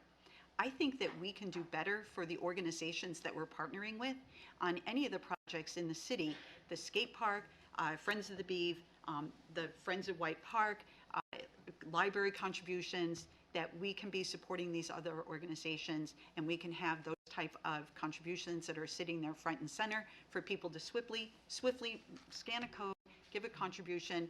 The other part of that is that on the city website, the Friends of White Park, you were able to go through the city website to make a contribution. I think that we can be better stewards and help our Concord Skate Park community by doing just that. This is a really easy way to support them, to get them to that $500,000 match contribution. And I think that that's the direction we need to go into first. Let's give them better support before we pull from the reserve fund. So I'll be voting no on this item. Councilor Fennessy. Thank you. This is a great project. I think it's a great group that's been working on it. They've been in front of RPAC at least once a year over the last 3 or 4 years, I would say. I tend to agree with Councilor Kretovic where I want to help support them in their fundraising efforts, and then we can revisit whether we want to tap into the recreational reserves in December if, there's a chance that the grant match is not going to be there. So I appreciate the sentiment of using some of the reserves for the project, but I would suggest that we revisit this issue in December and see where they're at with their fundraising. Councilor Slosser. So is the total project 1 million? I had heard something about the whole total project was 1.5 million. I may have misunderstood that in some of the public testimony. But will 500, the grant plus a $500,000 match, will that get us to the full project scope? I believe, Councilor, if I can answer, I don't know if it's anybody else. Do you want to? What you have in your capital budget is $1 million project. The project, as identified by the group in the planning and the charrette that was done was about $1.5 million to $1.8 million. You do not have that in your budget. I see. You could change your budget and put that into your budget, but that's not what's in there. What's in there is $1 million, and and that was split two ways. City go out and get a grant, city went out and got a grant. And, or you could have used reserve funds, you didn't have to write a grant, you could have raised taxpayer funds, you could have, you asked staff to go out and get a grant, we got a grant, and then the other portion, the other half was gonna be raised by the organization. That's kind of where you are. So you could always change it, you could always, probably would it make sense, to add a phase 2 in an out year, and then, or unless a whole bunch of additional money can be raised, and then get it all done at once, or you can get it done in 2 steps. Councilor Kurtz? Yes, thank you. Oh, would you entertain a friendly amendment? Such as? Such as reducing the amount from the full 500,000 to an amount more along the lines of what Councilor Foote mentioned earlier, as a show of faith and support for the project and to give them some momentum in their fundraising? I would entertain an amendment if it was something like 250,000. That I do not want to lose that grant, and they have been working hard. So is there a motion? Is there an amended motion? Not right this second. Okay. Sorry. I need a Councilor minute Horn. to By the way, reflect. I believe they have 4 years. The grant is good for 4 years, Mr. City Manager? Councilor Horn. I don't want to deplete our entire recreational reserve fund we now have the Beaver Meadow project and the skate park, but I think a fair way to do it, if you would do a friendly amendment, is 250 for each of those projects, so that we're still spending some money, and they each get some, but we're not depleting it with 500,000 and 400,000. Councilor Kretovic. I very much appreciate the sentiment for that. I think it's very difficult at this point in time, given the city manager's recommendation for the clubhouse and that cost, so that it is a 0 impact to taxpayers. I think changing that number may in fact impact the taxpayer on that project, which again has been created as a lightning rod in this budget. And I would be concerned to just make that split randomly without knowing if there was going to be then an impact to the taxpayer on the golf course clubhouse. Councilor Keach. Thank you, Art. Just to jump on that point, what Councilor Brown's proposing is a tax increase, because that money would come out of the clubhouse, and that would in fact impact the tax rate year 1, and I'm definitely not in favor of any more taxes. Thank you, Councilor. Councilor Todd. Thank you, Your Honor. I also support this project. I think it's great. We heard a lot of testimony, received a lot of testimony about this. I think it's a wonderful activity for people of multi-ages. I think that considering what Your Honor mentioned, which I think is an important point, that these grant dollars aren't going to expire for another 4 years from now. Is that correct? 4 years. Thank you. That there's time. I don't think we really need to do. This is something we do next year's budget, for example. I think that I kind of like the concept, though, that Councilor Kretovic presented, that we should really be doing everything we can to support them, online presence, other kinds of things, our public information officer assisting, doing Concord TV broadcasts, so that kind of thing that could be done to help educate the public about what this project will be. I also would like to further Councilor Schlosser's question, because I had the same question. I'd like to see if there's a way, maybe it's done through RPAC. It would be great to have, as a city manager suggested, a phase 2, so we can see this total project. I'm kind of concerned that I don't know what exactly we're getting for the $1 million, as opposed to, I'm quite honestly not as familiar with all the project details.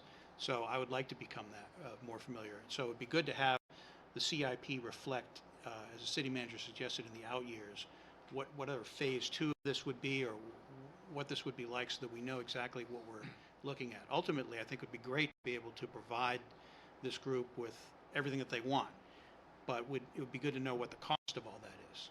Thank you. Thank you, Councilor. Councilor Brown. So I'm just confused. So the skate park people should be donating online but the economic development, or the recreation reserve should be used exclusively for the clubhouse? Is that what I'm hearing? Okay, so then I would be amenable to splitting the two. I don't see why the clubhouse could not also be, there could not also be fundraising online for that as well. Why is it that more of the recreational reserve would go towards the clubhouse than towards the skate park? That doesn't make sense. Council Kretovic? Thank you. Thank you, Your Honor. My concern with the skate house project when they brought it forward is that we're also on the precipice of doing a redo of Kiwanis Park. I actually thought that the recommendation that they brought forward for the $1 million project and expanding that to a $1.5 million project, like Councilor Todd was recommending here, a phase 1, a phase 2, but the phase 2 could be part of the Kiwanis Park redevelopment project, and therefore there wouldn't be any additional funding that was needed. There wouldn't be any additional recreation funds that would come from that. That we move slowly, but we also need to support them because they've not been hitting the financial goals for their fundraising that really move this project forward. And 4 years from now, 3 years from now, 2 years from now, we want to make this project go forward. It's great for the park, and I think that with a little bit of help from the council and from the city manager, we can at least get the $1 million now. Thank you. Councilor Keach? I'd like to move the question. Question's been moved. I will say I am voting against this motion. I think that, well, I'm sorry, I can't make any more statements. The question. I've moved the The question. motion is $500,000 for the skate park. That's what it is. All right. So That's the I am question, the voting, recreation reserve. are we ready for the question? I'm voting no. Councilor Fennessy? No. Councilor Foot? No. Councilor Grady Sexton? Councilor Horn? No. Councilor Keach? No. Councilor Kretovic? No. Councilor Kurtz? No. Councilor McLaughlin? No. Councilor McNamara? No. Councilor Schlosser? Yes. Councilor Schultz? No. Councilor Todd? No. Councilor Brown? Yes. The noes prevailed, so the motion fails. Councilor Brown, your next motion? Not sure in which Eliminate order. tournament You fees. had said Yes. something about the sign crew, reinstituting the sign Oh, crew. yeah. Sorry. Instituting the General services, the sign for. Oh, yes. PCR 276, 2 laborers, truck driver positions, sign crew for $181,834. We are trying to be more sustainable. What's the motion? The motion is to reinstate that PCR. All right. Is For a sign there a crew. second? For lack of a second, the motion fails. Counselor, the next one was eliminate tournament fees, I assume with the Yes. golf course? Yes, I actually spoke. The motion is to eliminate paying tournament entry fees. The only other municipal course in New Hampshire has a golf pro who is not a city employee. He is a contractor, and the city, Manchester, laughed when I asked if they paid Okay, his the tournament motion entry is, fees. Here's the motion. where's the motion? So the please? motion is Laugh. to, I already said it, to eliminate tournament entry fees. Thank you. Okay, is there a second? Second. Second, Moved and only seconded. because I don't know what we're talking about. Okay, moved and Why would you seconded. second something you don't know about? Well, Hang on. we've been seconding things for discussion purposes. Let's have some order, please. I was out of order. Yeah, I Sorry, Counselor? just for discussion purposes. All right, you may now speak to your motion. Sure. So, we had testimony that Beaver Meadow is one of 3 municipal courses. It's one of 2, and we were invited to call other municipal courses. The municipal course in Manchester, their golf pro is a contractor. We learned from Mr. LeBrun that we have been paying tournament fees for staff. It was $5,400 last year. I believe we've paid $2,500 so far this year. I want to eliminate that. I know that there has been professional development fees that have paid. This is tournaments for 18 holes. It's a long day. And it's something that other municipal courses aren't paying for. Okay, So thank I you, don't think we need to. Counselor. Further discussion? Counselor Schultz? I think that sounds reasonable, but I still would love to hear from staff what, if that is the way that I hear it, if that, we're not double paying for something, how is that different than what I'm hearing? Look at Brian. Yeah. Mr. LeBrun?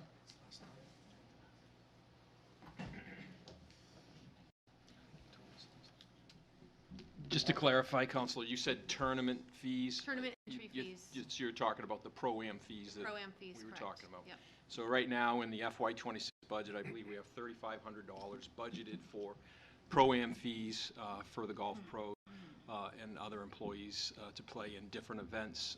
Like I testified last week or the week before, I definitely look at this as a professional development type of activity for our golf pros and the folks who work at the golf course.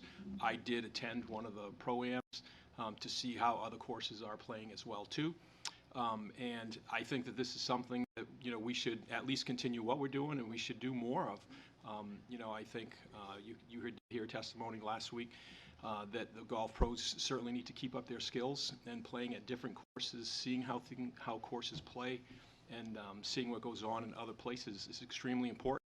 You know, if the council doesn't think that's important, we should reduce the fees or reduce that expense by $3,500. If the council thinks it's important, I would encourage you to keep it in.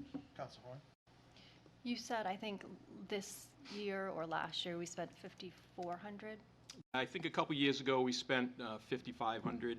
So far this year, I think I had said that we spent $2,500. It actually ended up being about $4,400 that we spent mostly through July through September of last year. So it was a little bit more than what we had originally budgeted. Follow up? What would be your reasoning to reduce it to $3,600 or what?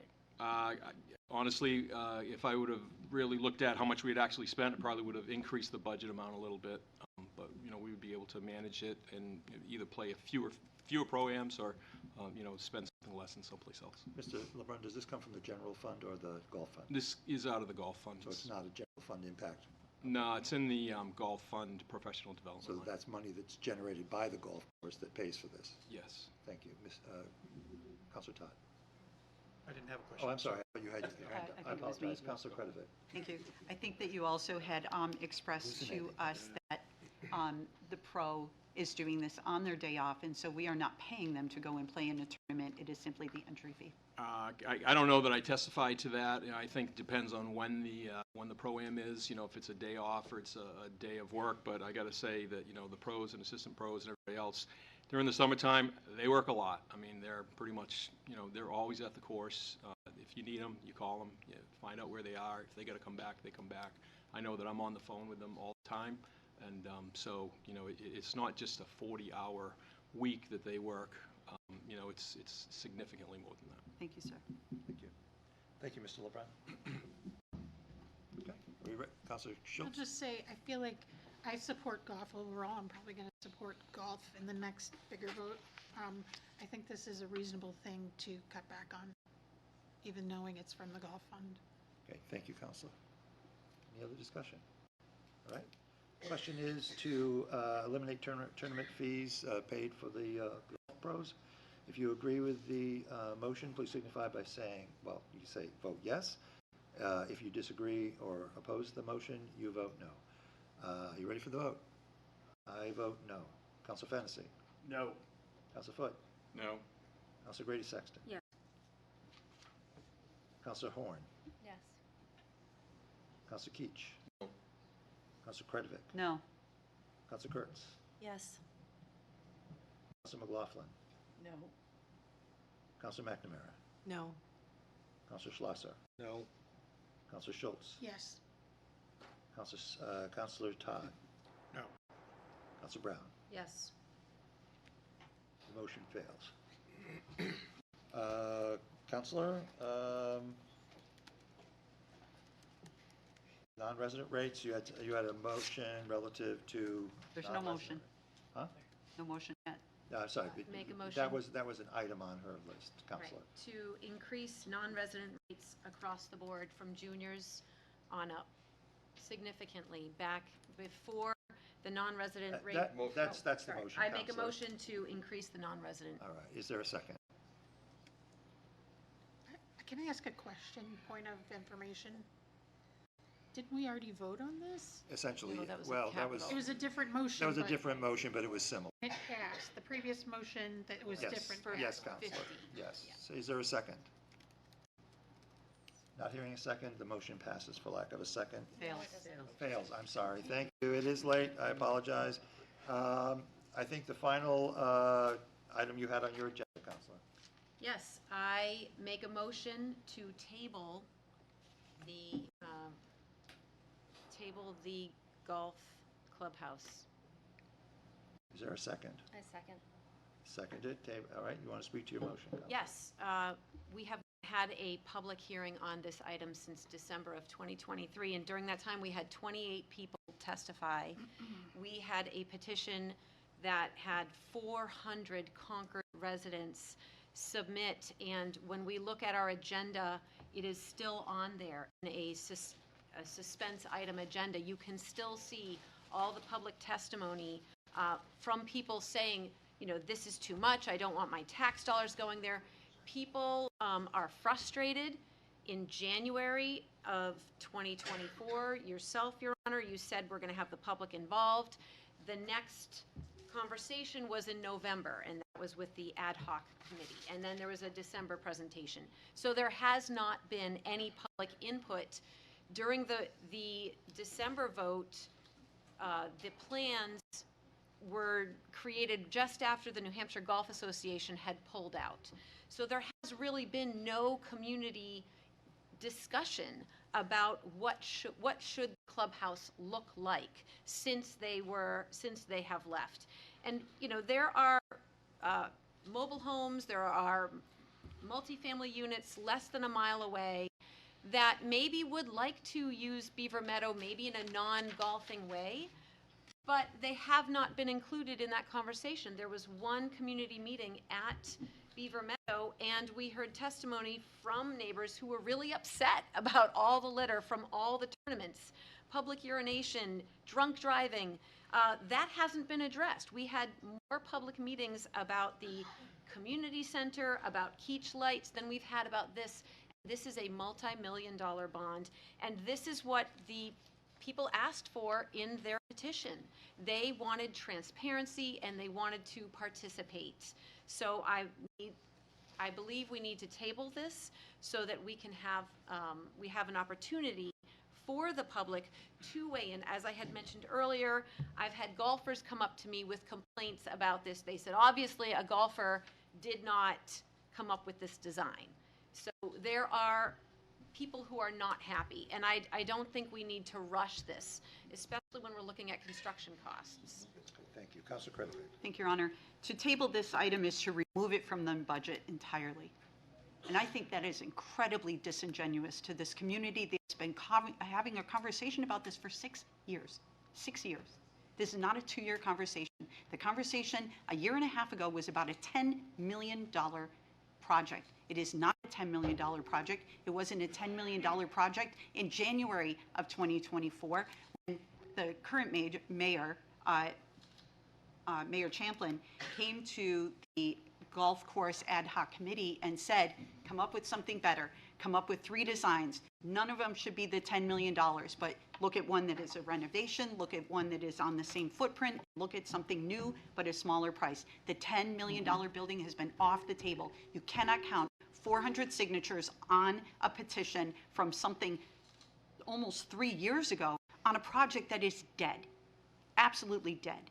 I think what the city manager put forward on a $5.9 million project that is so respectful to the taxpayer. When I think about community building and I think about community consensus building, when we were at $33 for a $400,000 house per year, the consensus would have been in the middle. Ooh, excuse me. Wow. Wow, look at lightning strikes.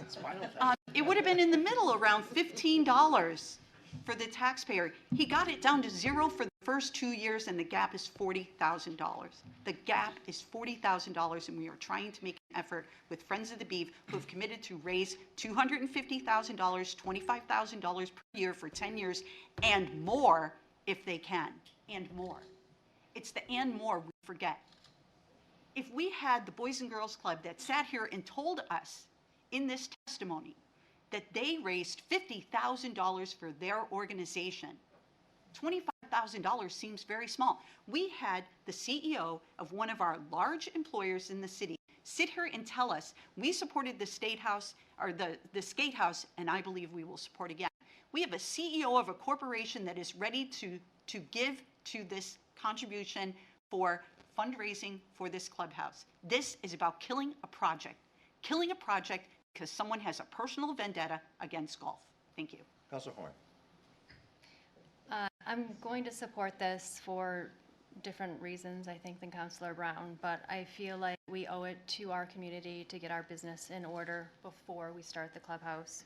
That particular CEO did talk about private-public partnerships, which I think we should be reaching out to and discussing before we do the project. I think we need to start the fundraising before. In our last couple of meetings, we've come up with some financial discrepancies, accounting issues that I would love to see fixed before we actually get into building the clubhouse.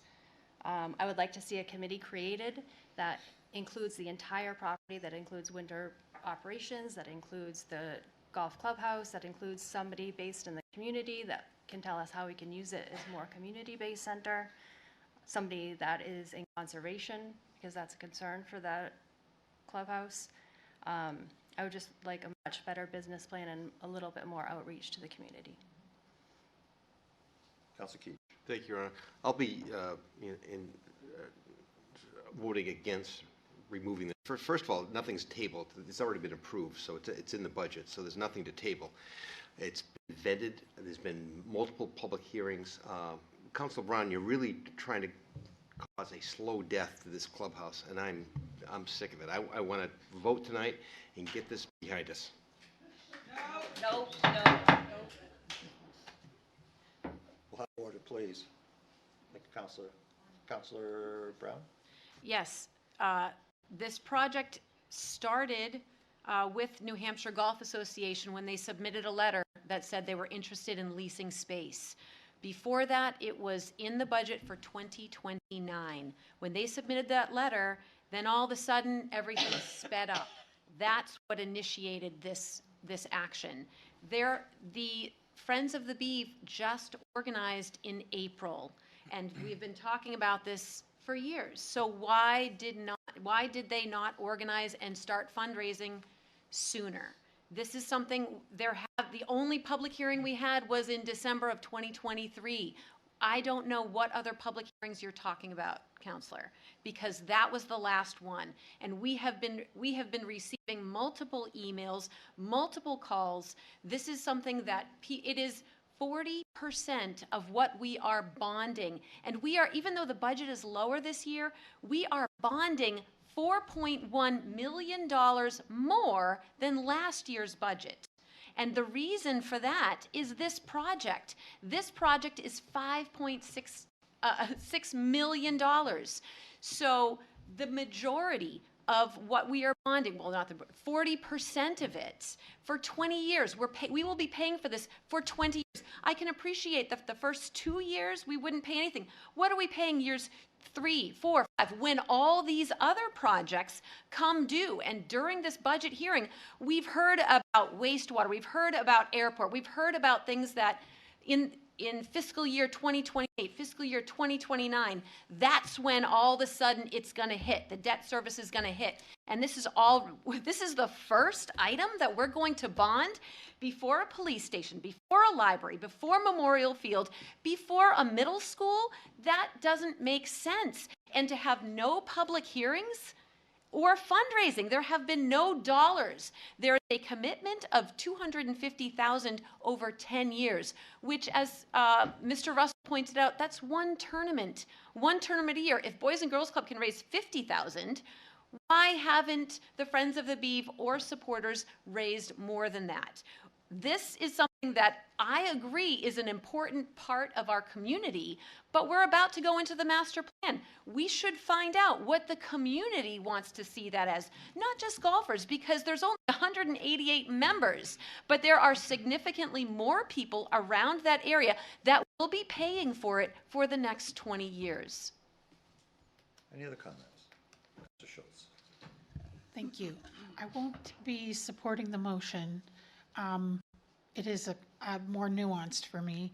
I do feel like, though, a lot of the questions that have been raised have made the whole project better. I do feel that the points that Councilor Horn raised about including other users of the course, you know, looking at the conservation, looking at Ski the Beeve and the other folks who use the course, that they should definitely be included in the advisory committee. I do think some of the other questions that have been raised around what our Golf Pro is able to charge, you know, on city time or not city time. I think some of these questions have been really healthy to raise. I know it's a difficult decision. I will be supporting the golf course later. And I just, I think what really hit it home for me is one of the folks who testified last week. I asked the question, because he had mentioned he had been a member of the fancy private golf. Concord Country Club. Thank you. The country club.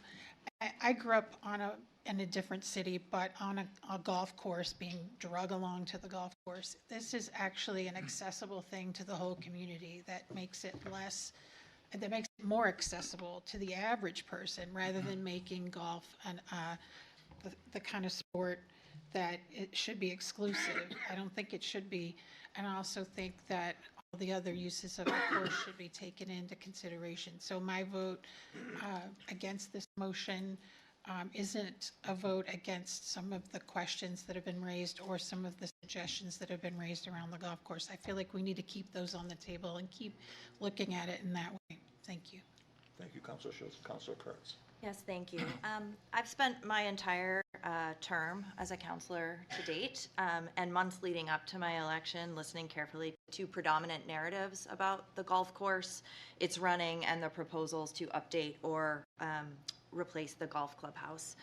I've pursued conversations with constituents firmly on both sides of the issue, as well as those who were seeking a middle ground. I've spoken with city staff and with many of my fellow respected councilors. I've experienced great frustration, as I know others have in the community, at what has felt like the absence of a reasonable conversation in the public sphere. And I feel like we're bordering on that space again tonight. The polarity that's proposed between the golf clubhouse and other worthy projects in the city, I believe to be a false narrative. In private conversations, I found that most folks want a middle ground. They want a range of recreational offerings in the city. They see value in a well-maintained course and clubhouse, and believe that it brings value to the community at large, and don't object to the project whether they'll ever golf or not.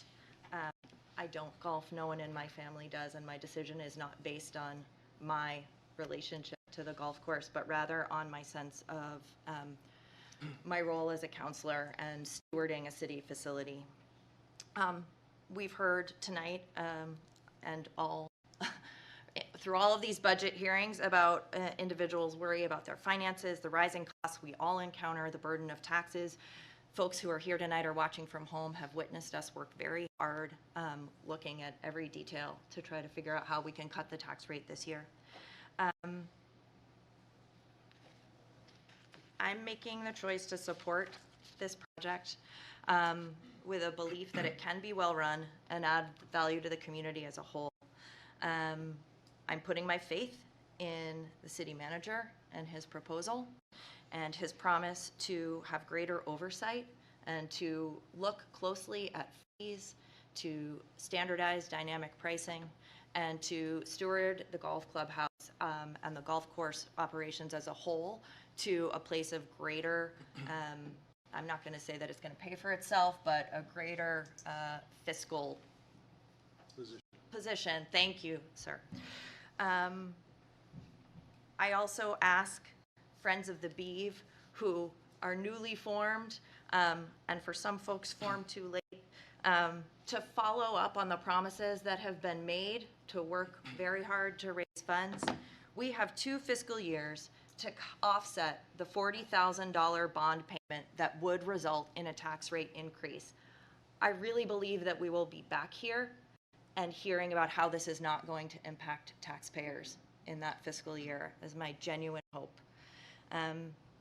The challenge to do that fundraising work starts today, folks. So, thank you. Councilor Thank you. Thank you, Councilor Kurtz, for that. And I agree that there has been a lot of volatile conversations that I wish we didn't have to have, because we lose sight of our community. And in all this fight that we've been hearing, we lose sight of what we're really about. And one of the biggest things in Concord is people want their parks and recreation. They want their green space. I have not been hearing, how outdoor green space improves mental health, provides social avenues for people to socialize, to get together. Someone who's lonely and not getting out of their house, they may join a group at the park, at the golf course. It's a safe space to congregate. It improves confidence, self-esteem, whether that be at a game you're playing, or it could be just socializing. Some people have a real hard time with anxiety, and they don't do well in socializing anymore. So I think as a community as a whole, we need to look globally and not inwardly that, well, I don't like, so we better not. I think that's petty, and I think we need to think globally about everything that we can offer, and I will be supporting. Thank you, Councilor Todd. Thank you, Your Honor. I agree with the comments of my colleagues here, Councilor McNamara and Kurtz, and I also agree with Councilor Schultz's comment, especially about the suggestions and the fact that this process was really beneficial, I think, overall. True, I would have liked to have had a little less vitriol on this, but I think the end result really will be better for it. If we recall back to the Main Street project, we had many, many meetings, and there was a lot of discussion, there were a lot of arguments, there was some vitriol back then as well. But we ended up with a really great end product, I think, because of all that attention to detail. So I think lots of great suggestions made about reshaping the golf committees, examining fees. I heard from folks, add a miniature golf course there. I heard someone suggest add a pool there, right? So and those are all possibilities. Those are things we can do, but we can only do that if we have a viable course. We can only do that if we keep the course operating as efficiently as it has been and improve upon that if we can. So someone suggested to me, actually 2 people suggested to me that we wait a year and review the various policies and procedures and all that first, and finances before we move forward with a new building. And so then I said, well, the rise of construction costs, even if we pick an estimate, you can pick whatever number you want, but let's say 4% rise in costs on average last year for non-residential construction. So that would mean that on a $5.6 million bond, we're talking about an extra $225,000 by beginning a year. So I said, would that be okay with you? And they both seemed to suggest that it would be okay. But I think that we can do both at the same time. I think that we'll be able to have continued conversations about the specifics behind this plan. The city manager, as we know, has only recently released it. I would think there'll be opportunities before we actually go out to build it, that there can be some additional comment on what it looks like. We can get that expert feedback and some other comments as well in there. And we can do that at the same time while we're planning to move forward with the construction of the building and not lose any additional funding due to increased costs as we go forward. So we're going to walk and chew gum at the same time. So it's a tough decision, but I really think that I'm trying to keep the cost of the project as low and reasonable as possible, and that's what my thinking is on this. Thank you. Thank you, Councilor Foote. Thank you, Your Honor. I'm listening to this. I'm encouraged. I also believe, and you know, I'm not going to go through a meeting without mentioning impact fees, right? So I'm telling you now that we are missing out on so many different fees. When you add the aggregate up of what we're missing out on public safety for police, fire, recreation, which is, you know, we've been battling on this for an hour. If we don't have to implement it, we just have to reinstate the impact fees that have been on the books for a decade or more, and then adjust it for inflation, we wouldn't be scratching for nickels and dimes on this whole night. Is that when people come to this community and want to develop, we need to collect fees because they're impacting our quality of life. And if we don't, we're going to keep having these discussions, and we're going to keep having this banter, vitriol, and we need to implement impact fees.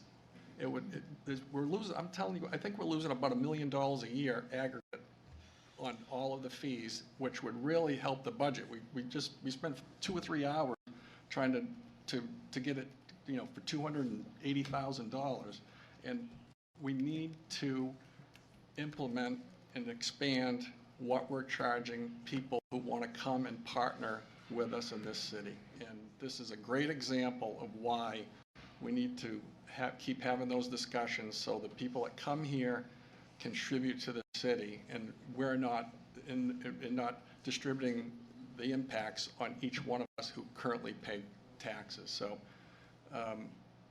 obviously I'll be supporting this effort as well, but doesn't have to be this hard. This doesn't have to be this difficult. We can do this if we're smart, and we need to be smart, because we're going to keep having these conversations if we don't. So thank you. Thank you, Councilor Fennessy. I almost will take the bait, but I'm not going to follow up on Councilor Flynn's comments. Instead, I just want to, so I joined the Beaver Meadow Advisory Committee, I don't know, 5.5 years ago at this point. And I was impressed by the people who showed up the first Thursday of every month, who cared so much about the golf course that they played. For better or for worse, our former mayor decided that I should be the chair of the building committee for the clubhouse. Was that 3.5 years ago? I've lost track. So this has been a long process. We had a building committee. We had users from, you know, the community. We had winter users. We had golf users. We had lots of input from a variety of people. We had the first meeting at the community center where we did the dot charts and what did everybody want to see from the community as to this clubhouse. We had a meeting in August, and I've lost track, I think that was 23, under the tent at Beaver Meadow, where we went through the original design. There was, I think, shortly after that we learned New Hampshire Golf Association was pulling out because they thought the process was going too slow, and they couldn't wait that long. There was, you know, the hearing in December of 2023 where we were here until probably, you know, about the same time we'll be here tonight. And there's been lots of changes throughout. I think a lot of the conversation has been very unfortunate. I think a lot of city employees who I think do a great job at the golf course and look after the best interests of the golf course and city finances have been unfairly characterized. I think that the people who volunteer, frankly, for the advisory committee have been, you know, charged with being unethical, have been accused of acting only in their self-interest. There has been, you know, attacks on people who play there. We now have attacks on, you know, people from out of town who, you know, have the audacity to come and pay us money so that they can play at a golf course. So it's been a long, strange road. I'm hopeful that this project will be approved tonight and we can hopefully all row together and try and make sure that the operations at the golf course continue in a positive fashion so that we're not relying upon the general fund to pay for these capital improvements. I'm hopeful that we are going to approve the final phase of the irrigation project, which was supposed to be a single phase 10 years ago, and it's dragged out for much longer than that. So I'll just end in closing. Thank you to all the people who showed up. I actually think a lot of the input that people provided has made this project better. You know, it started out, it was going to be big. We were going to have New Hampshire Golf Association, and we're going to stay on the exact same, you know, location. We've now changed locations. It's a much smaller thing, but we have options to expand it potentially in the future. And I want to thank the city manager for kind of taking the bull by the horns to finding a compromise that I think will serve the community well for the next, hopefully, 50 or 60 years. Thank you. Set?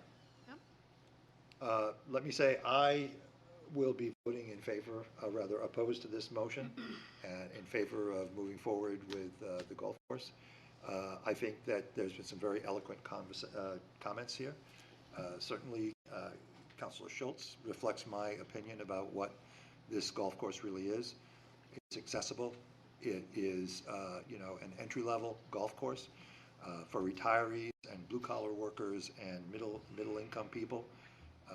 To me, the most eloquent statement of that came from one of the individuals who you approved to serve on the Golf Course Advisory Committee, who is a small business person who came to golf when working with people with addictions, and suddenly discovered that she was working with people with addictions and was with them, and suddenly found out that she found something that she loved. And she's told, and in her letter to you, applying to serve on the committee, she said, Beaver Meadow is a place where I can play golf and not feel self-conscious as a woman or for my level of play.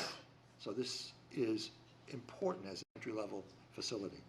I also think that Councilor Kurtz was very eloquent in terms of the difficulties in making a decision on this.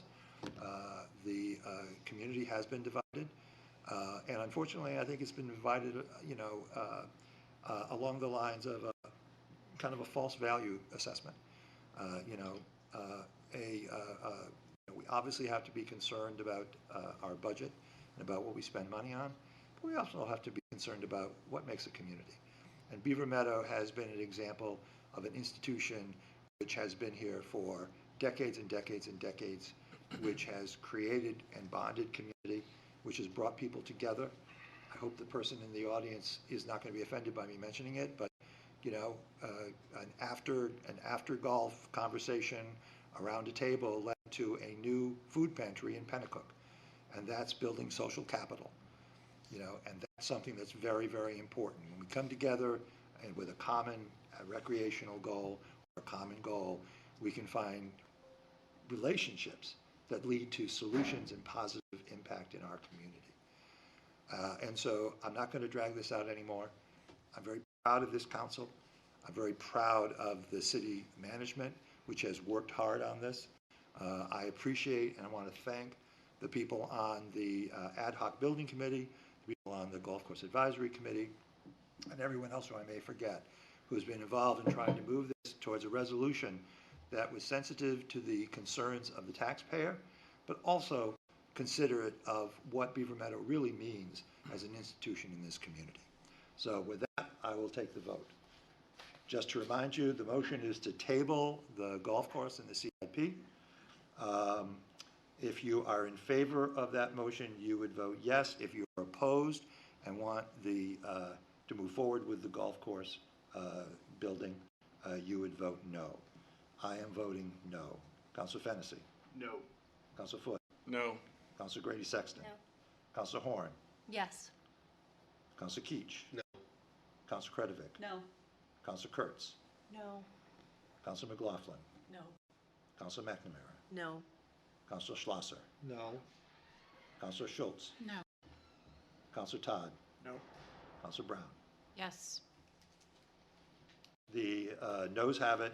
the resolution or the motion fails. Counselor Horn, I think the floor is yours. You have some things you want to bring? I'm sorry. You're looking Counselor at, Foot. not me. Sorry, Counselor Horn. Look, you know. I know. Oh, that was Good Horn. Wow. All right, Counselor Foot, I apologize. Who did I say you were last time?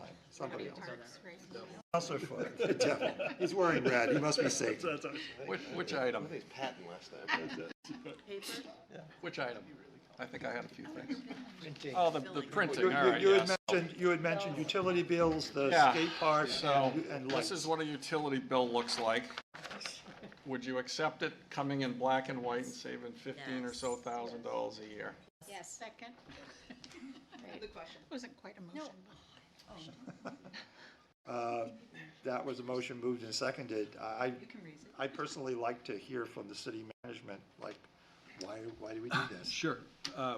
Brian, just my recollection is it was black and white, and the Fiscal Policy Advisory Committee and the City Council said we'd like it to be in color. easy to read. So then we brought it forward, and we ended up with a price increase of $17,000, and then we went back out to renegotiated a contract recently and came in at, the difference is about $15,000. Roughly. Yeah, I think that's a pretty fair statement, so. So this was City Council's idea. It was a great idea at the time. So, yeah. And it was unanimously Whatever approved. whatever you'd like to do. Those folks are. Counselor Horn, would you like to speak to you? I don't. You already did. Counselor Horn. Are there other items that we print, like the tax bill and whatnot, where we could also do black and white and save money? We could. Yeah, we could take a look. If you want, you could just make a, say, token cut on this, and then we'll go back and research what those numbers are, get some prices on it, and then I can report back to council and say, here's what we could achieve if you'd like to go that way. And so you don't have to make a decision as part of the budget. You can make it, as we go through the year. I'll make a comment on that. Right now, when you get your tax bill, any money in arrears appears in red. So that would So disappear. that would disappear. And so I'm just saying that, personally for me, I think that's a nice advantage. But I think that if we want staff to come back and take a look at it, then I'm happy to support Councilor Foot's motion. Councilor Keach. Just one comment, Your Honor. It is Pride Month, so maybe during June it could be rainbow colored and then black and white. Thank you, Councilor. Any further discussion on that? All right, if you're in favor of directing staff to look, I believe your motion is to direct staff to look at printing the water bill in black and white, right? Yes, sir. Okay. If you're in favor of that, you would vote yes. If you're in favor, if you're opposed, vote no. Ready for the vote? I'll say yes, sure. Councilor Fennessy? Yes. Councilor Foot? Yes. Councilor Grady Sexton? Yes. Councilor Horn? Yes. Councilor Keach? Yes. Councilor Krivik? Yes. Councilor Kurtz? Yes. Councilor McLaughlin? Yes. Councilor McNamara? Yes. Councilor Schlosser? Yes. Councilor Schultz? Yes. Councilor Todd? Most certainly. Councilor Brown? Yes. The motion passes. Councilor Foot, do you have something else? I do. On the lighting proposal for 1.2 million, I forget which CIP, is it CIP or is it in the budget? The CIP. Is it possible to backload that and do it over 2 years and potentially reduce that cost? So your motion is to do whatever that CIP number is in 2 phases. Second. Okay. Sure, thank you. Let's have some discussion. Brian, would you mind, so what you could do is you'd fund it over 2 years. You could physically start the project in the back half of the year.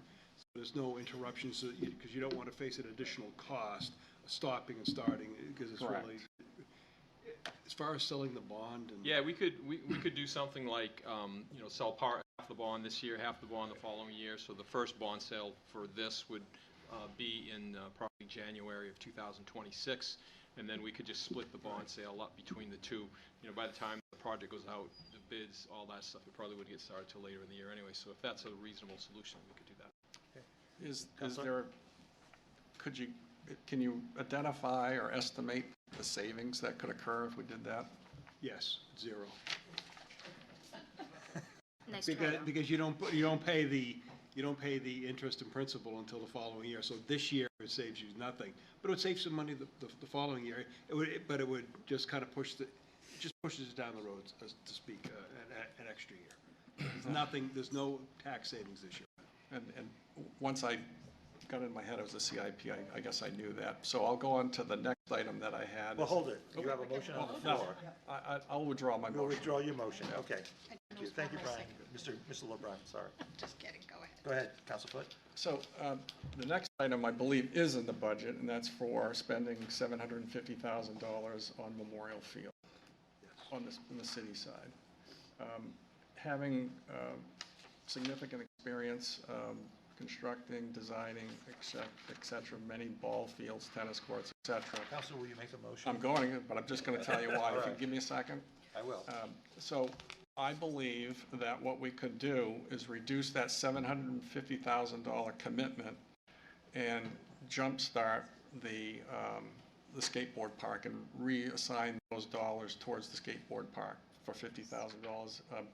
Based on, I'm currently going through the same exercise where I'm employed, and I believe that estimate, $1.5 million, I think it's heavy, frankly, and I think we can do it for less based on my past experience, and I'd like to I'd like to reduce the Memorial Field monies for $700,000 that's in the budget and just move that towards the skateboard park. Second. Moved and seconded. Councilor Fennessy, I'm sorry, go ahead. Wait. Mr. LeBrun.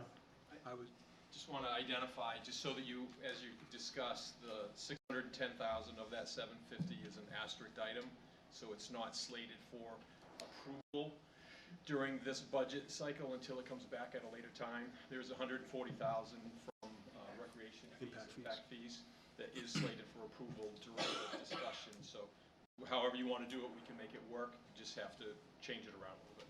Mr. City Manager. So the way I put this in here, we were trying to use impact fees, so there's $140,000 in impact fees in here. There's $610,000 in bonds, so there'd be no saving. There'd be no tax impact on that this year for that. But the total number, the 1.5 million, it's really a plug number. The idea is two things that have to take place here. One is the city council and the Concord School Board need to come to agreement that they want to fund this project. As far as I know, the Concord School Board has said they'd like to do this, but they have not voted to put any money aside for this. So that's what, do you want to do it? Second part, question is, what's the right amount? Is it 1.5, is it 1.2, whatever the right, and the third question is, what's the share? I said 50-50 as a starting point. So what's going to happen is the city council and the school board are going to have to, so right now it's been the ad hoc committee has been discussing this, but the city council has had no discussion on this other than right now. So you'll have to decide whether or not, do you want to pay 50-50? Do you want to, is it 75-25? Is the 1.5 million the right amount? And do you want to bond it and pay with impact fees? So however you want to do that is up to you. But if you, now to get where, I try to assume where you're trying to go is get additional dollars for the skateboard park, you could reallocate the $140,000 that's impact fees. You can't? It's a different district? Wrong district, so you can't do that either. So, sorry about that. So, yeah, so that's where we are. So I guess I'll. Sorry to leave you hanging, but that's, yeah. I'll ask to follow up. How can we show that the skateboard people that we're serious and we want to participate in that effort? Could I answer that? Yeah. I know you did, but I Yeah. think we need to. I think we need to contribute. Honestly, I think we eventually will contribute, but I think that there has been expressed, intent to raise the money, and and certainly I've heard today that, this morning, that they feel confident that they can get there.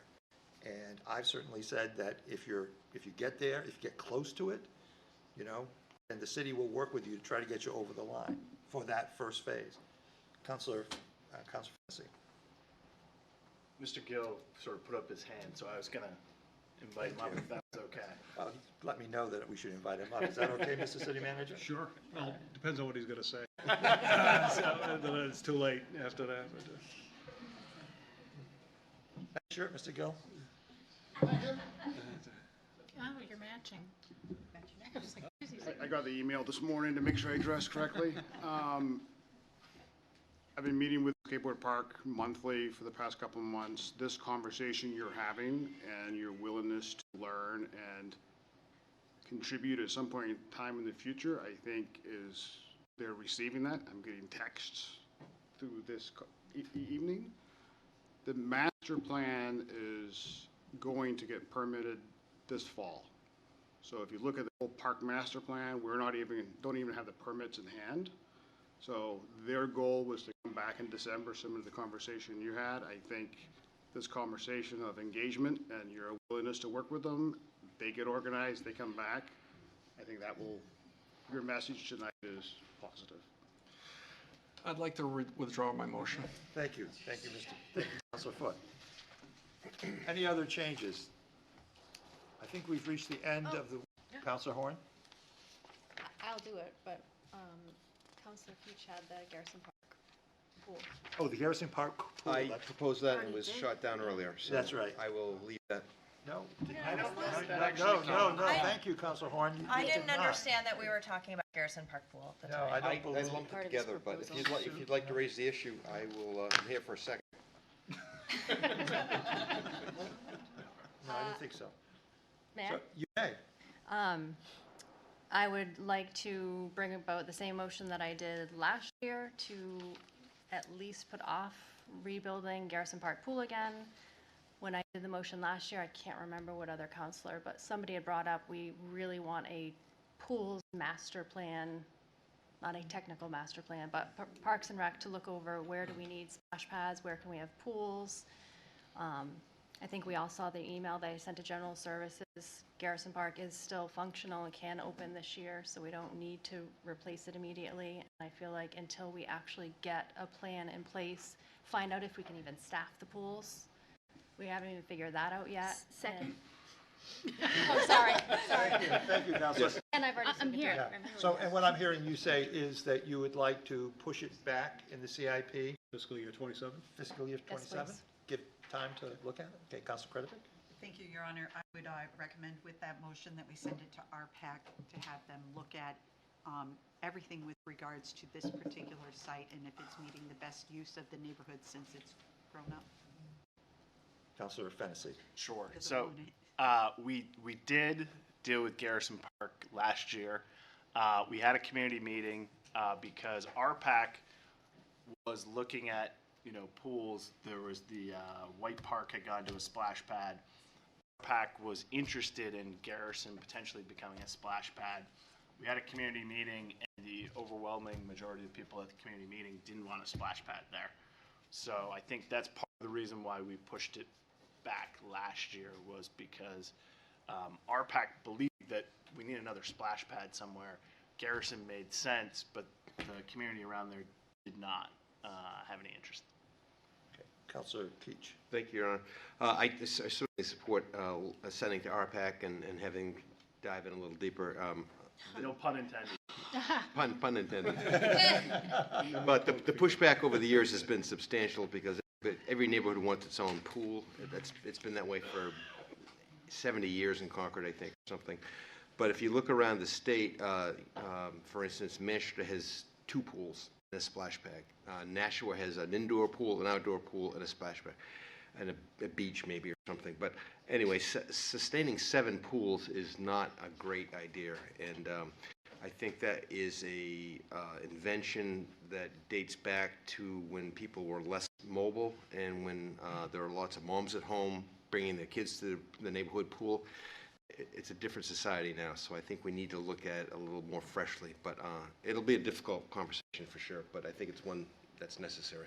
Councilor Schultz. I'd like to add one other thing to that list, and that is to look at possible adult-only hours, in which case you wouldn't need to have the same complement of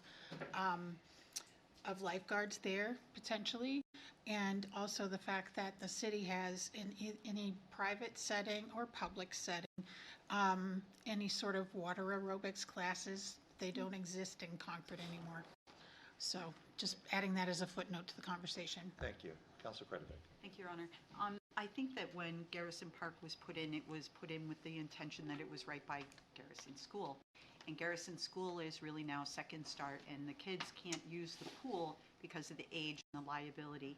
I do think the neighborhoods that have built up around Beaver Meadows School, that's really the opportunity. There's a tennis court there that's one of the highest pickleball court users in the city. And then we have an underutilized baseball field that barely has any grass on it because it's just grown up with weeds. That's the opportunity for something new that a master plan program is going to bring forward in those conversations. So it wasn't necessarily suggesting send it back to RPAC. I was suggesting the master plan process may come up with something better that's more appropriate for the neighborhoods that are around Beaver Meadows School. Councilor Fennessy. Would you believe that I suggested that maybe a year ago?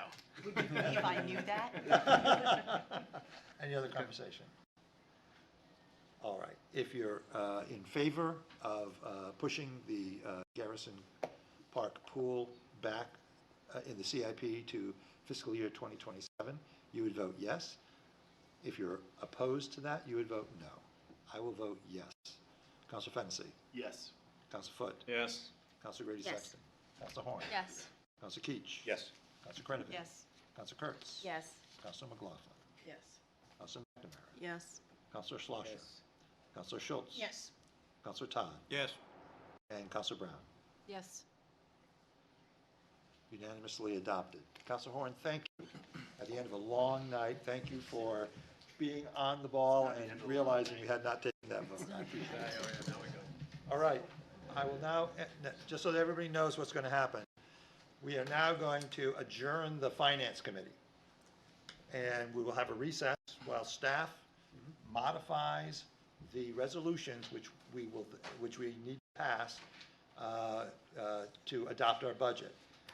After a brief recess, I'm not sure how long the city staff is going to need. It's really the motion, Right. motion. So 15 To fit minutes? into it, Yeah. not even that?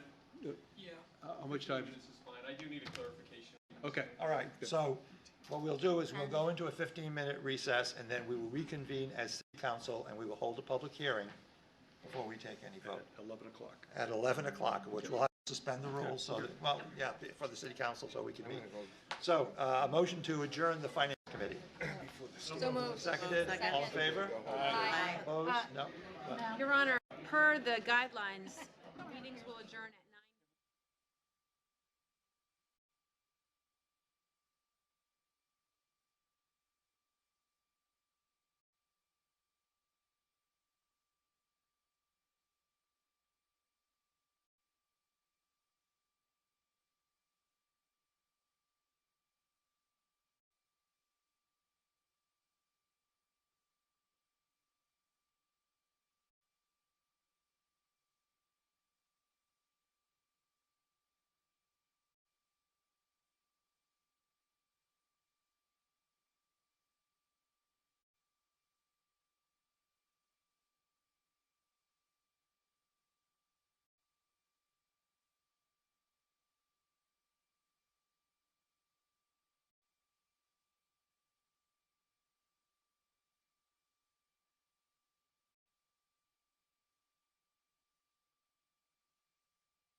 understand. Sorry. Aaron, we need to take a vote to continue. Is that fine? People that are still here. I wouldn't blame you. I'm going to call to order the, is it still June the 5th? The June 5th meeting of the Concord City Council. Madam City Clerk, would you call the roll? Yes. Counselor Brown. Here. Mayor Champlin. Here. Counselor Fennessy. Present. Counselor Foot. Present. Counselor Grady Sexton. Here. Counselor Horn. Here. Counselor Keach. Here. Counselor Kretovic. Here. Counselor Kurtz. Present. Counselor McLaughlin. Here. Counselor McNamara. Here. Counselor Schlossher. Here. Counselor Schultz. Here. Counselor Sekou. Excused. And Counselor Todd. Here. Thank you very much, Madam City Clerk. I will entertain a motion to suspend the rules so that we can meet. Second. Second. All right, moving and seconded, discussion. All those in favor, please signify by saying aye. Aye. Opposed, no? No. All right, ayes have it. I'll now open the, well, do we have a resolution to read? No, we don't need to, we can just go into city council. Yeah. Yeah. I'll open the public hearing. Is there anyone who'd like to testify on the proposed budget? Do you want me to read the titles? You can read Yes, that. yes, you can read the titles. Okay. First item is a resolution fixing and determining the amount of money to be appropriated by the City of Concord for fiscal year 2026, including the general fund, special revenue funds, enterprise funds, debt service funds, and de minimis accounts. Then there is a resolution for the annual capital closeout and repurposing of capital projects. There's a resolution appropriating funds for fiscal year 2026. I don't have the revised dollar amount for that though. For capital projects, authorizing the issuance of bonds and notes, authorizing the use of reserve and impact fees, accepting the sum of federal grant funds, and accepting donations for various capital projects. Then there's an ordinance amending the Code of Ordinances, Title I General Code, Chapter 1 Government Organization, by amending Chapter 9, which is water use rates, water fixed charges, sewer use rates, and sewer fixed charges. Thank you. Would anyone like to testify? Yes, sir. Welcome. Please state your name. Thank you. My name is Mark Stevens. I tried to gather some of my thoughts today while I was at work, and I wrote a brief statement I'm going to read to you. Thank you all for your time. I know it's late. Thank you, Mayor Champlin. It's great to meet you and city councilors. Like I said, my name is Mark Stevens and Mr. Espel as well. Greatly appreciate your time. Want to take a moment to voice my support for a new clubhouse at Beaver Meadow Golf Course. I feel compelled to tell my story as someone who grew up playing golf at Beaver Meadow and how impactful that experience has been on my life. I think it'll help demonstrate how valuable the golf course and clubhouse are to our community as you cast your vote tonight on the city budget and the new clubhouse proposal from City Manager Espel. My relationship with Beaver Meadow started in the summers of the late 90s when my parents would drop me off in the morning at the golf course. I would meet up with a group of friends from Rutland Middle School and Concord High School. Sometimes there were upwards of 12 or 15 of us that would go around the course multiple times a day. I've been hearing lately this moniker that golf is an elitist sport, but I can assure you that our peer group was anything but that. We were the children of school teachers, postal workers, firemen, and single mothers. Beaver Meadow was a second home to us, with the clubhouse being the location where we would meet in the mornings and scarf down lunches between rounds in the afternoons. The affordability of the course, coupled with the facilities and staff, made it feasible for our parents to leave us at the course for hours at a time, knowing we had everything we needed for a safe and enjoyable experience.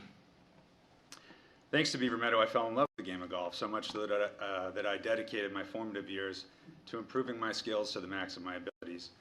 I was fortunate to have success in local and regional golf tournaments, and I was able to parlay that into a Division I golf scholarship at the University of Rhode Island. I am forever indebted and grateful to Beaver Meadow for the opportunity to work on my game at our beautiful course, and it's my hope that future generations of Beaver Meadow junior golfers will have that same opportunity. Beaver Meadow has been and will always be a melting pot of people from all walks of life. To this day, the course is enjoyed by youth golfers, retirees, and men and women from working class backgrounds. I've always been proud to call Beaver Meadow my home course because it provides accessibility and affordability to golfers of all skill levels. Beaver Meadow's rates are approximately 40% less than other local courses in our county. Despite its low financial barriers to entry, the grounds crew has the golf course in immaculate shape, and golfers are flocking to Beaver Meadow to enjoy the conditions. I seldom have time anymore to get to the golf course. I work full-time and I have 2 young children of my own, but when I do, it's difficult to find a parking spot in the lot due to the high demand that Beaver Meadow now attracts. I've noticed that in the last 5 years, the popularity among youth, women, and new golfers at Beaver Meadow has exploded to new heights. The public demand for adequate facilities to match our beautiful course could not be more obvious to me. I understand that as city councilors, you carry a responsibility to ensure that your constituents' tax dollars are being spent wisely. I encourage you to look at investing in a new clubhouse at Beaver Meadow, not from the perspective of a balance sheet or income statement, but rather the intangible effect that a new building will provide to future generations of youth golfers, a safe and sustainable place to socialize, a place to look up from their phones, a place to hold baby showers and bridal showers, and to enjoy the unique camaraderie that Beaver Meadow provides to everyone that visits the property. To show my support and gratitude for Beaver Meadow, I'm proud to be a member of the Friends of the Beav, an in-process 501c3, as you probably are all well aware at this point.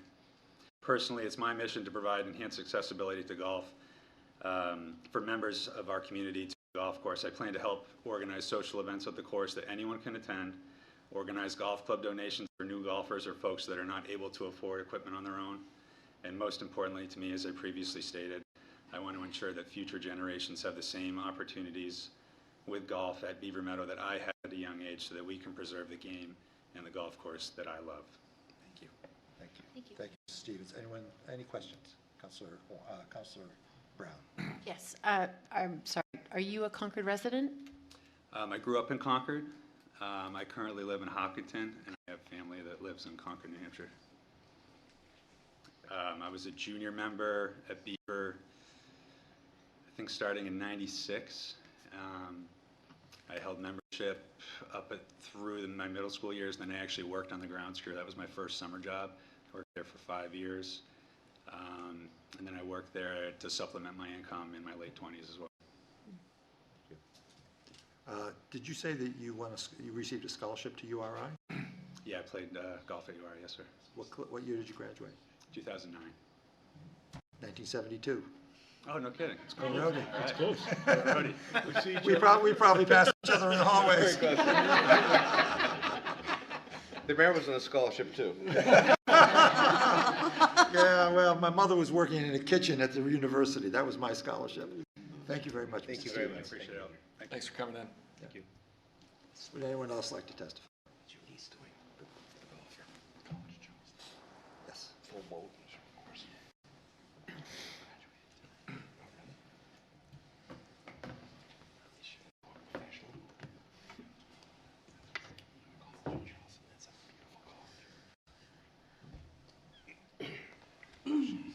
Welcome. Hello, good evening. Thank you all for staying so late. I appreciate it, truly. My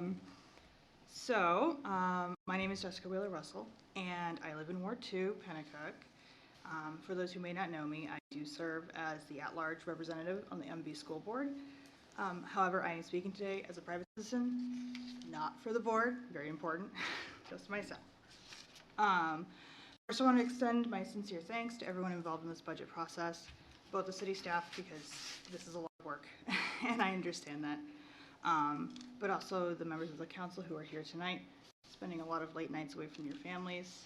It's a lot of work, and often it can be a little thankless, so truly thank you for taking the time to do this. I understand how much work goes into all of this.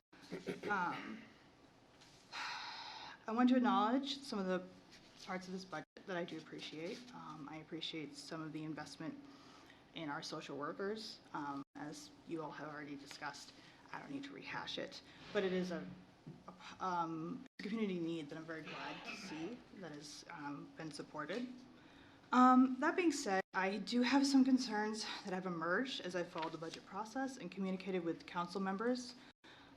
Specifically, I've noticed an inconsistency in how recreational projects were treated. While I understand that no two projects are exactly alike, the approach taken for the clubhouse feels remarkably different from efforts like the skate park, as was evidenced in some of the discussion tonight. Just from observation, hearing that we couldn't split some of the money however you felt was appropriate, as is your prerogative, because it would cause the golf course to cost a tax increase, but then perhaps the skate park wouldn't cost a tax increase. Doesn't exactly make much sense from this side of the microphone. But I understand. I understand the decision that eventually was made. And in my previous communications, I have shared detailed concern about the bonding process and need for broader community engagement. I would like to say I don't oppose the golf clubhouse. I was more concerned with how it was being funded. However, there is one thing I really do also want to focus on, something a little bit more intangible tonight, which is the tone and sensitivity that has shown throughout this budget process. And I recognize that this project, as proposed, is not expected to raise taxes in the immediate term. It may eventually result in a modest, maybe slight $3 increase here or there, depending on how the fundraising goes and such like that. But I do worry that if something goes wrong or, you know, something happens and it does end up, you know, as increasing taxes more than what folks had originally planned. And I can see here tonight that the tax rate was on your minds, and when residents raised concerns about the cost of this project, not here tonight, but elsewhere, some were met with dismissiveness or even hostility, being told to skip a coffee or similar comments. And I do find that deeply troubling because while $3 or whatnot might seem small in isolation, these incremental increases accumulate, especially for families already struggling under the weight of rising rents, increasing mortgage escrow payments, and cuts to federal and state aid or programs that they rely on. In a school setting, $3 could provide 2 breakfasts for their kids. That's what some of our families are facing. We would never tell those children that their needs are insignificant, and I hope that future conversations around the budget are met with a little more empathy and respect. Which does bring me to my next point. In my previous communications with members of the City Council, I shared not only thoughts on this year's budget, but suggestions for the years ahead for the budget and city planning. As some of you may know, the MV School District is currently experiencing a bus driver shortage. As a result, we no longer have enough drivers to cover all of our towns, and because Pennacook, including our elementary school, fall within a walking zone, our students have lost access to bus service. As I've been walking my own children, and a few things have become more apparent to me around road safety specifically. I'm not here to ask the city to solve our driver shortage. I did request support in making city-owned roads safer for pedestrians, and I will continue to advocate, specifically around Manor Road, Fisherville Road, and Village Street. And I want to sincerely thank the counselors who reached out to me in response. Some provided helpful direction, some engaged with our school administration, and affirmed some areas of concern. That kind of partnership is deeply appreciated, and because of that, I'm hoping that the next City Transportation Committee meeting, that I know that it's supposed to include a discussion of adding a sidewalk in front of PES, which is very helpful and a great start, and thank you, truly. That's just a start, though, and there is definitely more. Excuse me. However, I must also share some troubling interactions I did have. One counselor responded not by addressing my concerns or just leaving it, but by treating my prior comments about my hesitations about the golf course funding as a personal attack. They even referenced a decision MV made in 2007 or 2008 not to participate in funding for some previous projects around sidewalks. I don't know about if you folks can remember what you were doing in 2008, but I was getting ready for my first presidential election that I could vote in. So I wasn't involved in MV at the time, and I'm not exactly sure why that was brought up as a way to chastise the district.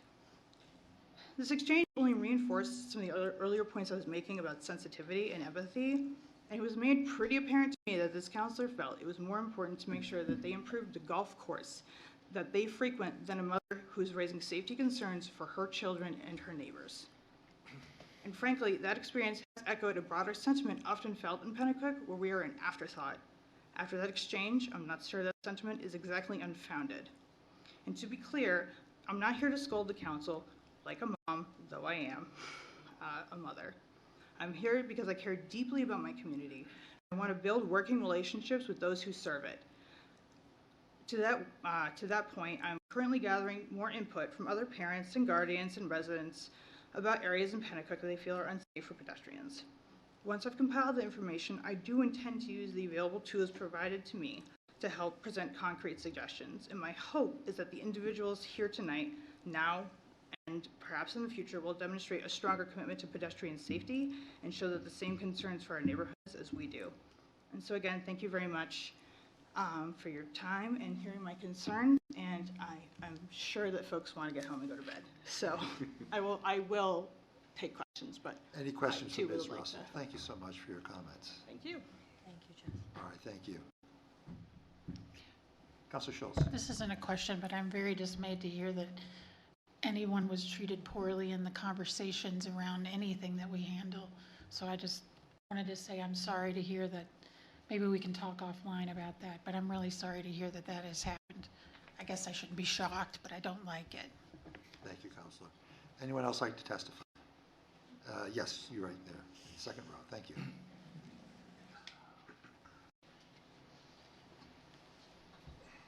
How's it going, everybody? I currently am the co-owner of the Broken Tea. Could you identify? My name's Keith. Sorry about that. Keith? I'm Duclos. Thank you. I'm currently the co-owner of the Broken Tea held within inside Beaver Meadow Golf Course. We just opened up January 5th of this year, and so far we have been treated with nothing but respect and love from all the golfers that come and see us. No one knew who I was, and yet everybody made me feel at home. Everybody made me feel one of them. I even had one of the golfers give me a free club, or a free set of clubs, just because I didn't have a good set. He said, "Take mine, I don't need it." For anybody who wants to not let this go through, it's just unfair to all the people who go there, who see how much, I guess, Beaver puts out. We do a lot of contracts, like with tournaments and stuff like that. We are staying busy in the restaurant, though we are limited to what we can achieve with the space that we currently have inside the restaurant. With the new building plans we saw, we get a lot more space, which would allow a lot more freedom to be able to produce more, which would be very beneficial in our area as a small business. Being, I guess, a new business, my first business, it's nice having the support from the golfers and not having to fight. Some other people, like maybe downtown Concord, you have to fight for customers and stuff like that. We're kind of given a great opportunity with them coming to us, so we want to deliver to them.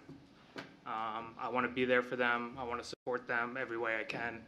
And a new clubhouse will allow us to grow and become a more established business. Thank you very much. Would anyone like to ask Mr. Duclos a question? Councilor Brown. Yes. Are you a Concord resident? I am not. I live in Tilton. Okay.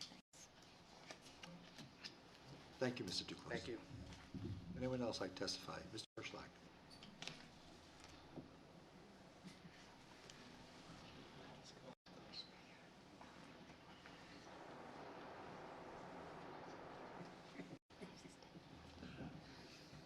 Welcome. It's good to see you.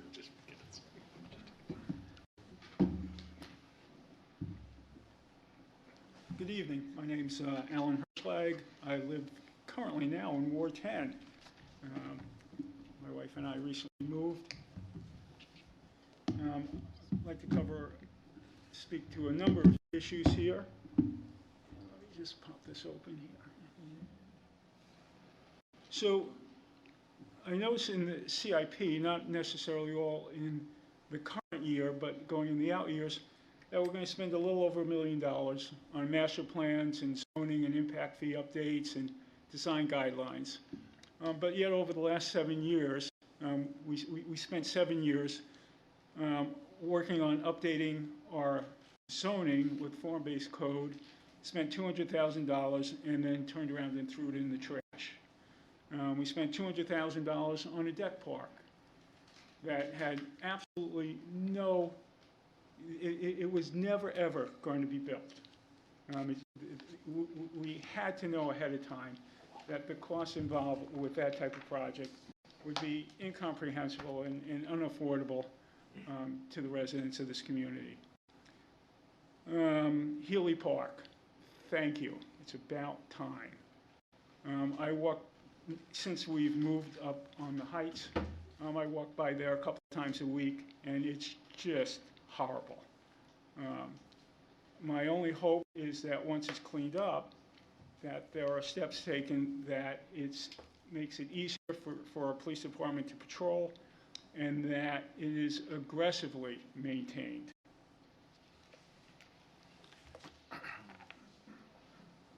When we talk about water and wastewater, or sewers, recently our outgoing director of general services and a consultant indicated that the wastewater treatment plant on Hall Street was at capacity.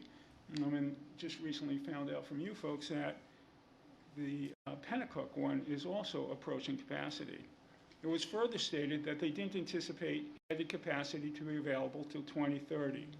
But we continue to see plans for significant residential development. So I need to ask if there is an interim plan to add capacity, or if we're already full down there, and will we need to delay additional development until 2030 when that project for Hall Street is completed. And again, that's a project that's anticipated to cost somewhere between $25 and $30 million. So the question that we should be asking is, how will the new development impact our water and sewer fees? Will they stabilize them? Will they help to reduce them? Or will it wind up increasing costs at the end of the day? And when I look at the sewer pro forma, I see 9% and 20% and 20% and 10% increases going out. So my question would be, does that take into account the anticipated new development and how that would impact fees? Or hasn't that been factored in at this point yet? We also see increases in water distribution. And again, what type of demands are going to be placed on new development? And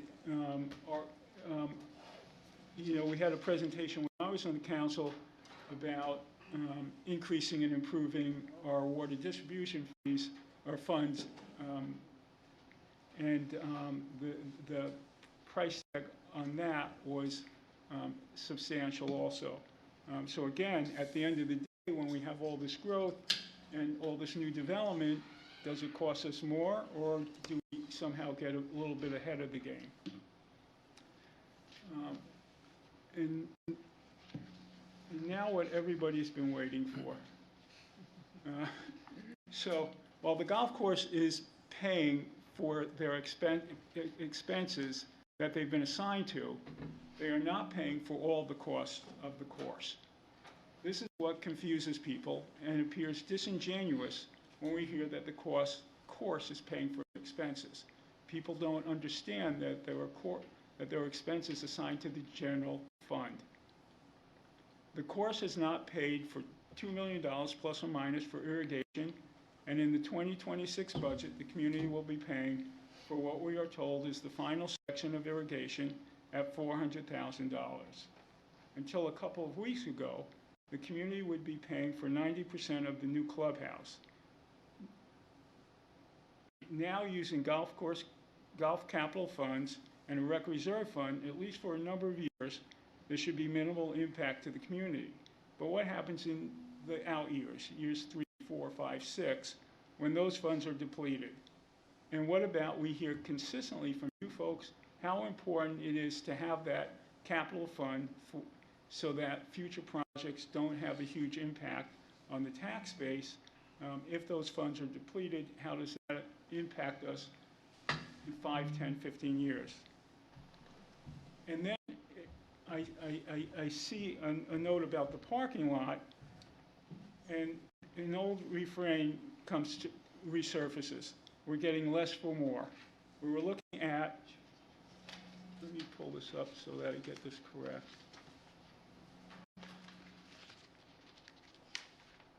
We're looking at a parking lot that was going to be, I think, about 256 paid, 256, come on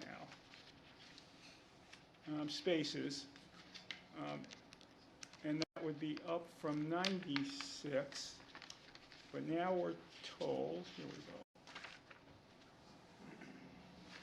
So instead of 248 spaces, excuse me, we're going to have 146, 102 less.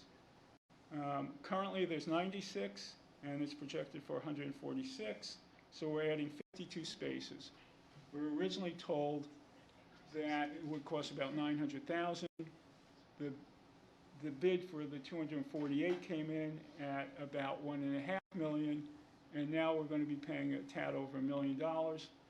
We were looking at 4 inches of base, now we're looking at 3 inches of base. We were looking at a top coat before, now we're not looking at a top coat. So, again, this is what makes many of us, myself included, concerned about the promises that we've been hearing about the new clubhouse. The plan that the manager came out with appears to be a pretty good plan. The price seems to be pretty reasonable. But just looking at it quickly, I'd have some questions I'd like to ask in a public venue, public hearing, about, do we need 2 sets of bathrooms? Is there a way to move the ski room and the overflow space for dining and meetings closer to the main dining halls so that they abut each other, so those rooms can be opened or closed? And I don't know anything about golf, and I don't know anything about how a dining room should be designed, but it seems to me that it would make more sense to have those 2 rooms abutting each other than having to walk across a hallway if there was a larger event. So by asterisking, like the police station, the clubhouse, it will give people an opportunity to come and make suggestions, ask questions, and usually what happens after that is we wind up with a better project. Not necessarily, maybe we'll save money, maybe it'll cost a few dollars more, but at the end of the day, I don't think it serves the public. I don't think it serves the mantra of being a transparent body by taking a project that nobody's had an opportunity to speak to and going forward with it. And then I'd also like to talk a bit about how I think we could have a better handle on the numbers for the financial numbers for the golf course. We have seen a number of options for renovating or replacing the current clubhouse. There should be no argument that the current building has deteriorated to the point that it is beyond repair or renovation.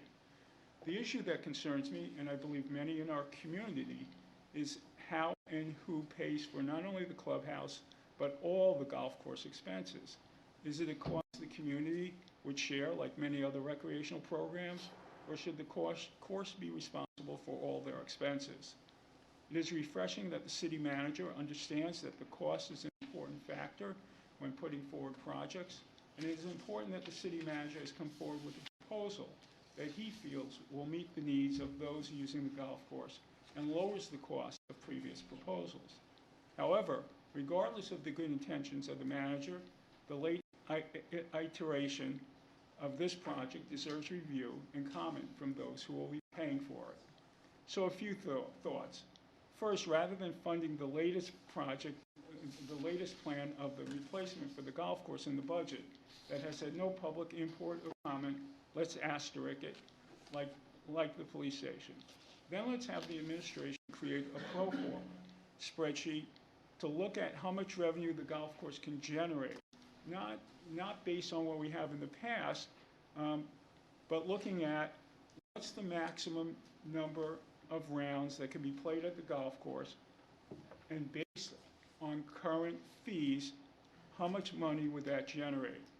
And then based on those current rates and the number of rounds that can be played during a season, and we could use a 10-year average, or however you folks would decide that you come up with a good average for figuring out that maximum revenue. And after we figure out how much revenue can be generated for rounds played, how many tournaments are played at the course, and what is the net revenue? Would the course generate more income by restricting or increasing the number of tournaments in each season, and should they? What is the net revenue for the pro shop, food service? The administration can put together pro formas, one based on current use, one on what could be defined as the best case scenario, and one based on a season where weather or other factors would reduce revenue. To what extent would these scenarios be able to support the course's expenses? To what extent would there need to be general fund support? The course expenses should include day-to-day operations, equipment purchases and repairs, supplies, and course improvements, including but not limited to irrigation and other course repairs and upgrades. Getting back to the latest plan for the clubhouse, should there be a direct outside entrance to the ski room? Should the ski room that is anticipated to serve as an extension for meetings and dinings be adjacent to proposed dining areas? So one of the things that came up when I was looking at some of the questions from the yellow sheet, the yellow sheets that the councilors submit to staff, was the 80-20% split between the golf pro and the golf course for lessons provided. And what I noticed was that the city, the 85, is 85-15%. And what I noticed is that Mr. LeBrun's response was that the city is contributing 15.2 or 15.3%. And if I read the response right, it appears to me that it's costing the city money for the golf pro to offer lessons. Again, I don't play golf. I don't know what's customary. I did a quick search. It looks like 80-20% split. The golf pro would not be able to provide lessons or services to the people at Beaver Meadow without Beaver Meadow being there, without the staff being there. That has to have some value. And I think that should be reflected in the split between the golf course and the pro. And then, again, when we talk about having confidence in the council and having trust and openness, earlier today there was talk about what the responsibilities of the Golf Course Advisory Committee are. And it was mentioned that they're only there for day-to-day operations. They're not there for long-term. They don't oversee anything in the CIP. But yet, on the city website, under Golf Course Advisory Committee, under responsibilities, it says, the Golf Course Advisory Committee initiates and updates a 5-year needs and improvements plan for the golf course. That's in direct conflict with what we heard earlier this evening.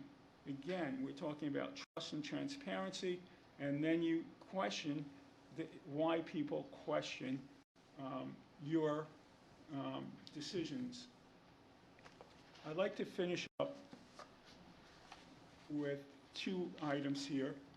In the previous meeting, Mr. Russell mentioned that by closing up the Concord Lumberyard TIF district, it would open up significant capital. Probably, I'm not entirely sure of what the amount of the debt is there, but my understanding is it would open up at least $2 million, which would have been enough to fund all the proposed budget with a 0% tax increase. And The argument for keeping that district open is to fund the extension of Store Street, which I happen to believe is an extremely important project, but it's not going to happen tomorrow. And perhaps by the time the state gets around to expanding 93, there'll be other funding that would help to abate some of the cost of Store Street. And even if that wasn't the case, by the time the state gets around to expanding 93 and we know exactly what's going to happen and when it would make sense to go forward with the Store Street extension, we could probably have already put aside some additional money, even though that TIF district had been closed out. And finally, in the budget, it talks about assessed value ratios. And I went back and I looked at the ratio between residential and commercial properties. And in 2015, residential properties were responsible for 55% of the assessed value of the city, and commercial properties were at 40%. The reason that doesn't come out to 100% is because there's also utilities.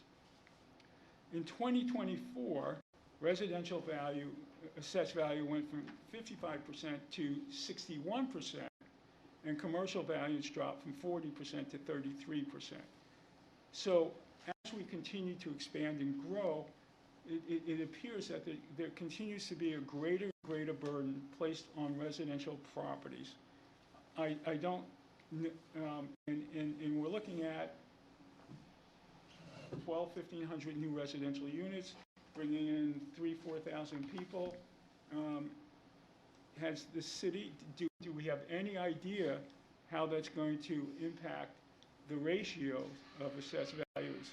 And if it continues to place if we continue to see the trend that we've seen from 2015 to 2024, how does that benefit the people in the city if every time we expand and develop, more and more of the property tax burden falls on those who are looking to make a living here, raise their families, and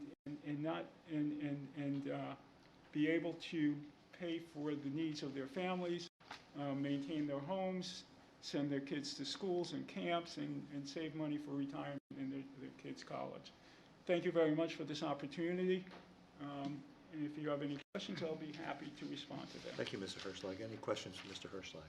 One quick one, Mayor. Councilor Your Honor. Keach. Mr. Hirschlag, I understand your concerns, but, you know, we constantly hear about affordable housing, workforce housing, and so forth. How do you balance that need with your concerns? That's a good question. So one of the things that I've suggested in the past is that when we do housing, that we have a requirement, at least in some of our districts, for a mix in the same project, whether of lower income housing and market rate housing. The other thing that we could look at is sort of like a circuit breaker or a balance. I don't know how much the state would allow us to do that, between, as you have more residential growth, are we seeing a similar increase in commercial values? And if one sort of lags behind the other, is there a way to balance that out? So if we see a tremendous or a large increase in residential growth and flattening or even a drop in commercial development or values, is there a way to slow residential growth until the commercial values increase, and vice versa? If we start to see commercial properties go up and demand for that, well, you know, how do we balance that out so that there's a workforce and that sort of thing for the commercial properties? Great, thank you. Thank you. Other questions? Mr. Hirschlag, thank you so much. All right, thank you. Thank you. Thank you. Back.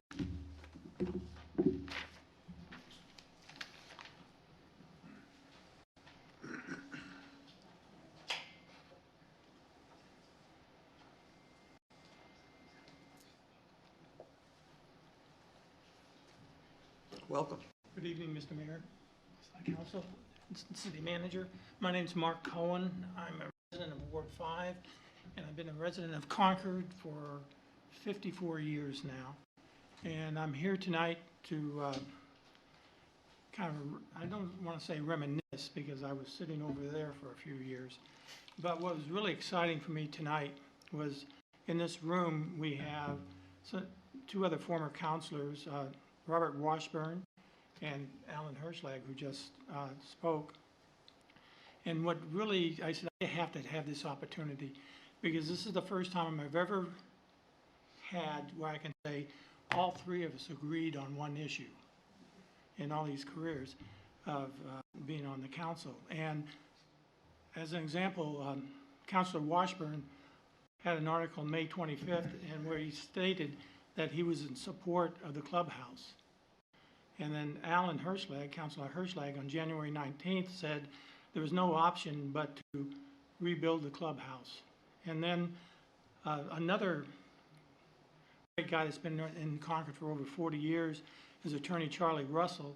I don't want to call him a gadfly, that's not a fair thing. He's very, very interested in politics and how the city is, and he feels very warmly towards the city. And on June 2nd, he was here and he said that he is for the clubhouse to be built. So here's an interesting group of people that have one thing in common about the clubhouse. But tonight, what was kind of a throwback for me was the tough decisions everybody in this council's making about taxes and capital expenses and everything else, and the tough decisions. One example is why the clubhouse is in the shape it is today, is because years ago, 15, 20 years ago, it was kicked down the street. There need to be repairs, and they're saying, wait, we got a budget, we're trying to keep taxes down. Can you get another year out of the shape of the clubhouse? Can you get another year out of the irrigation system? And can you get another year out of the parking lot? Well, what happened was that, so they did. We just said, okay, we'll just wait. But it got to a point where the course was losing players, membership, and revenue, because the condition of the golf course really became pretty awful, where there were some greens that weren't green, they were brown because they literally were dirt, over 60% of it. And then the council at the time made a commitment to buy a new pump, because the original pump was 20 years out of warranty. And so they invested in a new pump, started getting the fairways and greens in shape. Then they made a commitment, and this is what's kind of interesting because of the irrigation system. This, again, is going back many years. And so the idea is that you could do the whole thing in 1 year or maybe 2 years, but we're going, and the council agreed with this. I was on it, and I agreed. What we could do if we just space it out so that it doesn't affect the tax rate too much. So, spread this thing out over years, and therefore the burden wouldn't be as bad. The difficulty with that is things happen economically and everything else. And if a project's pushed off an extra year or two, and then what happens is that we had low inflation and money's cheap to borrow and bond, and that changes, then all of a sudden your costs go up, and now you're looking at, like the last year, what we're doing now, and the cost of that irrigation system. If we did it originally in the first 1 or 2 years, that thing would have been paid for, done, and probably at least saved a couple $1 million on that project. And so tonight, what I was hearing was, what if we change, or can we spread out the lights on Manchester Street or something like that, because of the cost, and if you do that for 2 years, it'll be less of a burden on the taxes and costs, and it can be a wise way to do it, but also there's a cost involved. And so getting back to the clubhouse, again, which I'm supportive of, is that if the clubhouse was ever delayed, you're talking at probably at least $250,000 every year that's delayed. And so I think it's really, I really highly recommend and support the idea that the clubhouse goes forward today. And it's getting back, the great thing about Mayor Verino was well-liked, well-loved from Pennacook.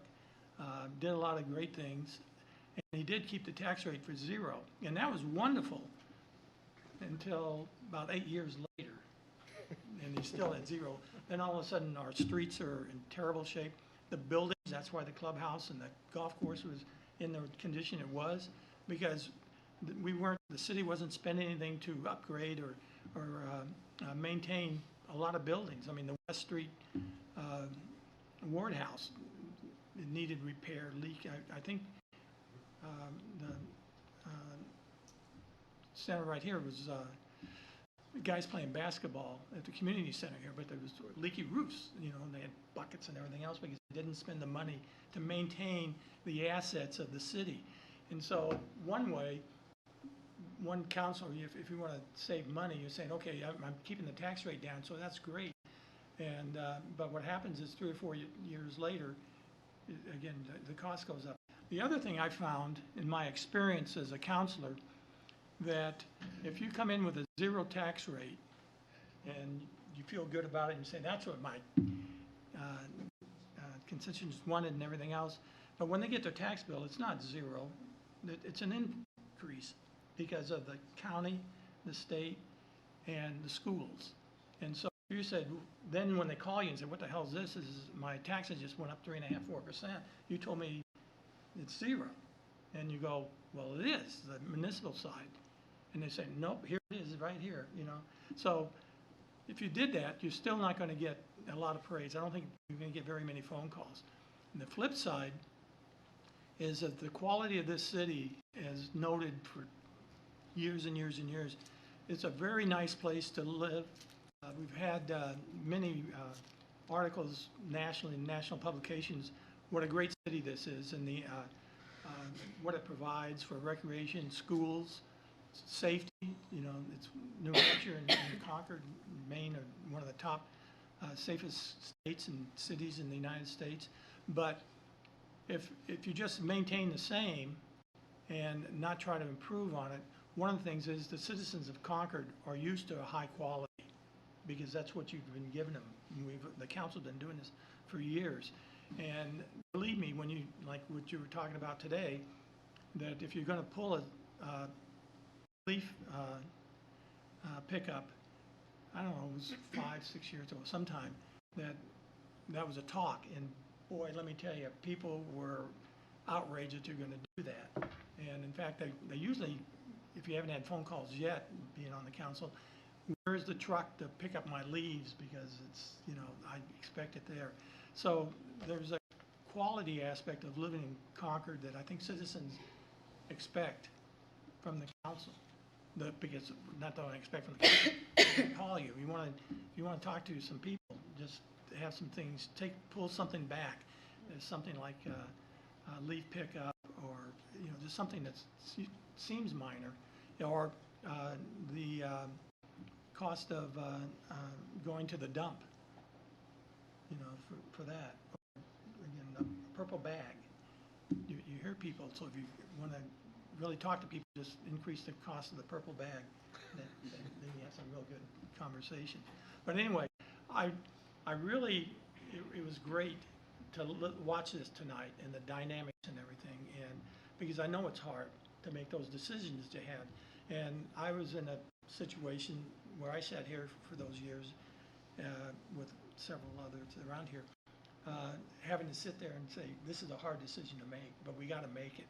But when you do it in good faith and saying this is going to help the city not only this year, but 5 years from now and 10 years from now, and sometimes it's 40 years from now. The wastewater treatment plant and our water system has been the top since the early 1970s, and the city's been on top of that, and you guys support that. And we're so fortunate to live in this city that has the infrastructure that we have compared to so many other towns and cities in New Hampshire. It's really, again, it's a great job you guys do. And but I do hope you support the clubhouse. This thing will go on for the next, we want it to last at least 40 or 60 years.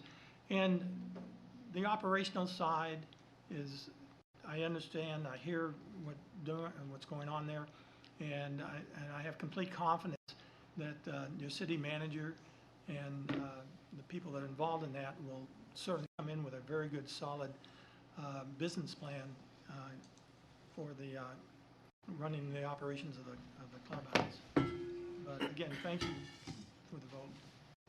Thank you, Mr. Cohen. Yeah. Any questions, Mr. Cohen? Thank you so much. Thank you. And I needed to do this so my wife knew where I really was. And she can't believe I'm still on.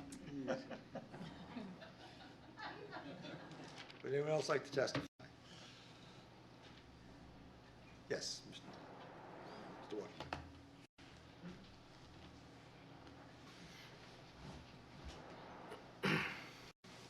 Welcome. My name is Robert Washburn. I live in Ward 8, and my wife has already called me twice saying. My wife's asleep. And to make it funnier, you guys are talking about Mayor Barano and what he did. Had you voted differently, you'd be talking about Mayor Washburn. My main reason for coming and speaking on your budget is to revisit the issue of the Northeast Corridor. I went to the state hearing, and they said, well, if we get the federal funds, and if the state pushes up the 10-year plan, maybe 93 expansion will be completed by 2038. Maybe. My concern, and has been for years, is that TIP district should have been shut down. It was expanded because there will be no tax base expansion with the Storrs Street extension. Right now, it's give or take 100,000 or so. It's got about $3 million in there, $400,000 of outstanding debt. What could you use it for? Well, by the way, I'm having flashbacks from budget hearings, having 10 of them. I've never seen an elongated process like tonight to accomplish a 1% reduction. I don't get it. Back on the TIP district, though. What would you do, or should you do, with the balance of those funds? On one hand, if you applied the entire balance to this year's budget, it would probably be a zero-based budget. However, if you applied the $3 million to something a capital improvement and not bond $3 million, you would save the taxpayers between $3 and $4 million in interest. So I'd like to see you folks rethink that TIP district. It's not going to happen in my lifetime, maybe, but what would happen by closing off that district is 100% of those tax revenues would now go to the city property taxpayer, the school district taxpayer, and the county. So you'd be reducing the total tax burden. If you used it to fund a capital project, you'd save interest. So that's the only thing I can add to the process, other than I share your pain sitting there for all these hours and more to come. And we're happy to any question answered. Any questions from Mr. Washburn? I hope the door's unlocked when you get home. Yeah. I got the key. It's good to see you. Thank you. Thank you. There was somebody, yes, come on down.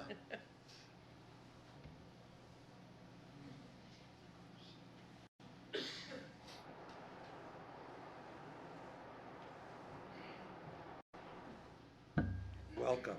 Thank you. My name is Kathy Daniels, and I'll be here 3 minutes, and that's it. If it's only 3 minutes, you'll be able to testify before it's Friday. I've lived in Concord for about almost 60 years, and my husband and I raised 2 sons that played in all the sports, and you know that both of those boys, all the sports they played, they still play golf. And we've helped raise a couple of grandsons, and we dragged them with us playing golf, and you know, that's the sport that they both like, and that they both, nobody's playing football, nobody's playing baseball, maybe a little softball. But also, Mr. Hirschlag didn't mention how much he skis at Beaver Meadow. And he didn't mention, my grandsons play pond hockey in the pond that's there, and they skate. So there's a lot more to Beaver Meadow than just golf. And I've enjoyed every new relationship I've met there, and I've just had a wonderful time. I've been there for over 30 years. Thank you. Thank you, Ms. For all Gibbs. you do. This is a lot of work. Thank you. Anyone else like to testify? Yes, Mr. Hirschlag, double dipper? Not allowed. No. Huh? 3 minutes, Mr. Hirschlag. 3 minutes. Do I hear 4? Nope. 2 now. Yeah, maybe to 1. 90 seconds, count. Thank you again. I continue to remain Alan Hirschlag. I noticed there's been a number of mentions of our former mayor, Bill Verino, who was always a gentleman and more than generous with the time he allotted me both here at the council table and in visiting with him. It's interesting, Council Cone, for a fellow councilor who, while I was on the council, barely uttered a hello to me for half my tenure there. I sure received a considerable amount of acknowledgement from him tonight. And then I also received another acknowledgement about the time I spent skiing at Beaver Meadow. I think that's a real interesting comment about the skiing. I coached in Concord from the mid-'80s to the early '90s, the cross-country ski team. And the first 4 years I was there, we worked out an arrangement with Parks and Rec, and I groomed the course every day. And on weekends, my wife did a small snack bar and rented skis, and the Ski and Outing Club got the revenue from the skis, and we kept the revenue from the snack bar. And on Sundays, I did lessons there in the morning and afternoon. Saturdays, I was off at races with the ski team, so I would get up at 4:30 in the morning to groom the trails.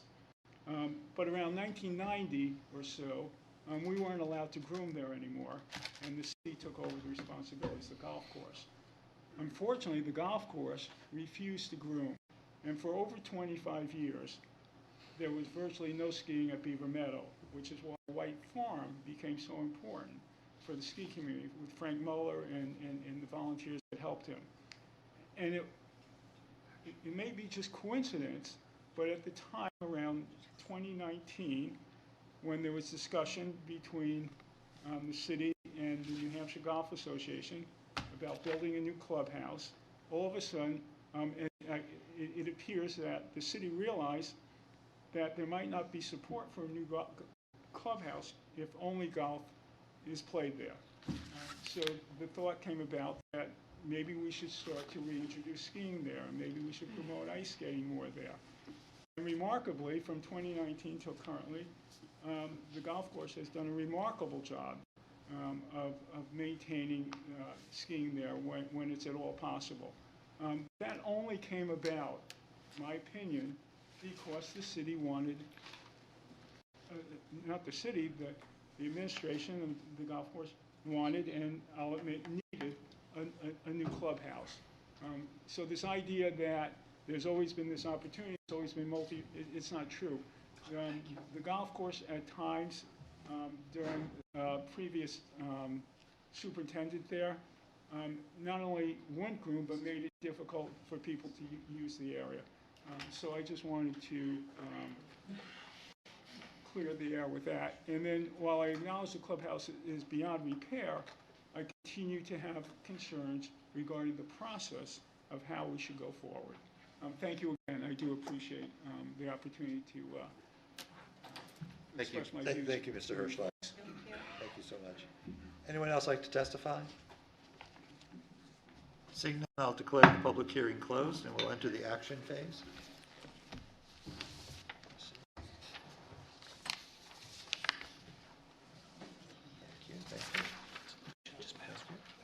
Thank you. where are we? Ah,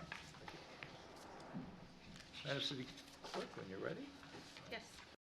So the first item is a resolution fixing and determining the amount of money to be appropriated by the City of Concord for fiscal year 2026 for the general fund, special revenue funds, enterprise funds, debt service funds, and de minimis accounts. Thank you. City Clerk, Mr. City Manager, sorry. Oh, we all set? I'm sorry. It's late? Motion to approve. Thank you. Second. Moved and seconded. Any discussion?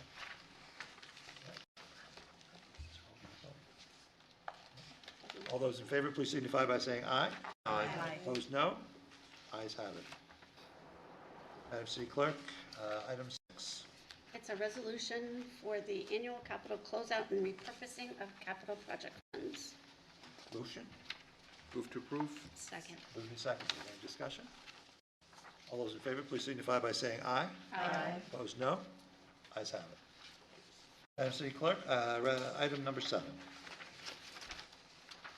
It is a resolution appropriating for fiscal year 2026, $30,940,250 for capital projects, authorizing the issuance of bonds and notes in the sum of $25,735,000, authorizing the use of $3,585,000 in reserve and impact fees, accepting the sum of $480,000 in federal grant funds, and accepting the sum of $250,000 in donations for various capital projects.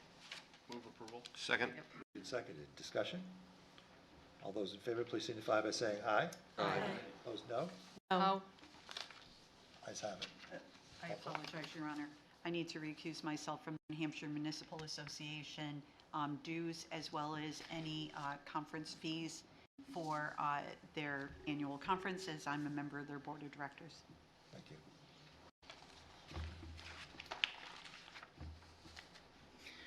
Madam City Clerk, item number 8. In there for the city, though. I'm sorry, when you're ready. Was there a final vote? I'm asleep Yes. and I missed it. Yes, there was a final vote. It was Sorry. brief. Okay, item 8, an ordinance amending the Code of Ordinances, Title I, General Code, Chapter 1, Government Organization, amending fees, fines, and penalties for water use rates, water fixed charges, sewer use rates, and sewer fixed charges. Move approval. Second. Moved and seconded. Discussion? All those in favor of the motion, please signify by saying aye. Aye. Opposed, no. Ayes have it. Resolution is passed. Certainly. Brian wants to speak to you. Uh-oh. It's your wife. Uh-oh. Yeah. Give me some milk. You may need to move to amend it.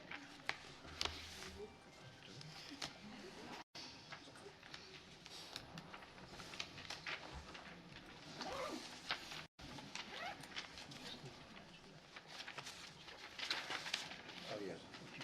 Yeah. Yeah, I'll just say that the capital projects passed by the required 2/3 majority. So. All right, that concludes our budget work. Does anybody have energy enough to want to make any comments? Councilor Todd? Thank you, Your Honor. I'll just be brief, but I do want to thank everybody from staff who's been sitting in this room forever, it seems, and also for all of the diligent work that the city manager, Mr. LeBrun, and others on staff have done to prepare this budget, to present us this draft that we were able to work with. The care that goes into it is definitely appreciated by me personally as a counselor, because I try to go through and find items that we might, as we did in this process tonight, try to call back. And I also just want to do just a quick overview shout out on pages 34 and 35 of the budget is the fund balance life cycle information. And I do want to thank the city manager and Mr. LeBrun and the staff who took the time to cleverly create the graphic and present this information in a way that folks can understand it. I'm not sure who on staff came up with that idea, but whoever it is, we do certainly appreciate, especially the circle, the wheel concept. I think that this line, the fund balance, can also aid in stabilizing the tax rate, particularly in unpredictable economic climates, is one of the more crucial points that's mentioned. In other words, it gives us flexibility. And some people may call this, fiscal maneuvering or other things, but it's no different than what households do when they have 401k plans, savings plans, and other things, and when they reassess their household needs on an ongoing basis. Again, thank you to everyone involved in the budget process this year. Appreciate it. Thank you, Counselor. Counselor McNamara. I want to give a shout out to David Gill, Jonathan Smith, White Park, Friends of White Park, Monkey Around Playground. All the equipment has been ordered. Construction times, we'll be hearing about that in the next few weeks. Yes, to one of my city councilors who didn't think it could be done, we raised $61,450 in 30 days. Found out that 2,500 more just came in. So it will happen sooner than we thought. So that's great. Counselor Brown. Sure. The Women's Club held a tax impact conversation, and it was very positively received, and they will be doing many more. So if you are interested in city politics, pay attention to the Women's Club of Concord page for more information. I hope we're invited. That'd be great. Other comments? All right. Let me just say briefly, thank you to this council. Thank you to the staff. As Councilor Todd said, it's been a long haul, but it's been a very productive one. So I hope you all get a lot of rest, because we have to be back here on Monday night for our city council meeting. So I'll entertain a motion to adjourn. So moved. Moved and seconded. All in favor? Aye. Let's go.